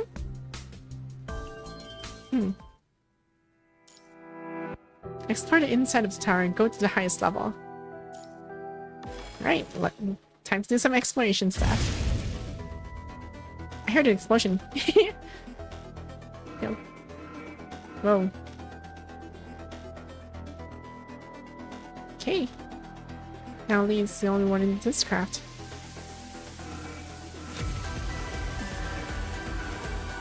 Ascend first, then look for a suitable location to land. This undoubtedly correct decision considering the unpredictable nature of the enemy's potential risk. It is wise to utilize the aircraft speed's advantage to buy more time. Just as Lee is about to pull the lever, excruciating pain engulfs his entire mind, ripping through his chest and the left side of his body. A powerful vision overtakes his sight, revealing the imminent collision of the aircraft with the heteric creature set to occur within mere seconds. Amidst the explosion of the engine, the remaining half of his body plummets along with the wreckage of the craft. The intense pain stretches his nerves, as if the experience were truly happening. In order to maintain focus, he plans to deactivate his plane receptors. But unable to take his mind off the overwhelming pain, he glimpses at the explosion point in his vision. He spots an unknown creature at the rear of the aircraft, its abdomen emitting an ominous glow. what will happen if he attacks it. He wonders about the potential consequences, yet he cannot afford to test his thoughts in this crucial situation. Speed up and charge in. What? Lee's body moves instinctively, faster than his mind can process. With deft swiftness, he lifts the security lock of the craft's cargo bay and discards everything with it. Ooh! There's no time left to dwell on the ifs as the craft gains descent acceleration from the reduced weight. Oh, there. Dang. Oh, this is getting even better. Was that a vision of the future or a memory of the past?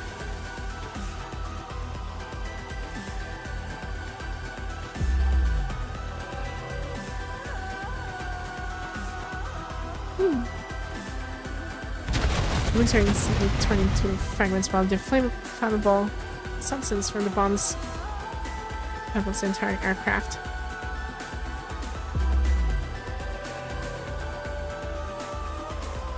Huh. So basically he's like, you know, the movie called Next. You can see the future for a couple of seconds.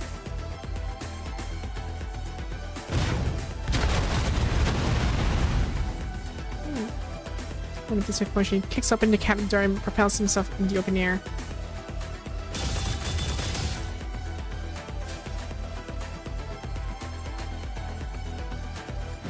Almost there.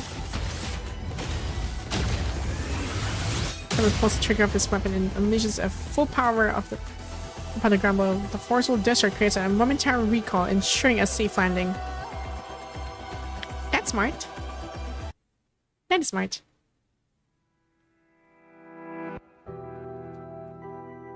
Is this not the first time I have come here? We'll fail again. Must save. Whoa. Don't command will die. Ooh. Is that a threat? But Mary will also.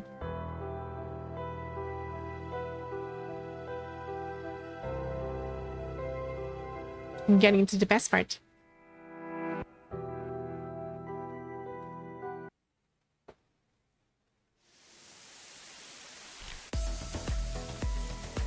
Okay, right, let's go.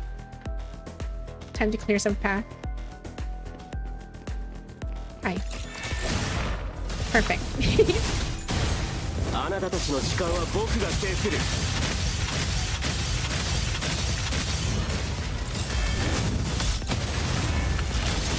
僕の視界からは逃れられませんよ。もう逃げ場はありませんよ。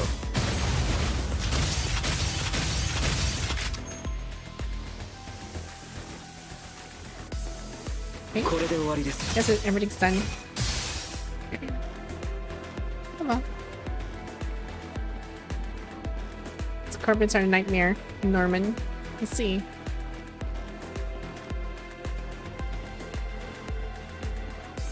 Ooh.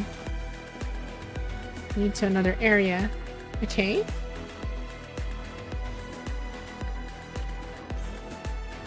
Huh. Move along the path. I think this is the path, I think. Oh, I see a long. Whoa, okay, that's a long, real long path right there. あなたたちの時間は僕がもう逃げ場はありませんよ。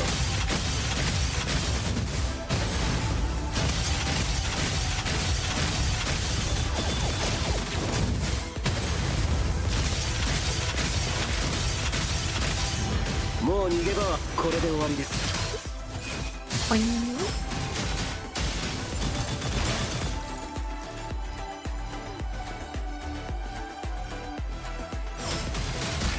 大したことじゃありません。集中しましょう。あなたたちの時間は僕の視界からは逃れられませんよ。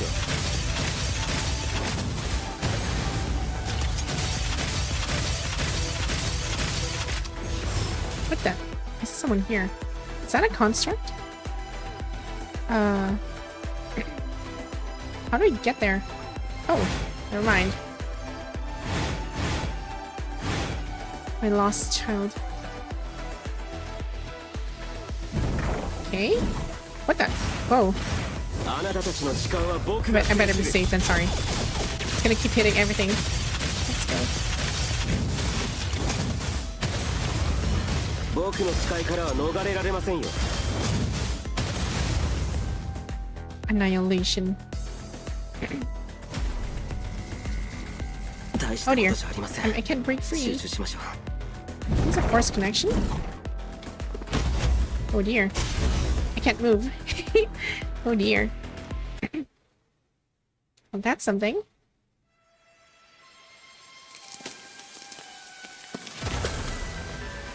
Oh dear. Whoa. That's a lot of things going on. What is going on? Like, there are my memories of something and memories that I haven't seen.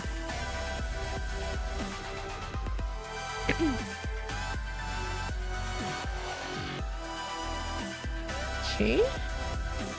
All the missing fragments. Oh, I'm not able to survive a mere moment of mind overload. Okay, so this is like the mind overload, I guess. We're going to another dimension. I know. Lee's moveset is really flashy as hell. Still pretty cool though. One of us abruptly halted on the verge of causing a total breakdown. Commandant? Yes, it's me. Why are you here? The tower is far too dangerous for you. I know. No matter what danger lies ahead, we face it together. Not to mention, I also made a promise to Miri that I will stop you from taking everything upon yourself. Well, kind of will die.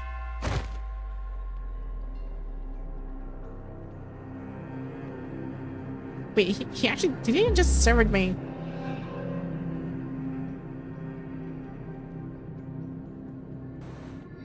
You just give up now, there will be no more.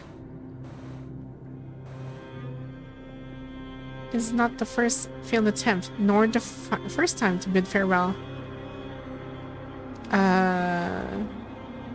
Like his blue vital fluid, the blood is bright red, suggesting it's human origin. Right here. What's wrong? How am I here? What are you talking about? It's 2 p.m. in the afternoon, and this is Graven's preparation room. That's right. You're my commandant. Did I say anything wrong? No, you said nothing wrong. It's just, I'm surprised by how you addressed me just now. Surprised?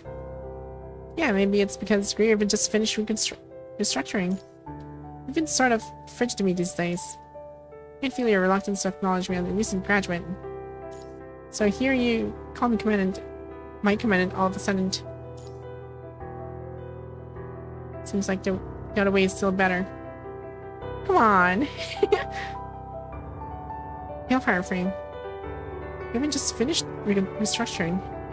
Compared to the present, the period could almost be deemed peaceful. Oh, so this is like in the past. Commandant, what's wrong? Do you have any wish? Me taking the art? Having a future peace. Sure. I'm not asking you to do a pep talk. Retiring as early as possible and getting my pension. Can you just give me one that is actually achievable? Your smile? What? My wish. I want to see your smile more. You will scare off everyone with that intimidating look on your face. I was actually thinking like, I want to see your smile. And it just smirks like, oh my god, you're even creepier than usual.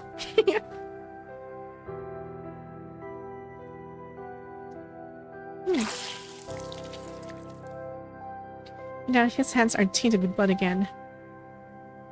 Wake up. Okay. It's like something's it's like something, there's a message from the future. I'm not surrendered to the deception of information. With symptoms, okay. Let's say the mind connection and take one more step further. So basically, the one is actually trying to inform Lee that the commandant will die, and Mirai also, if they maintain him, if they keep themselves inside the tower, it's actually a lie. Your response by his tolerance toward the ocean as a starting change in tandem with her movements. Calling Metropolis. The owner of this place once told me about 9 deaths for 1 chance. Let me guess. Is this Washu? Are you from Wash? Are you Washu? Washu? Dang. Or probably someone else like Lady Ku or Ku. I don't even know how to pronounce your name. Oh dear. Just behold. Me. I'm sorry. I couldn't keep my promise.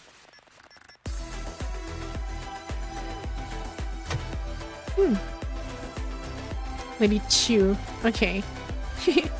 Thanks. You must reach a starting point to grasp the slim chance of change. You still have me. Let's keep pushing forward. This is the choice I made. Okay. Ah. Okay, that is okay. Take to the end we are trying to reach. When you can find the answer you're seeking there, I'm with you. Turn this way. Start anew and try again. Even if failure is predetermined.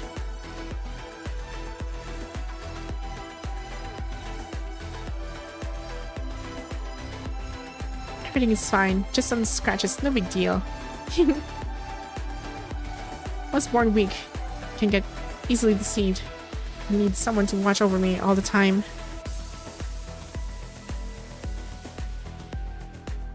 But you know what?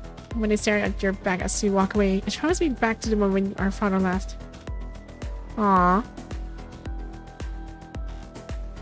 Guess I was a useless burden. I thought back then. If only I could become someone you could rely on and share the hardships with. Now you are finally willing to rely on me once. It makes me so happy that I'm finally able to help you. Even if it's just once in my life. Aww.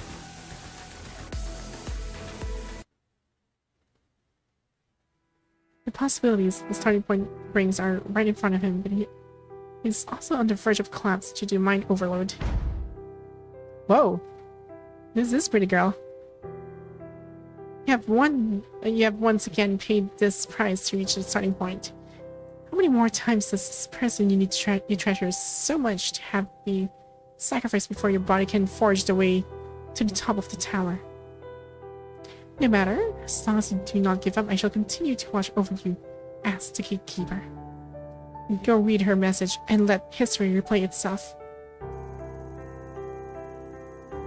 Huh. To the person carrying a terrible shards who is able to read this, you'll be able to find data on the language of the punishing virus and its high-dimensional properties reported here. As long as you speak its language, you'll be able to send messages into the past and maybe even prevent this disaster from happening. I know you have experienced a lot of sad parties along the way, but don't give up. There is still a chance to save it all. Let me guess. Is this Nanami who actually sent it from the future? This is my gift to everybody. The gift of the future. And now you don't need to read any further.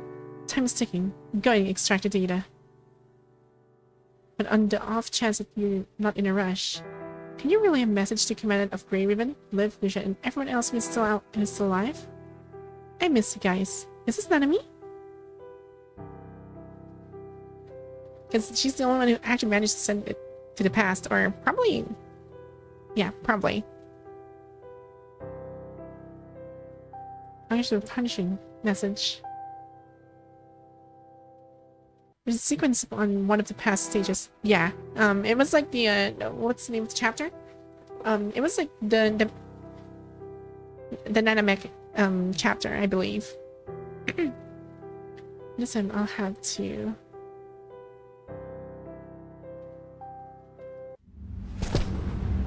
Ooh. Okay.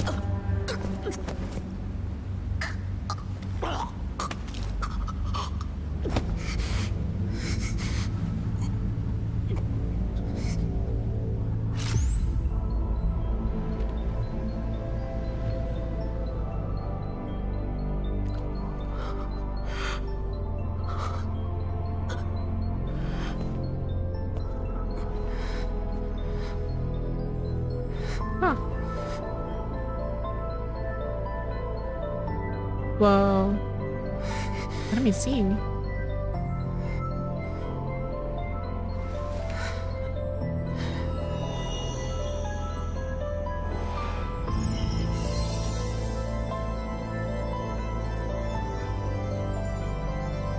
Okay.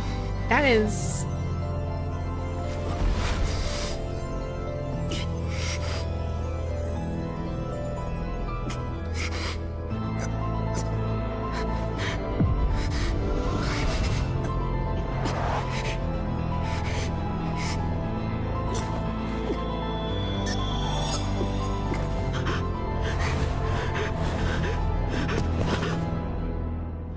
Huh. And that would be...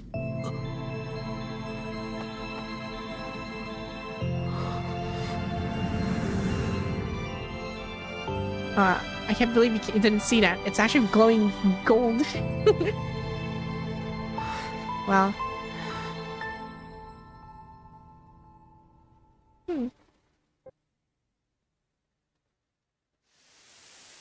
I'm like, hey, bruh, over there.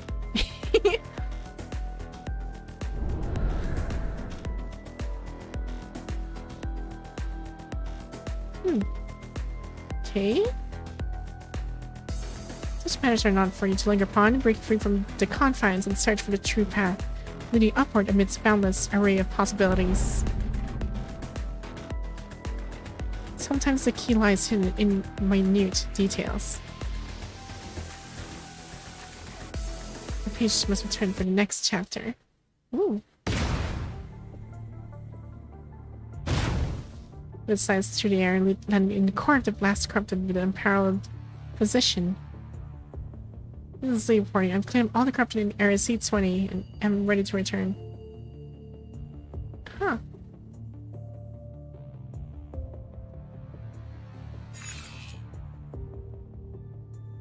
Let me guard down.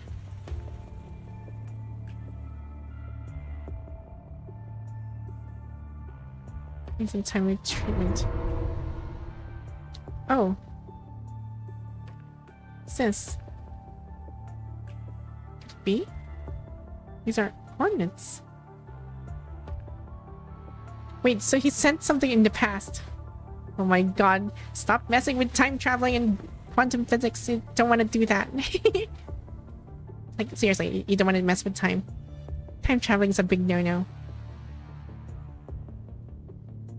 It's something that most... well...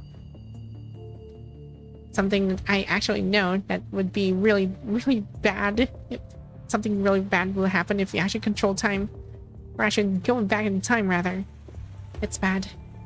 It's just gonna create a paradox.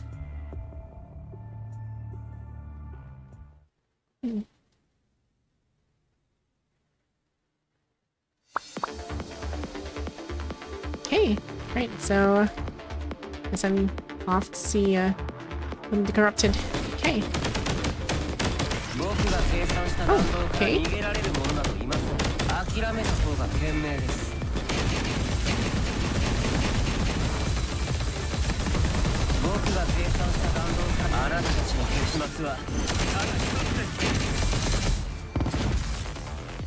There we go. Perfectly.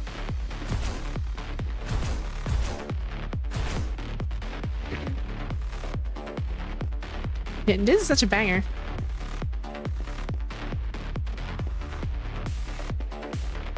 Where I am now. Looking coordinates. Whoa. Okay. What am I? Oh, okay. That is quite a travel.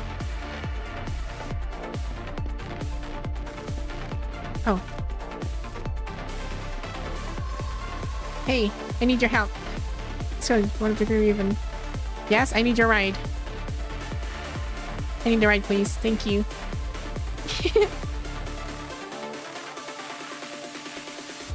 Right.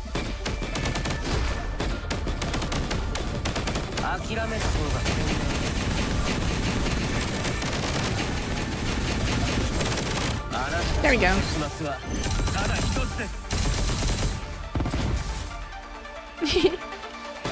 Oh dear. Whoa.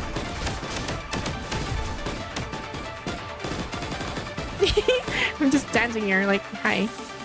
This is crazy. That's a lot of red pings.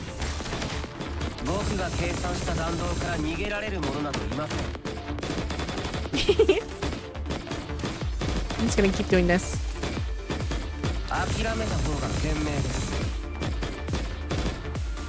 Okay. Well, that wasn't just hard. That was actually easy.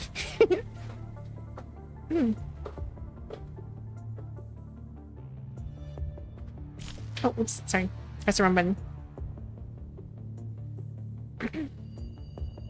It became the machine gun. Yes.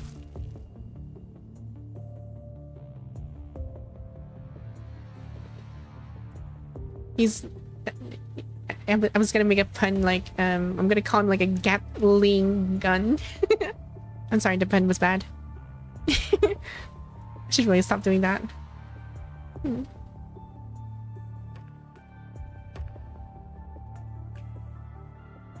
Those are relatively safer missions. Nothing bad about that. It's just different though. I did become constructs to stay safe. You got modified willingly? That's right. I may not look like it, but I come from a family of soldiers. I've always had a weak constitution though. Needed an exoskeleton even for walking. Family, they all died bravely in battle with the corrupted, and I couldn't carry on their legacy. Couldn't even avenge them. So when I found out that my body has a strong affinity to Tantalum 193, I was really glad. I wish to fight alongside with command on the front lines, to become a captain that members look up to. Someone who can protect, and not who I am now. Yes, with the Gatling gun. Yes. It's alright. There's nothing to apologize for. No one starts out as experienced. Right. Oh, is that? Somebody catches his eyes and makes his way toward the other side of the street. Never thought we'd find this here. Looks useful. Wonder which squad left it here. Is that an electronic magnetic observation device? Yep. Looks like a model used by the engineering force. I haven't seen them use it in missions, but the task force usually doesn't use these. After all, it's not affected by the punching virus. As long as you can calibrate the imaging, it's a good way to find your bearings when navigation system is down. It's just a shame that these aren't really designed to be portable.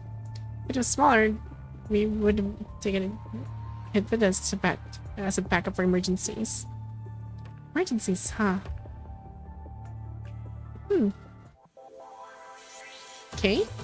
Well, that's one down. Oh! Whoa. Okay, rerun. Wait, what? Dimension rerun? Huh. Ooh. Okay, so I'm gonna go back to the same place again. It's a dimension rerun.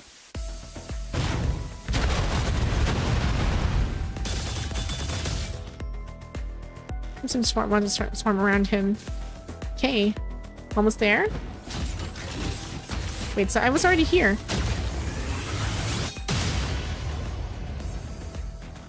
Okay, alright, so basically it's a rerun.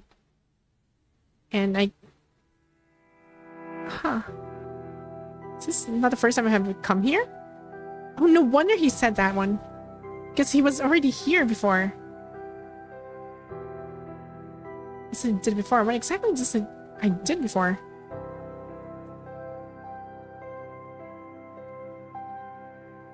Oh, okay.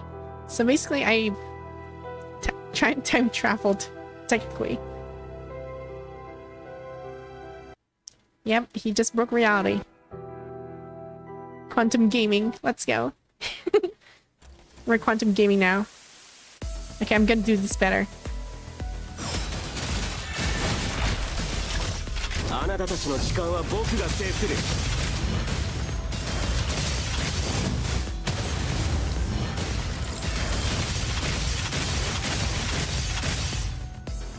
あなたの生存確率は0です。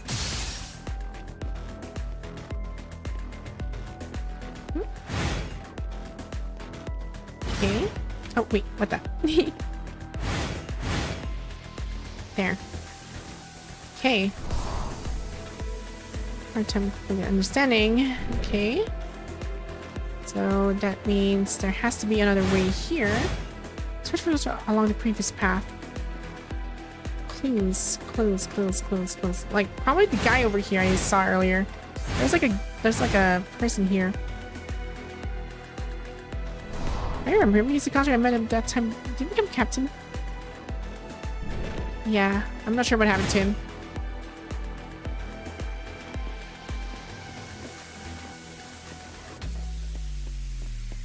Okay. Guess it's time for me to born from chaos tracing. Oh, okay. The real path was over there. You have to go down.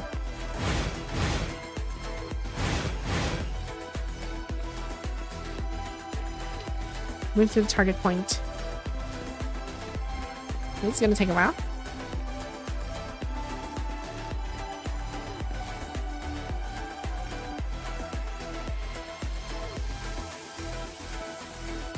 Trust your instincts. Oh! Ooh!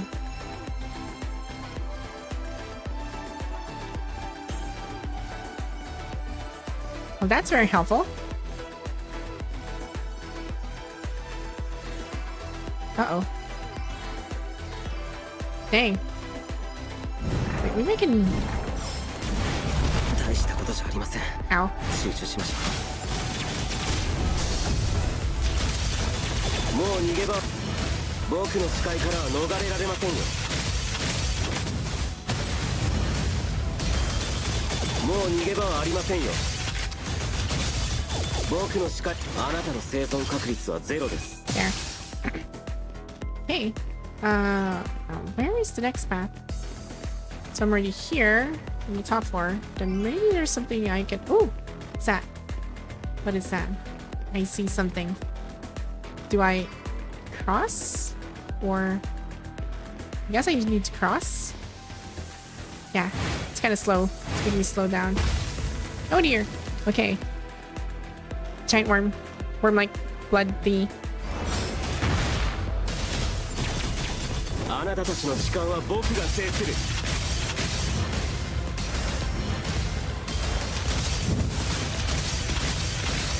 これで終わりです。時の果てで滅びよ。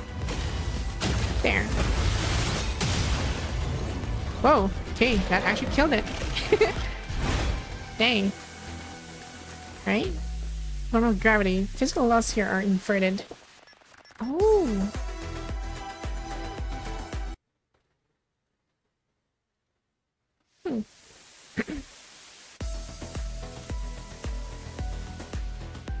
Well, that was helpful.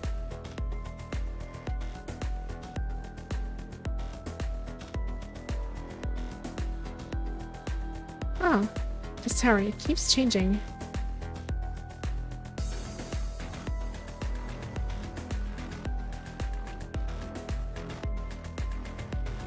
Dang, I'm just time traveling just to solve a problem with the current state. Dang.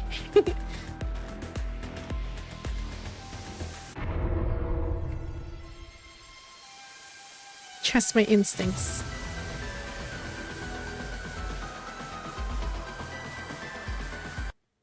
Huh. Well, that's done. Okay, and we are entering a... What the? What the? Okay, I'm really confused with that one. Wait, hold on. There's dimension rerun and there's also like... What? I'm confused. Oh. Fragmented. Okay. Guess I can try and go back here first. Let me see. Oh, I can't edit it. Darn. Oh well. It's fine. It's gonna try and use this one. That's chapter 2. My clothes. I sometimes think I need to focus getting out of this place.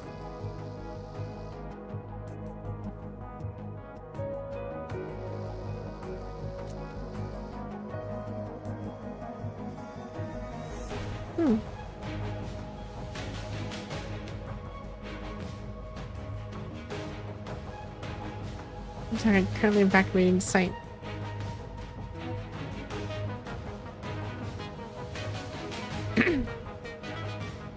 Ready to go extra time. Your preset surveillance interference ended up 3 seconds short. You think I'm working alone?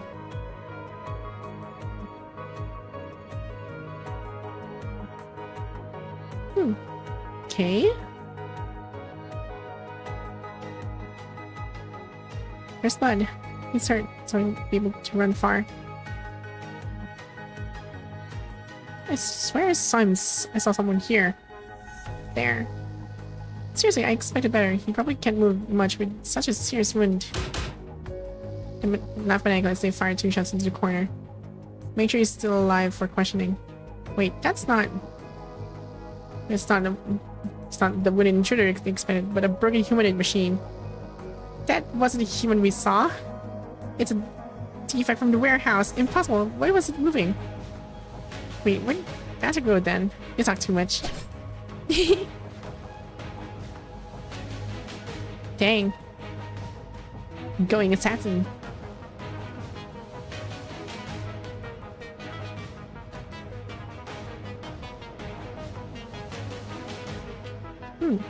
Let me repeat myself. Okay, very good. Satisfied conspicuously. That's on the side for Lee, but it takes a storage device from Lee. I'm impressed with your abilities. It's a real pity that you must die today. This is why you withheld information. You're quite sharp, I'll give you that, which is why I trusted that you would be able to crack the complicated security system even under those circumstances. Oh, you hear that? Looks like their backup is here. I'll leave the rest to you, then, teammate. And he aims Lee's leg. Dang. Imagine being betrayed and all. Audio model calibration complete.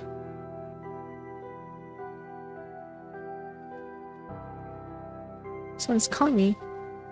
After a round of dissonance, Lee could faintly hear the calls of his teammates live in Lucius' voices. Memory's all scrambled. Is it because of the infection? This is really crazy. Like the quantum gaming thing that you're you're trying to tell me. I'm traveling back and forth.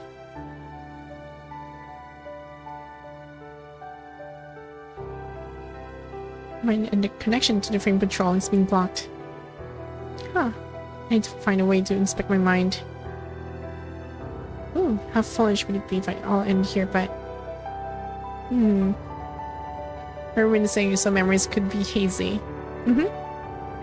Each of us has an indispensable feather necessary for grieving to soar undeterred by opposing forces. Huh.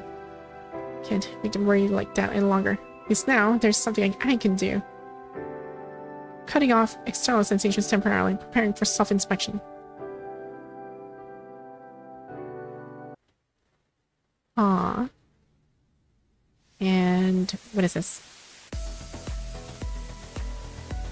What was that? I have to inspect them one by one. Pass air, see if it's Miley sees a red crystal floating in the sky. This Tifa's data shard. To think this was fun me all this time.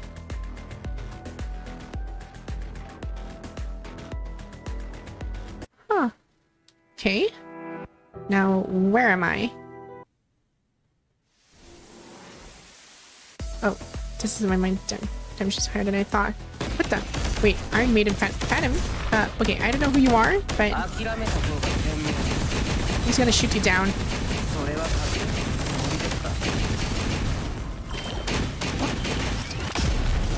No.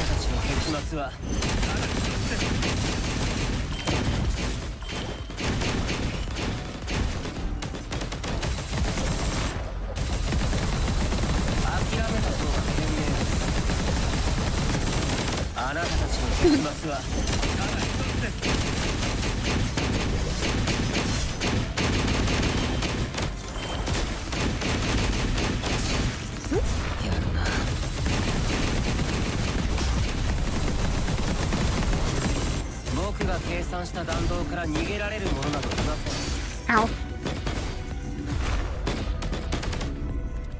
Friggin' stop moving. Oh, not Eve. I don't know, I'm just gonna keep shooting. I don't know what happened. Shoot anything that moves. I don't know what that is, but I managed to like find it off.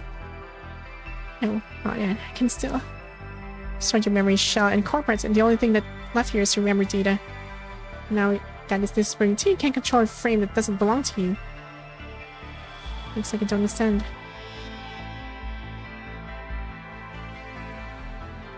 I saw them here, your memories. You're also someone who's willing to do anything to achieve their goal, aren't you? When you were in Corona, and even before that, the blood, the bodies, the betrayals, and now you're part of a weak little team like a normal person. Must be hard, isn't it? Rather than the task force, I think the purifying force is more your thing. Since you're used to all of that already. I realized we weren't the same when I saw your memories. You cannot bear to lose someone dear to you, and for them, you're willing to perform the worst deeds. When you finally lose your family, friends, your covenant, you'll remember what I said today, and then.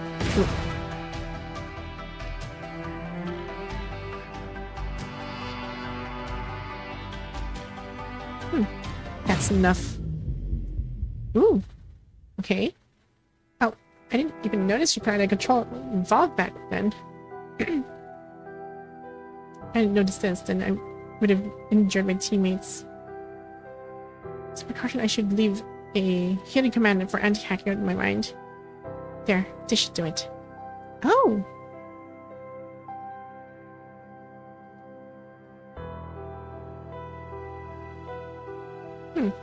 Oh, it's it's Vera in her cute little support outfit. Look at you, Lee. You've seen better days. Uh-huh.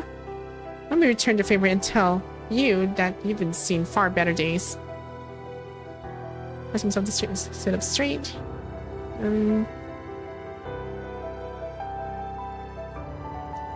Can't ever let that happen because he doesn't know what dangerous and battles the future may hold for them. For now, I'll have to thoroughly inspect all the weapons and equipment Grayraven uses before battle. And when we get back, I should make an emergency comms device for coming as soon as possible. Can't let anything catch me by surprise. I need to be prepared for every possible scenario. So it's basically a time-traveling construct. Dang. A quantum construct. Of sorts. Okay, that's done. Now we go back to the dimension rerun and rerun this one. This is crazy. So Lee prepared everything. Yeah, it was like everything is so scripted for him. He's the cheat code. I created a hidden command that allowed me to reverse hack into Tifa's control plugs. Oh wait, I thought it was like instant. Never mind, it was blade. Okay, I learned.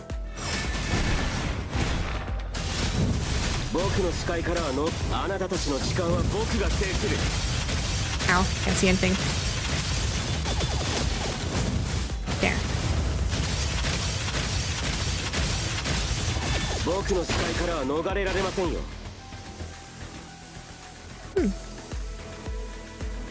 Okay. Go, my little decryption program. Oh, there he is. Nice. That's a lot of these. There. 僕の視界からは逃れられます。もう逃げ場はあなたたちの視界は僕が制する。あなたの生存確率はゼロです。 Huh. Wait, that's a lot of... Oh dear. Oh dear. No? 僕の視界からは逃れられます。あなたたちの時間は僕が制する。僕の視界からは逃れられませんよ。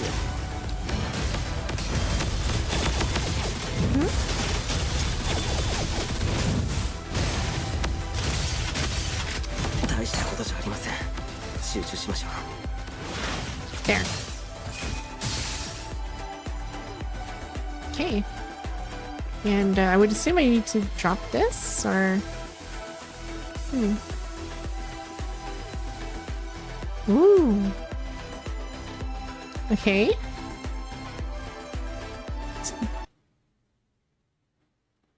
Where am I?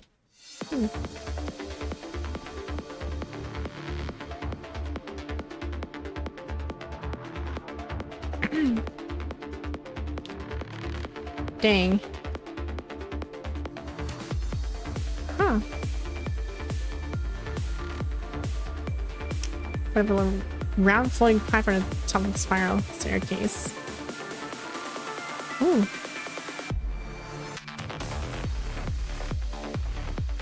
Looks like this another riddle. On this empty platform, Lee sees another figure. His past self. Am I gonna fight my past self here? Who knows? Oh my god, I'm gonna do another rerun.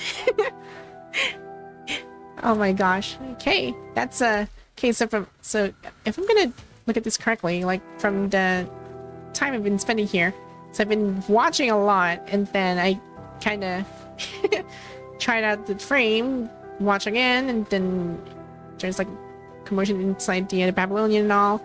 Then try to time travel like several times over. So yeah, this is crazy. This is definitely crazy. Lee is actually using a cheat code. He's actually time traveling to see the future.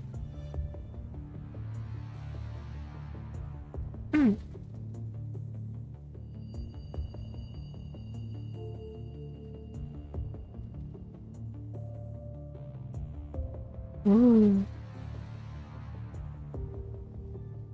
Hey there, kiddo. Mind moving your leg a bit? Let me help you with that. Over to the storage. Thanks, kiddo. This is gunpowder. Yep, didn't know you concerts had such good noses. Wait, no. What do you young people call them nowadays? Smell sensors? Smell sensors.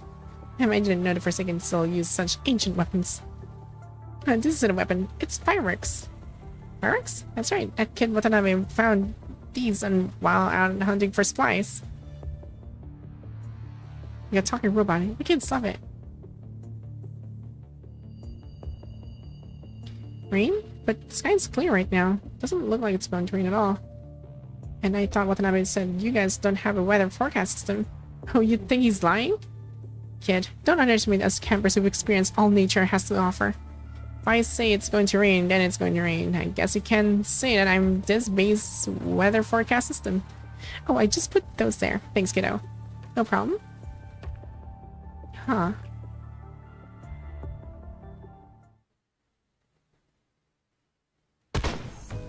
You,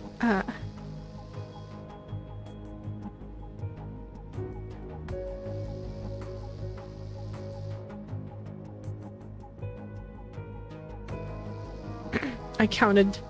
You should have used up all your bullets by now. I think you need to update your intel. I never let myself fall into a disadvantage in battle due to weapon shortage. Dang. Why did you try to kill me? Isn't it obvious that someone wants dead? You've been doing this long enough. You're not that naive to think you haven't made some enemies, are you? If you die in action, then I can take all the pay. 2 birds with 1 stone. So it's all about money. That's right, money. No one in their right mind would be in this business. Unless they're insane. Tell me, which are you? You're right, I do it for money. Our pursuits are here quicker than I expected. Looks like they're not just for show. Well, I guess I'll leave the rest to you then. Wait, I still have the goods. Don't you need that? He lifts a finger and points to his head without even turning around. It's just some secret weapon blueprints. I have it all memorized up here. Then you gave me just a small bomb. Oh my gosh. Dang. Smart.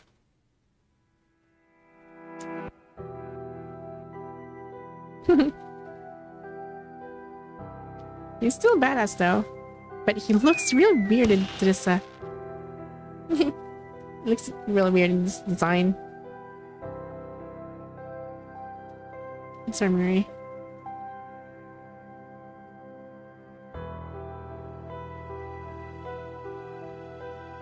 Guess we're gonna leave. It's relieved to see that Miri is already asleep. So on the side by the edge of the bed, indicating he was watching the fireworks from the window until the second before he fell asleep.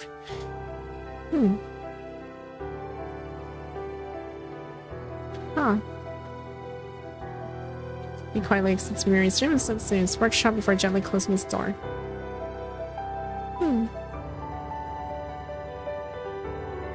Okay. Well, I'm suddenly recalling things from so long ago. The night is still young. I could go for a walk. Primal projection. I actually like the girl's face. Oh dear, what's this? This is an extension of the main story and takes longer time to complete. Well, an extension of the main story. I mean, I know already what's going to happen either way, so I guess I can try and skip this one. I know what's going to happen though. Orion? You're still on the surface. Are you on a mission? Yeah, I'm still on the surface. Most things have been taken care of now. So I currently have some free time. Oh, this is peaceful. Alright, I'm fine. Oh dear. He glitched. Morian, what's wrong? It's nothing.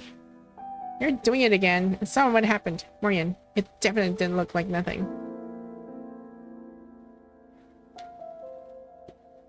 I was slightly infected during battle. Thanks to the Imperfect device, my infection level quickly dropped, so I'm fine now. Are you sure? You're not lying to me again, are you? Am I that untrustworthy to you, Miri?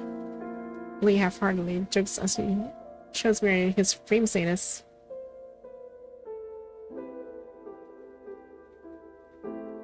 Aww.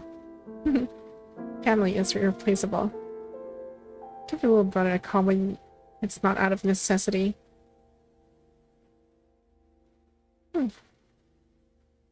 Speaking of, you actually helped me today, Miri. Look at you trying to change the subject again. Wait, what? Me? I was just fighting for my big brother. It was all thanks to your gift, so... Look, even though you're not by my side, you're still helping me a lot. Was I really a help? Of course. I'm glad. Are you really alright? I've already asked that, haven't I?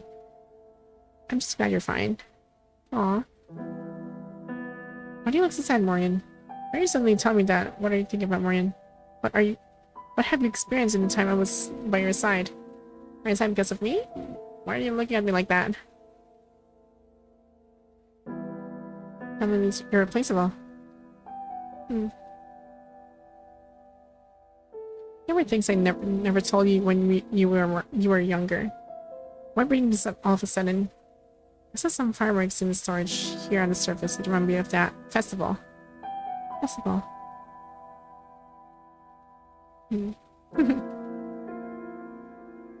Aww. He's just reminiscing things from the past. I like this. I'm sorry. I have nothing to apologize for, Morgan. Always known. Never told me and I never asked. I was afraid of bothering you and not being able to help. I've always known what you were doing, and I've always been scared. Aw.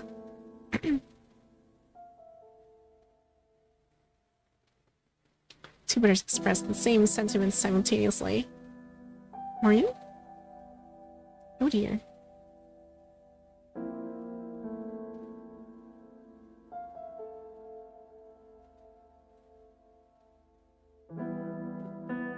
Sorry if I don't really talk much at this point, because I've been talking for, like, I don't know, for so long, continuously.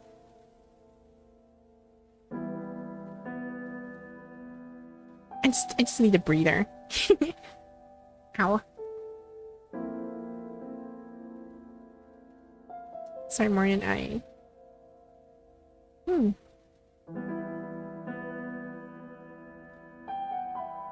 This is actually quite long.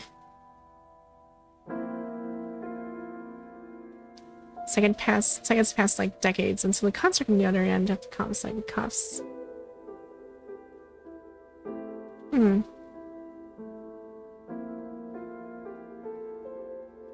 Aw. Okay, so basically it's they're trying to they're trying to like you know, see each other's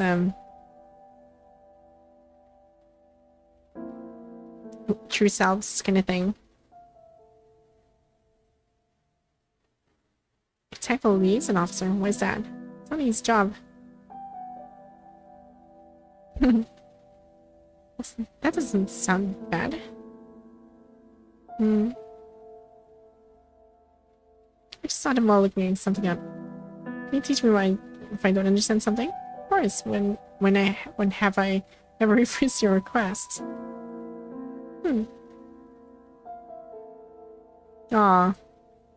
It's like a sibling talk. It's really nice.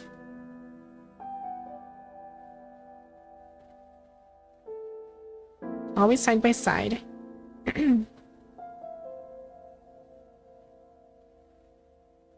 What in the world was that message now?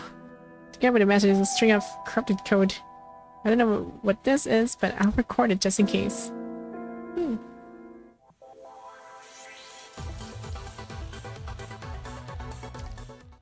Okay, now we're done. We're going back to the present and then fight this off.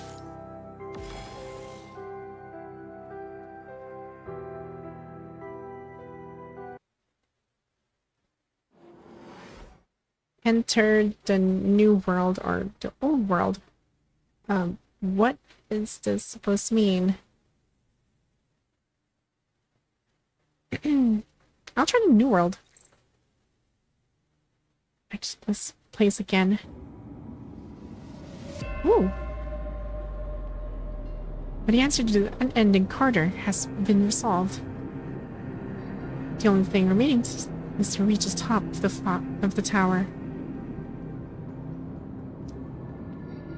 And what am I seeing? I see myself there. Huh. There's no turning back from now on. Let's go. Let's begin. I'm trying to open a path to the top of the tower. Protect Lee and eliminate the terror creatures. Okay, I'm protecting myself, but okay, sure. あなたたちの視界は僕が制する。僕の視界からは逃れられません。もう逃げ場はありませんよ。もう逃げ場はありませんよ。あなたの生存確率はゼロです。時の果てで滅びろ。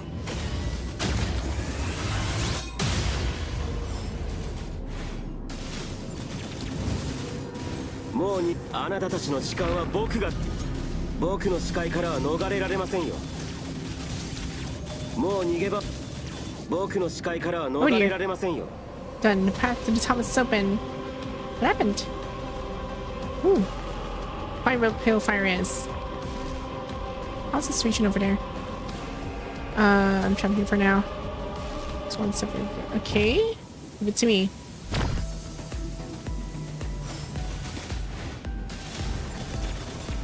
Guess I can just simply use this one. 滅びよ。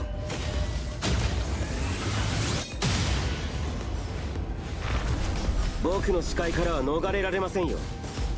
あなたたちの時間は僕が制する。Okay. Good news, I found a vulnerability in this barrier. Okay. Cast a signature to break the... Oh, okay. Cast signature. あなたたちの時間は僕が制する。あなたの生存確率はゼロです。Is that a signature or the others? Oh wait, never mind. I think it's this one. Yeah.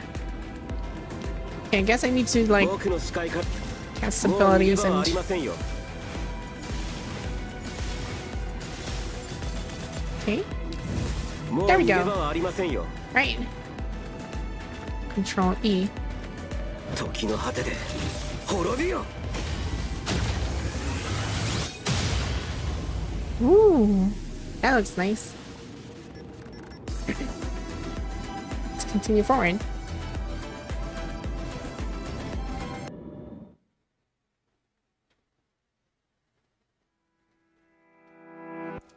Okay, another talking the past.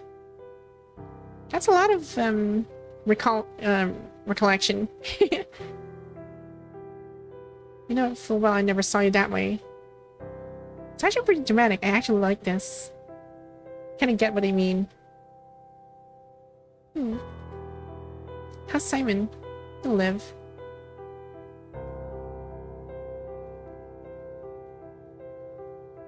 Like someone's full of spirit. You know, ask me him out.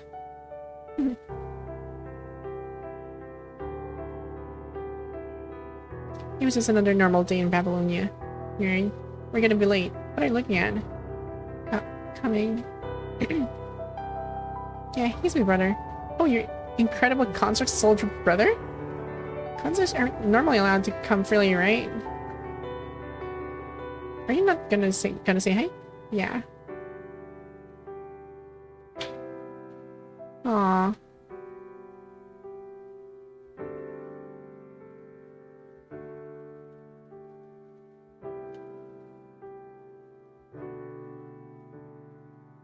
That's kind of sad.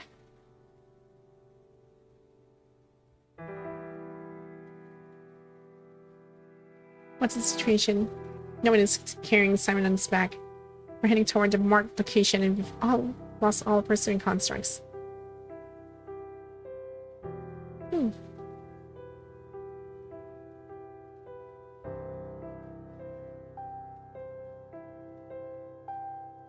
it's not the same anymore. Ever again. I promise. Thought of making his brother happy. Aww. No more regrets behind the door. No more helpless anger. Just be careful. Sure. I'll be waiting.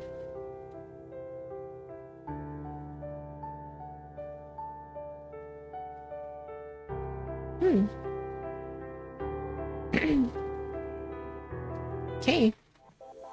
That's done. And, oh my gosh, another rerun.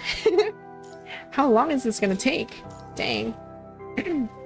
I have like 8 more notes to go, I guess. Dang. This is really, Oh, wait, hold on. Wait, what?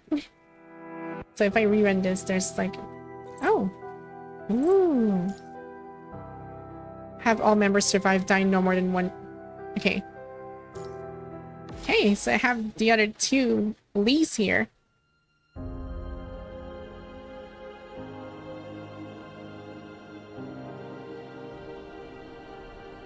Oh, Storm Regis. Mind. There.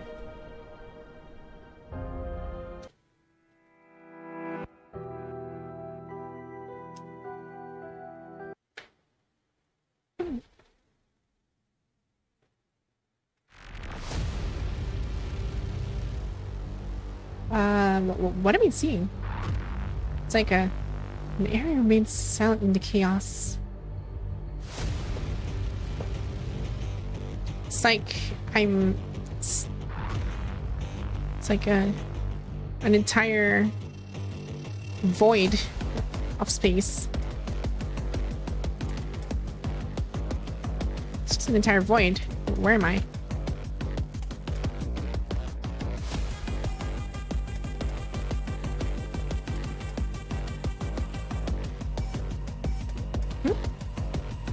Okay. I want some action. Whoa. Okay. It'd be that easy. Oh dear. あなたたちの時間は僕が制す。僕の視界からは逃れられませんよ。もう逃げ場はありませんよ。Oh, okay. Just power the outfit. There. That's what I thought. There's like a big gaping hole here. What is this? This isn't part of the plan. Oh, right. There's like a bunch of glowing thingies here.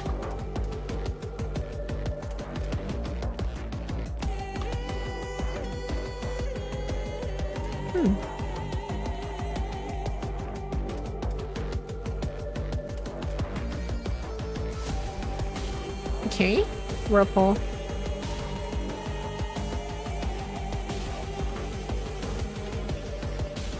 Approach the whirlpool. Okay. Ooh, I'm just... Whoa.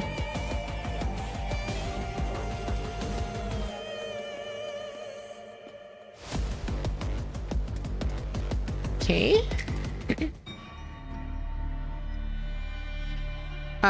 Well, what happened? The clock hand starts to move backward. Oh dear. Where am I now?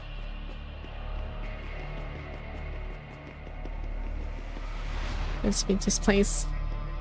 Okay, so it's like a... It's like a... My other... It's my friend? This isn't right. It's like I died in these several aspects. Like, there are different types of ending. And it's as if, like, I can be one of those.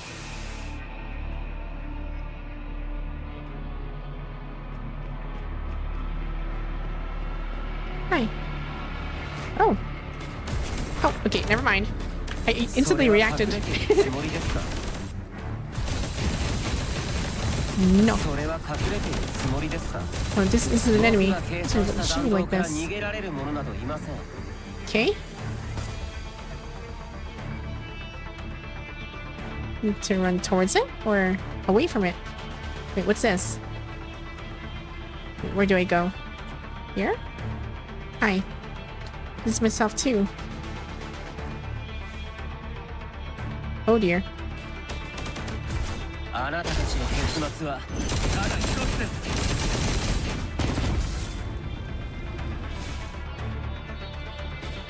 Huh.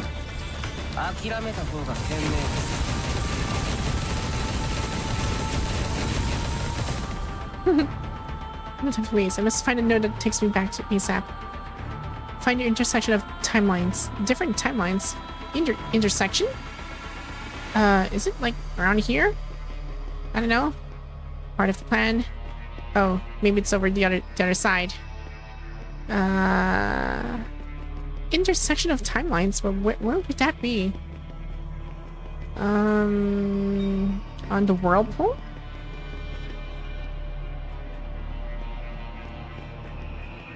No? Oh wait. Here?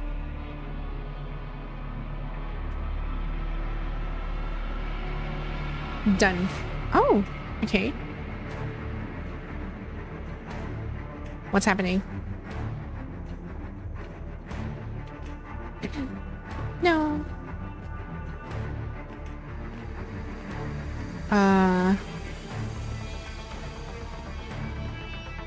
This is really crazy.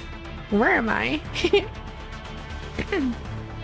The clock hands started to move forward. Oh.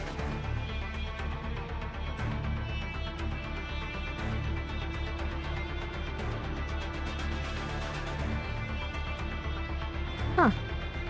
Okay. I'm using the other Lee. I need to get out of here quickly. I need to investigate this thing, I guess. Oh dear. That's not how you failed. We all failed. Oh, okay. So I guess I need to approach one of these. Oh dear. Oh dear. It's actually getting even scarier. Tell me your answer. Hi.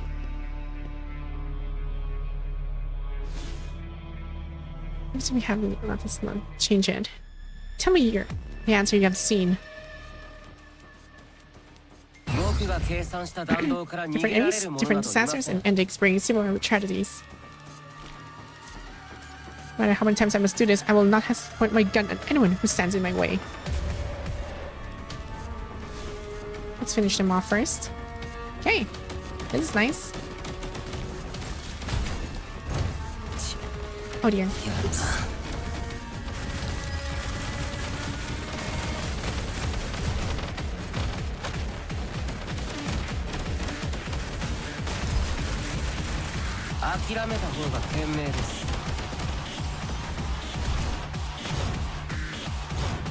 Okay, just need to eliminate these things. Wait, well, what are the combos for this one? 3 and then red. Oh, Space Lord. Okay, I need 3 and then red ping. Oh, okay.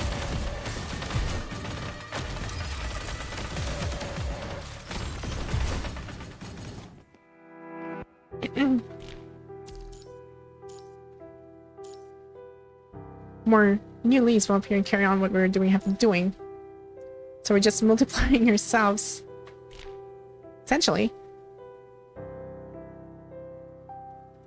Dang, you still play this? You still play this longest PGR stream? Yes, it is. It is the longest PGR stream I've done.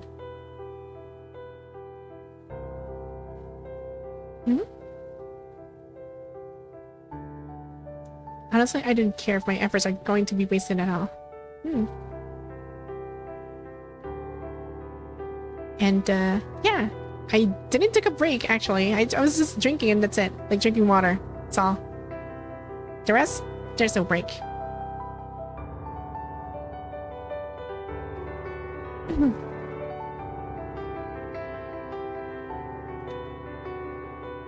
Ooh.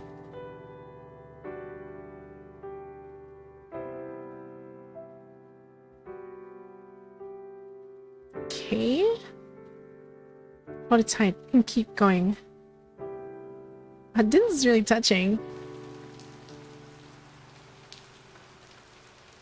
The future is in your hand.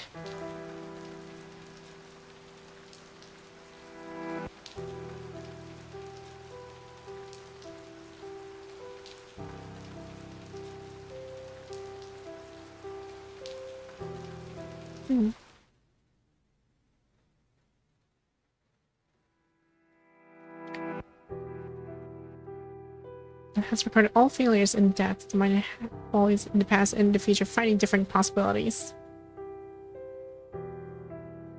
And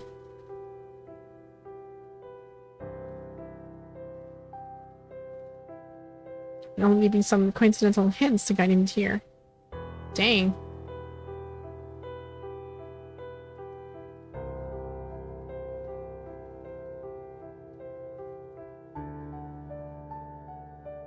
One was from the Bridge of Babylon. He seen himself being surrounded by constructs pointing their weapons at him.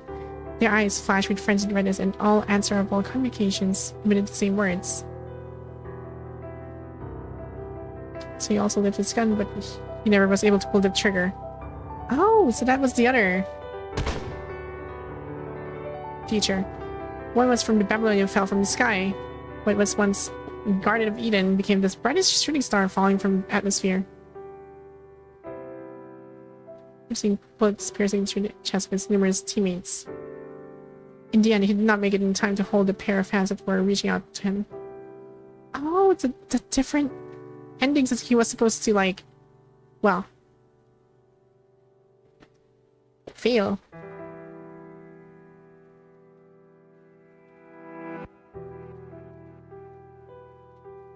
Huh. Even this one, like one of the snow covered all, climbing had a fallen. And all beings not were excluded from the icy path of extinction.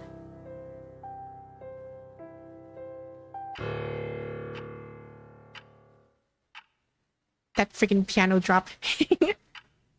Dun.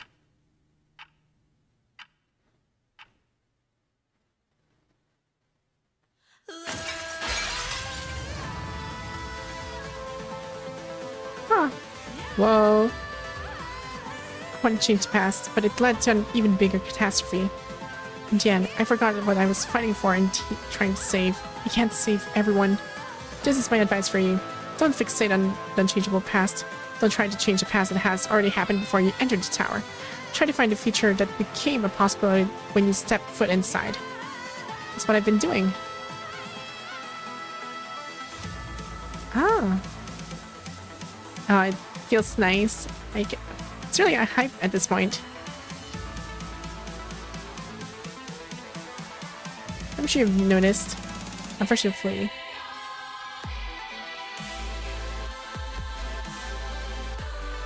No matter how your fate changes, you will always choose Greyraven in the end. So, their purpose is something only Greyraven's League can fulfill. That chance doesn't belong to me anymore, but you still have the chance to go back and see them welcome you back with a smile. What about you guys? Of course, I have my own battle to fight. I've already fulfilled my destiny. I'm going to keep fighting. I still have some unfinished business. Some unspoken words. Some people I want to see. In the future, I want to protect.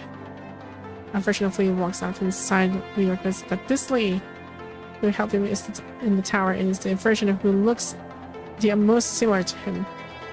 We're just ghosts projected in his mind. Although the tower traverses time and space, we're all ones who would be obliterated in the end by the rules. Yes, I did not pass the filtering during the trial in the end. Filtering rules. Master Right set these rules. You'll see it. As for the answer, it's not something you need to find. You've already saw the riddles left for yourself from now on. You can only move forward and not back. So no more time traveling. Let's go.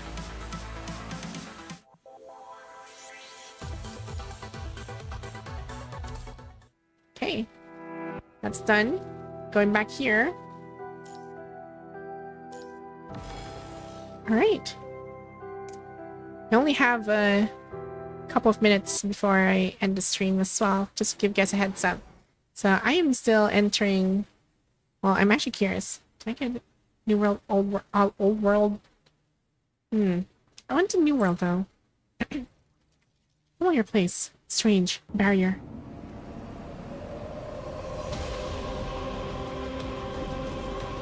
Ooh. What is this? It's like a 20 cord on top of the tower and prevent eligibility erosion from happening. Okay. Wait, so where do I go? Left? Soaring path? Oh wait, I can actually pick. Huh.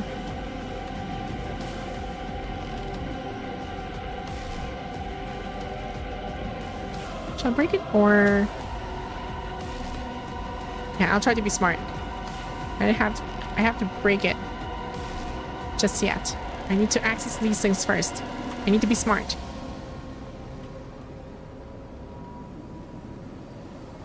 Now. Okay.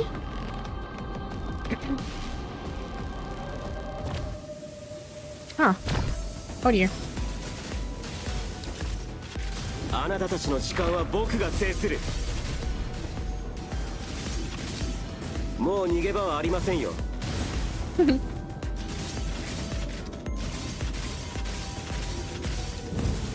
あなたの生存確率はゼロです。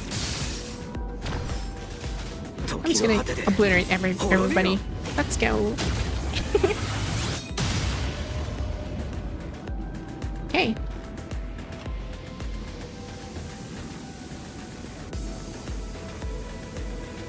Okay. Break the barrier. Right? Move. This is the core. Oh my god, Lynne, all these leads got in here to this place on top of the tower without the Hyperial frame. I know. Oh yes, the presence all the time ranks to pay double. あなたたちの時間は僕が制す。僕の視界。もう逃げ場はありませんよ。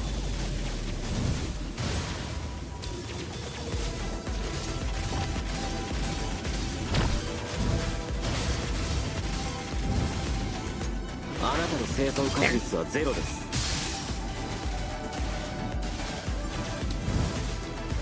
僕の視界からは逃れられませんよ。The time and space will cross. Keep going. Okay. Possibilities from other timeless have merged in Hyperial's body. Huh. He's back to his place again, but his core this time.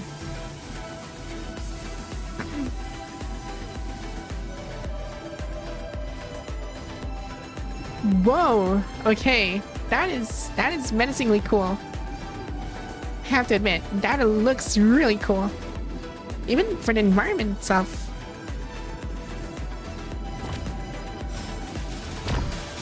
Okay, gotta. あなたたちの時間は僕が制する。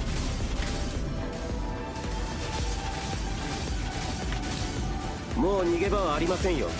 これで終わりです。There. 時の果てで滅びよ。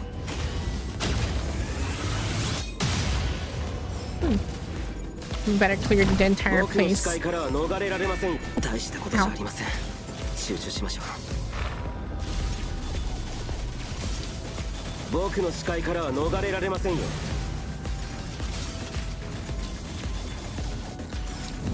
もっと時の果てで滅びよ。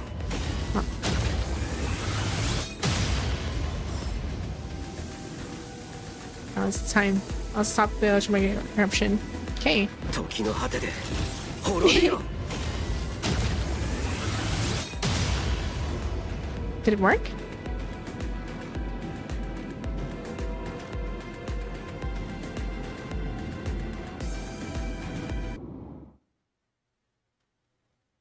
Ooh.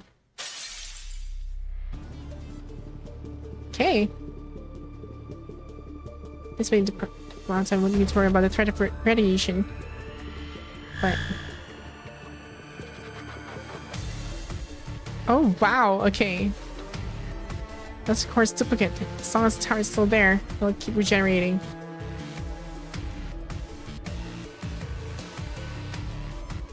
So now it's time not to let my guard down. Okay, so it's actually... Huh. That's challenging. Guess I can try and do something fun.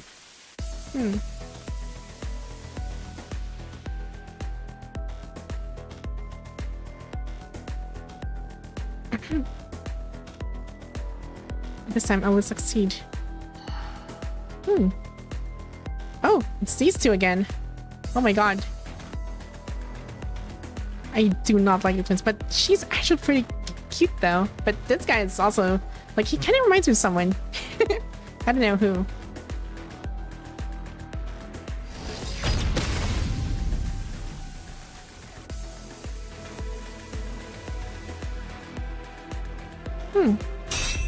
Male twin. twin. Okay.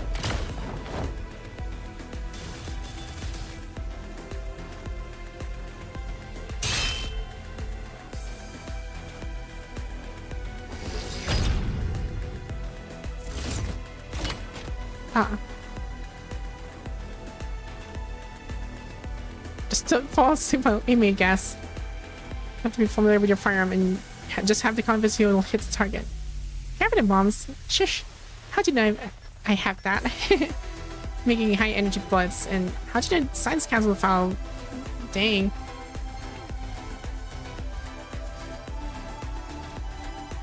What if enemy replying to fight? So he actually like compiled all of his research. Dang. Mel's lips are extra thick. Yeah. I know. Don't let the enemy be in control of the situation. You should be the one in control.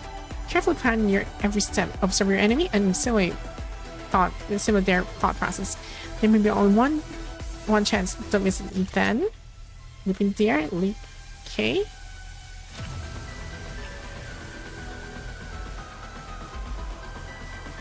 And pull the trigger.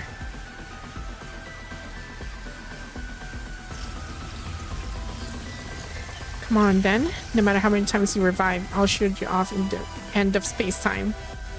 Dang. Technically saying, I can kill you forever.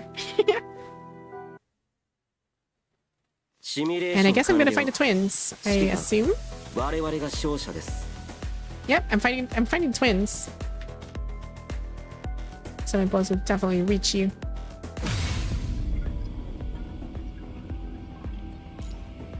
Okay, let's do this.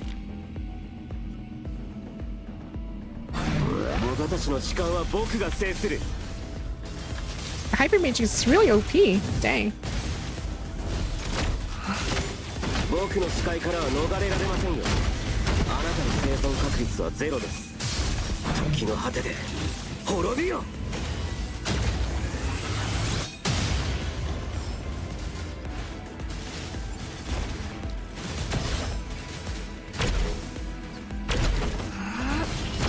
大したことじゃありません。集中しましょう。Ow. あなたたちの時間は僕が。もう逃げ場はありませんよ。僕の視界からは逃れられませんよ。Okay, unleash the attack.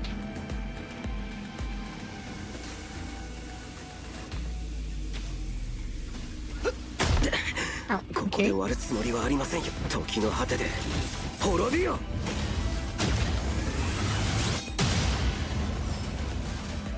あなたたちの時間は僕が。もう逃げ場はありませんよ。あなたの生存確率はゼロです。There. 何度でも立ち上がります。何度でも。Okay. あなたたちはずっと僕たちを学んで理解して真似してきた。それに対して僕たちは進み続けて。あなたたちが届かなかった場所にたどり着く。Here. I couldn't see much. So. There. あなたたちの時間は僕が制する。もう逃げ場。あなたの生存確率はゼロです。Done.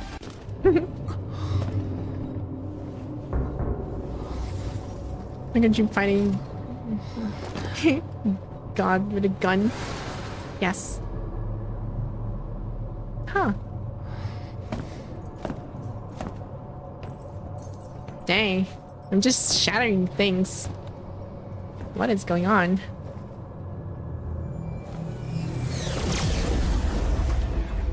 Ooh.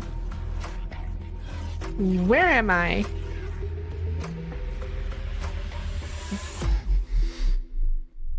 Okay, well, what is this place? Where am I?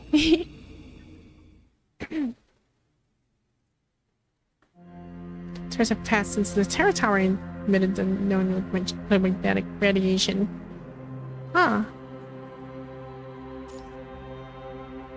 Okay. But what's wrong? Have you exceeded the mind connection limit? Oh no.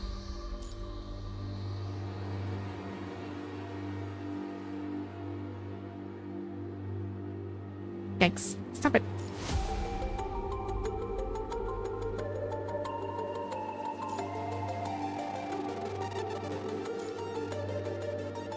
Take away my gun and knife.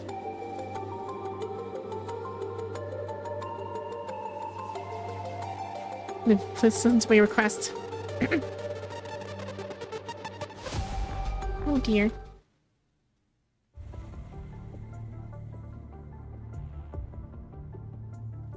Huh. Good news. Can finally fight back now. That sounds good. Let's do it. Unless we have enough power, the outcome of the battle will be lean in our favor. Can you get him on the comms? And this is... Oh dear.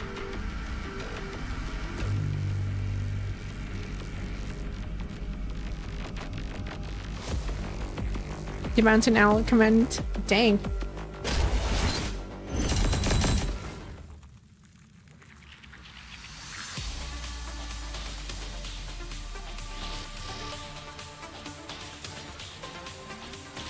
Where's the support for ascendants? But, huh.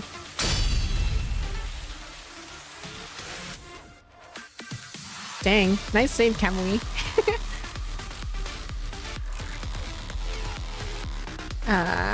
Is he asleep? This is something necessary for patients to cooperate. Yes, a true doctor indeed.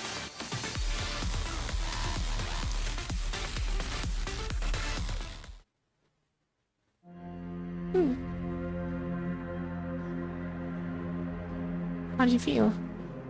I don't know how long I've felt. Please serve my connection with everyone if you find me acting strange. It's just in case. Right.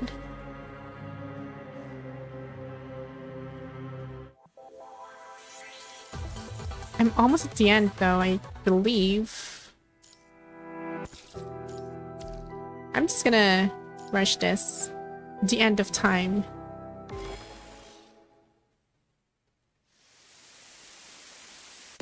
Yeah, I'm already like in a very different world, so.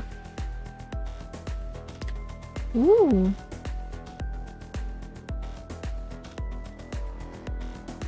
Galaxies merged into a pair of all-seeing eyes. Ooh.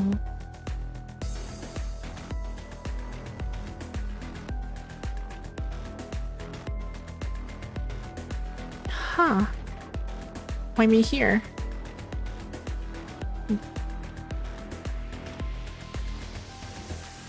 Who are you? The judge or the filterer?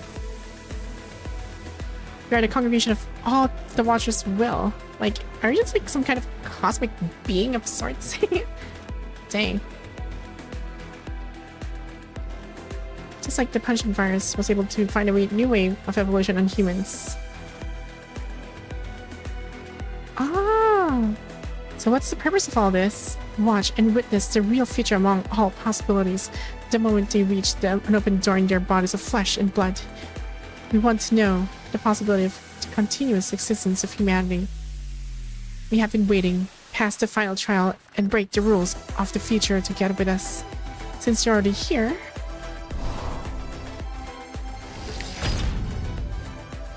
Ooh. Tell us your answer with your will.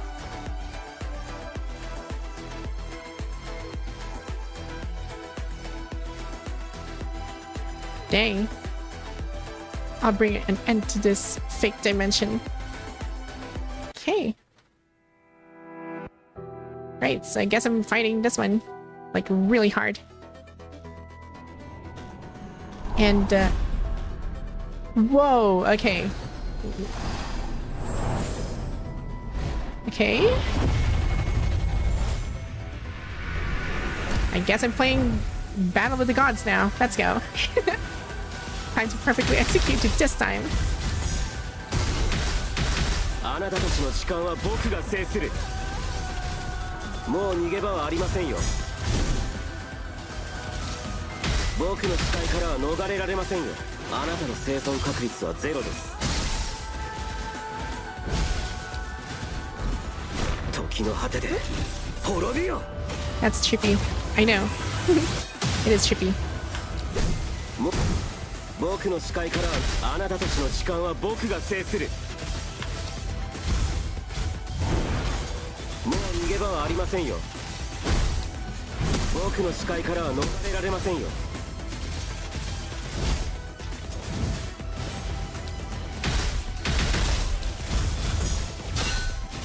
あなたの生存確率はゼロです。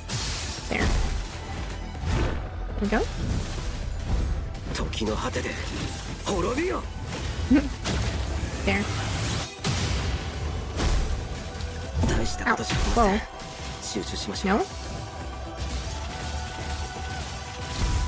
もう No? 逃げ場はありませんよ。 There. Oh dear. Ow. Ow.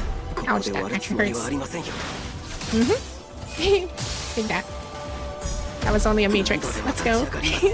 何度でも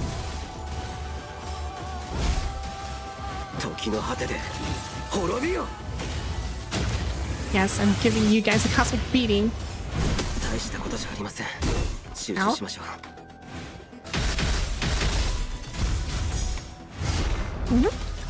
う。もう逃げ場はありませんよ。あなたたちの時間は僕が制する。もう逃げ場はあり、僕の視界からこれで終わりです。僕、時の果てで滅びよ。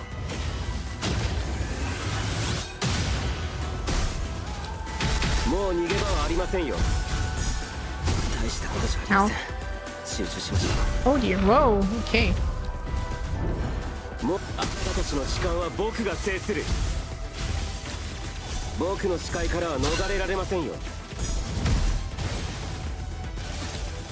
僕の視界からは逃れられませんよ。 Okay. あなたの生存確率 That was finish.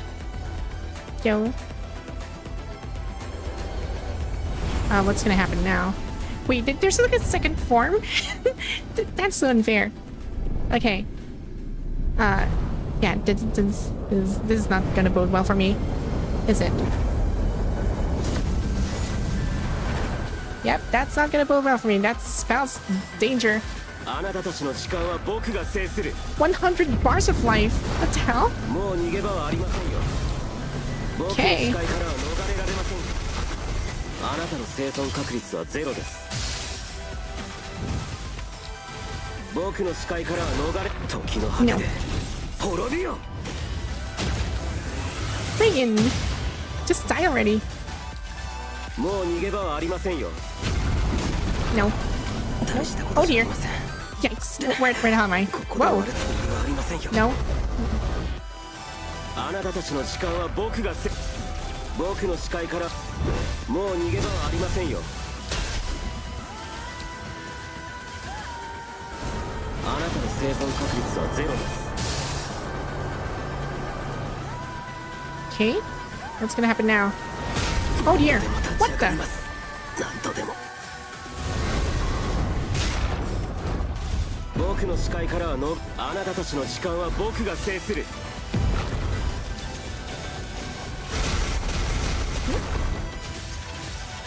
これで終わりです。 There. 大したことじゃありません。 No. 集中しましょう。 There. あなたたちの時間は僕の視界から Come は逃 on. れられませんよ。 Oh dear. Wow. これで終わりです。もうこ Ow. こで終わるつもりはありませんよ。 Ow. 何度でも立ち上がります。何度でも。 Oh dear. 僕の視界からは逃れられます。あなたの生存確率はゼロです。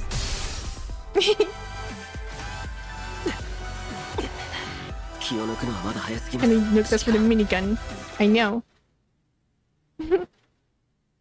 God 2.0 electric boogaloo.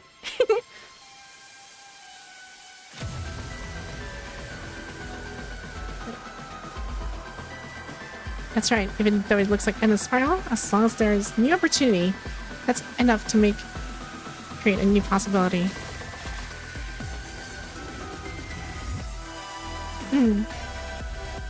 No, I cannot answer you for all humanity. But as long as I can prevent the upcoming disaster, then I don't mind fighting on like this. It's myself, Grievance Lee.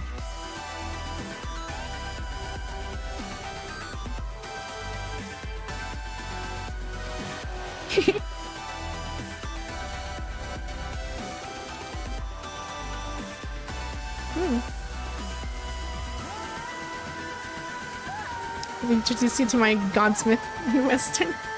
Godsmith and Western.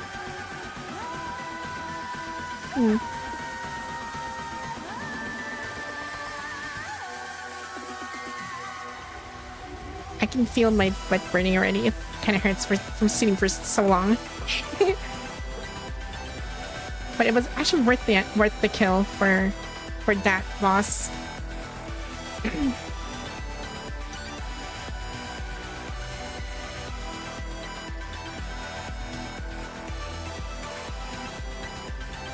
I know. 5 hours to get some cardio. I could. Yeah, I mean, I'm kind of doing that as well. And we're almost done. It's just like the ending. The time continues to tick.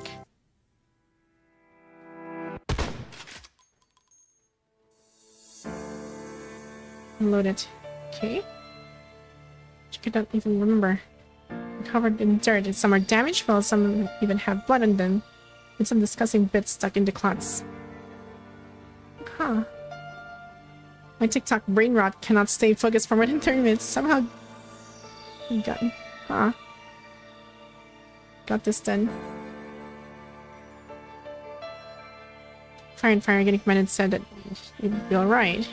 So she does not need to think, she only needs to aim and fire. No, do not look to the right. Strike has already headed over.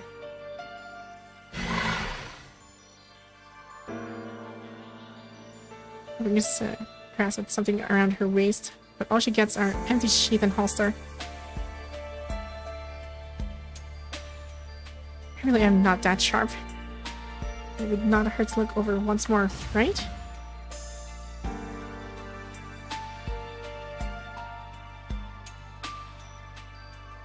I made it.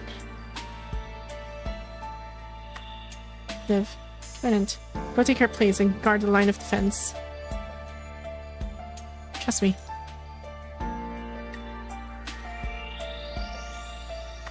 Take out injector. Move cover.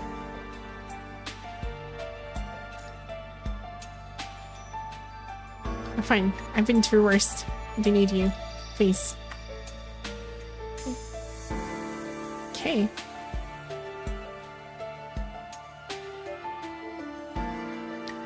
So I got the brink of death again and I'm gonna...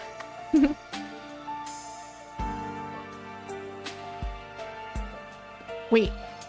How's my cardio? Wait, hold on. Let me check my heart rate. Oh dear. Okay. I was actually too excited and then okay. I should really rest after this. I should really rest. This is actually dangerous.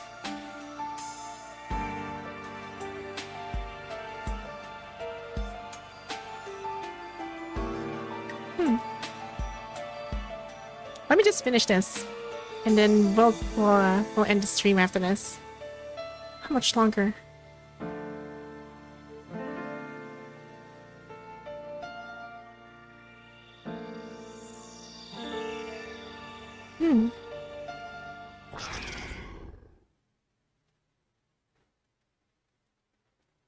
Oh no. It really is belittling me. Simple, rough and crude. This meek and weak, a laughing stock to the gods.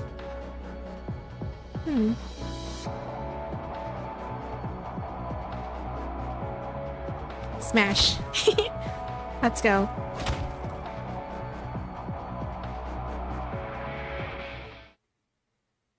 I guess Lee managed to come back here.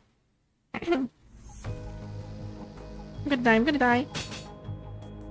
Oh no, Rasa. Not Rasa.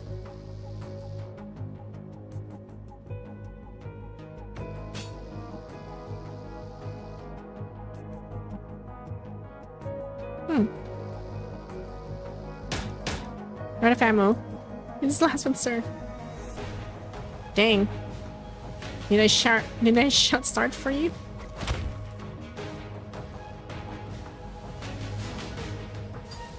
Dang. Everybody will really look surprised. It was me.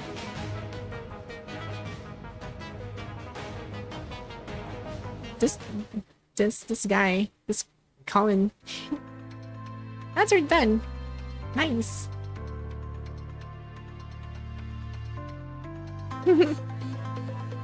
Yeah, Colin's expression does change. I know, right?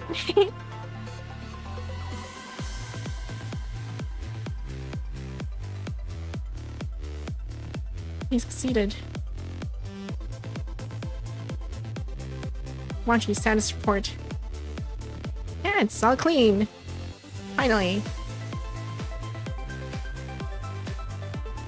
What's wrong? Can't reach a great recommend. Oh no.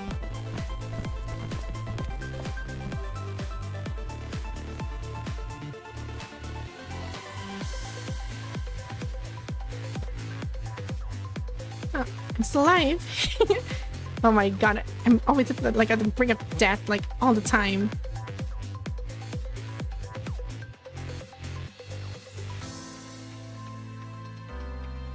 Good ending. 2 gods are dead.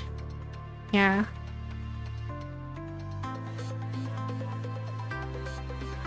Not absorbing, it's absorbing.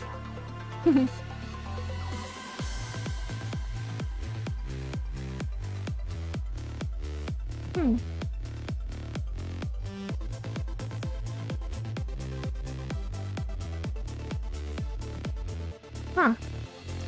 Yeah. Well, that's the end. That's the end of the chapter.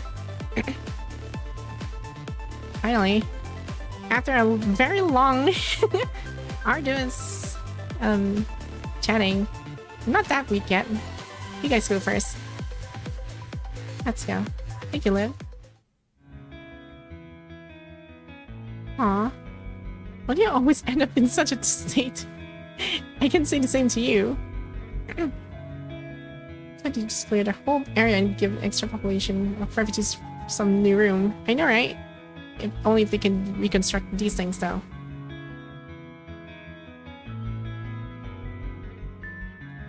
What? Aww. Let's if I can find other for some scratchable terror creatures.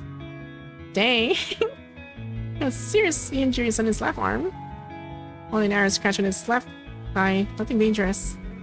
Right arm? Only scratches on the surface. I told you guys I'm fine.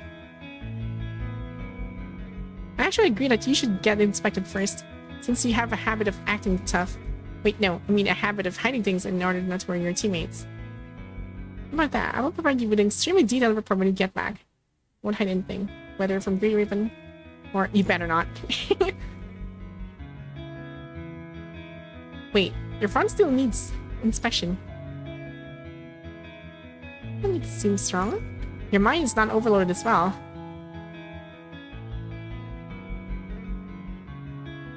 Dang. Just more? Lee, welcome back. Nice. Aw, he smiled.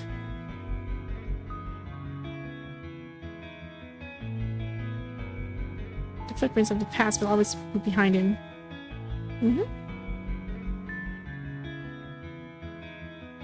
Yes, and his promise. He returned to everyone. I'm back. Aww.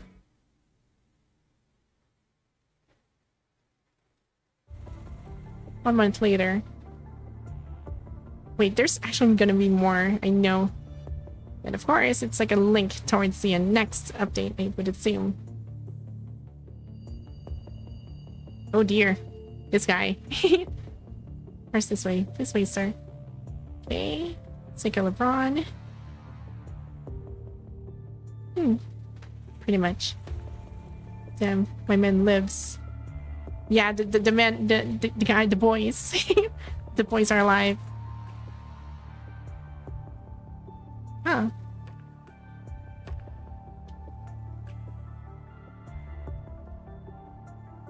Someone here? Dang. Right. Sorry, I can actually read fast. Because I just want to rest myself after this. And before we actually go as well, like I'm gonna try and roll for Lee, see if that works.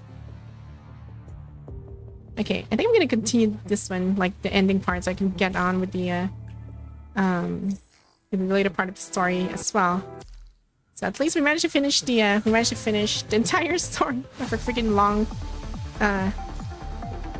long story, like a really long story of Spiral of Chronos. And Jesus Christ, so many time jumping. Like a lot of time jumping. ご存知でしょ I'm just gonna interact with you. Go back here. Go back here. Claim. There we go.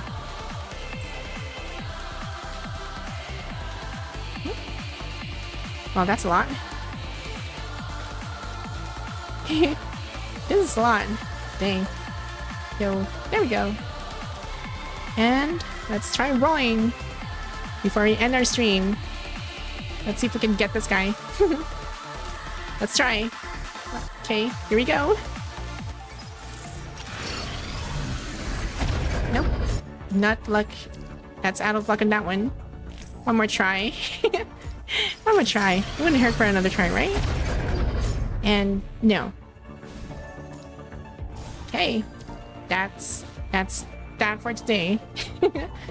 I'm gonna try and roll for him like later on, but yeah. So yeah, thanks guys for dropping by on my stream, and I'll see you guys on well, I'll see you guys tomorrow because I recently uploaded the new stream schedule.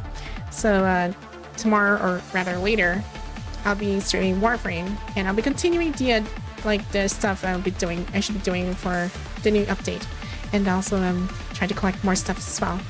So that's gonna be really crazy as hell. And because I know this week will be a bit more busy for me, so I had to like compress all my stream schedules in one place. And yeah.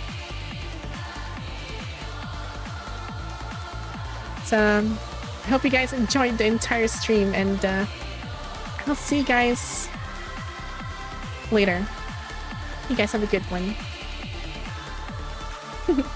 Bye. Bye guys. I really do like this game.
る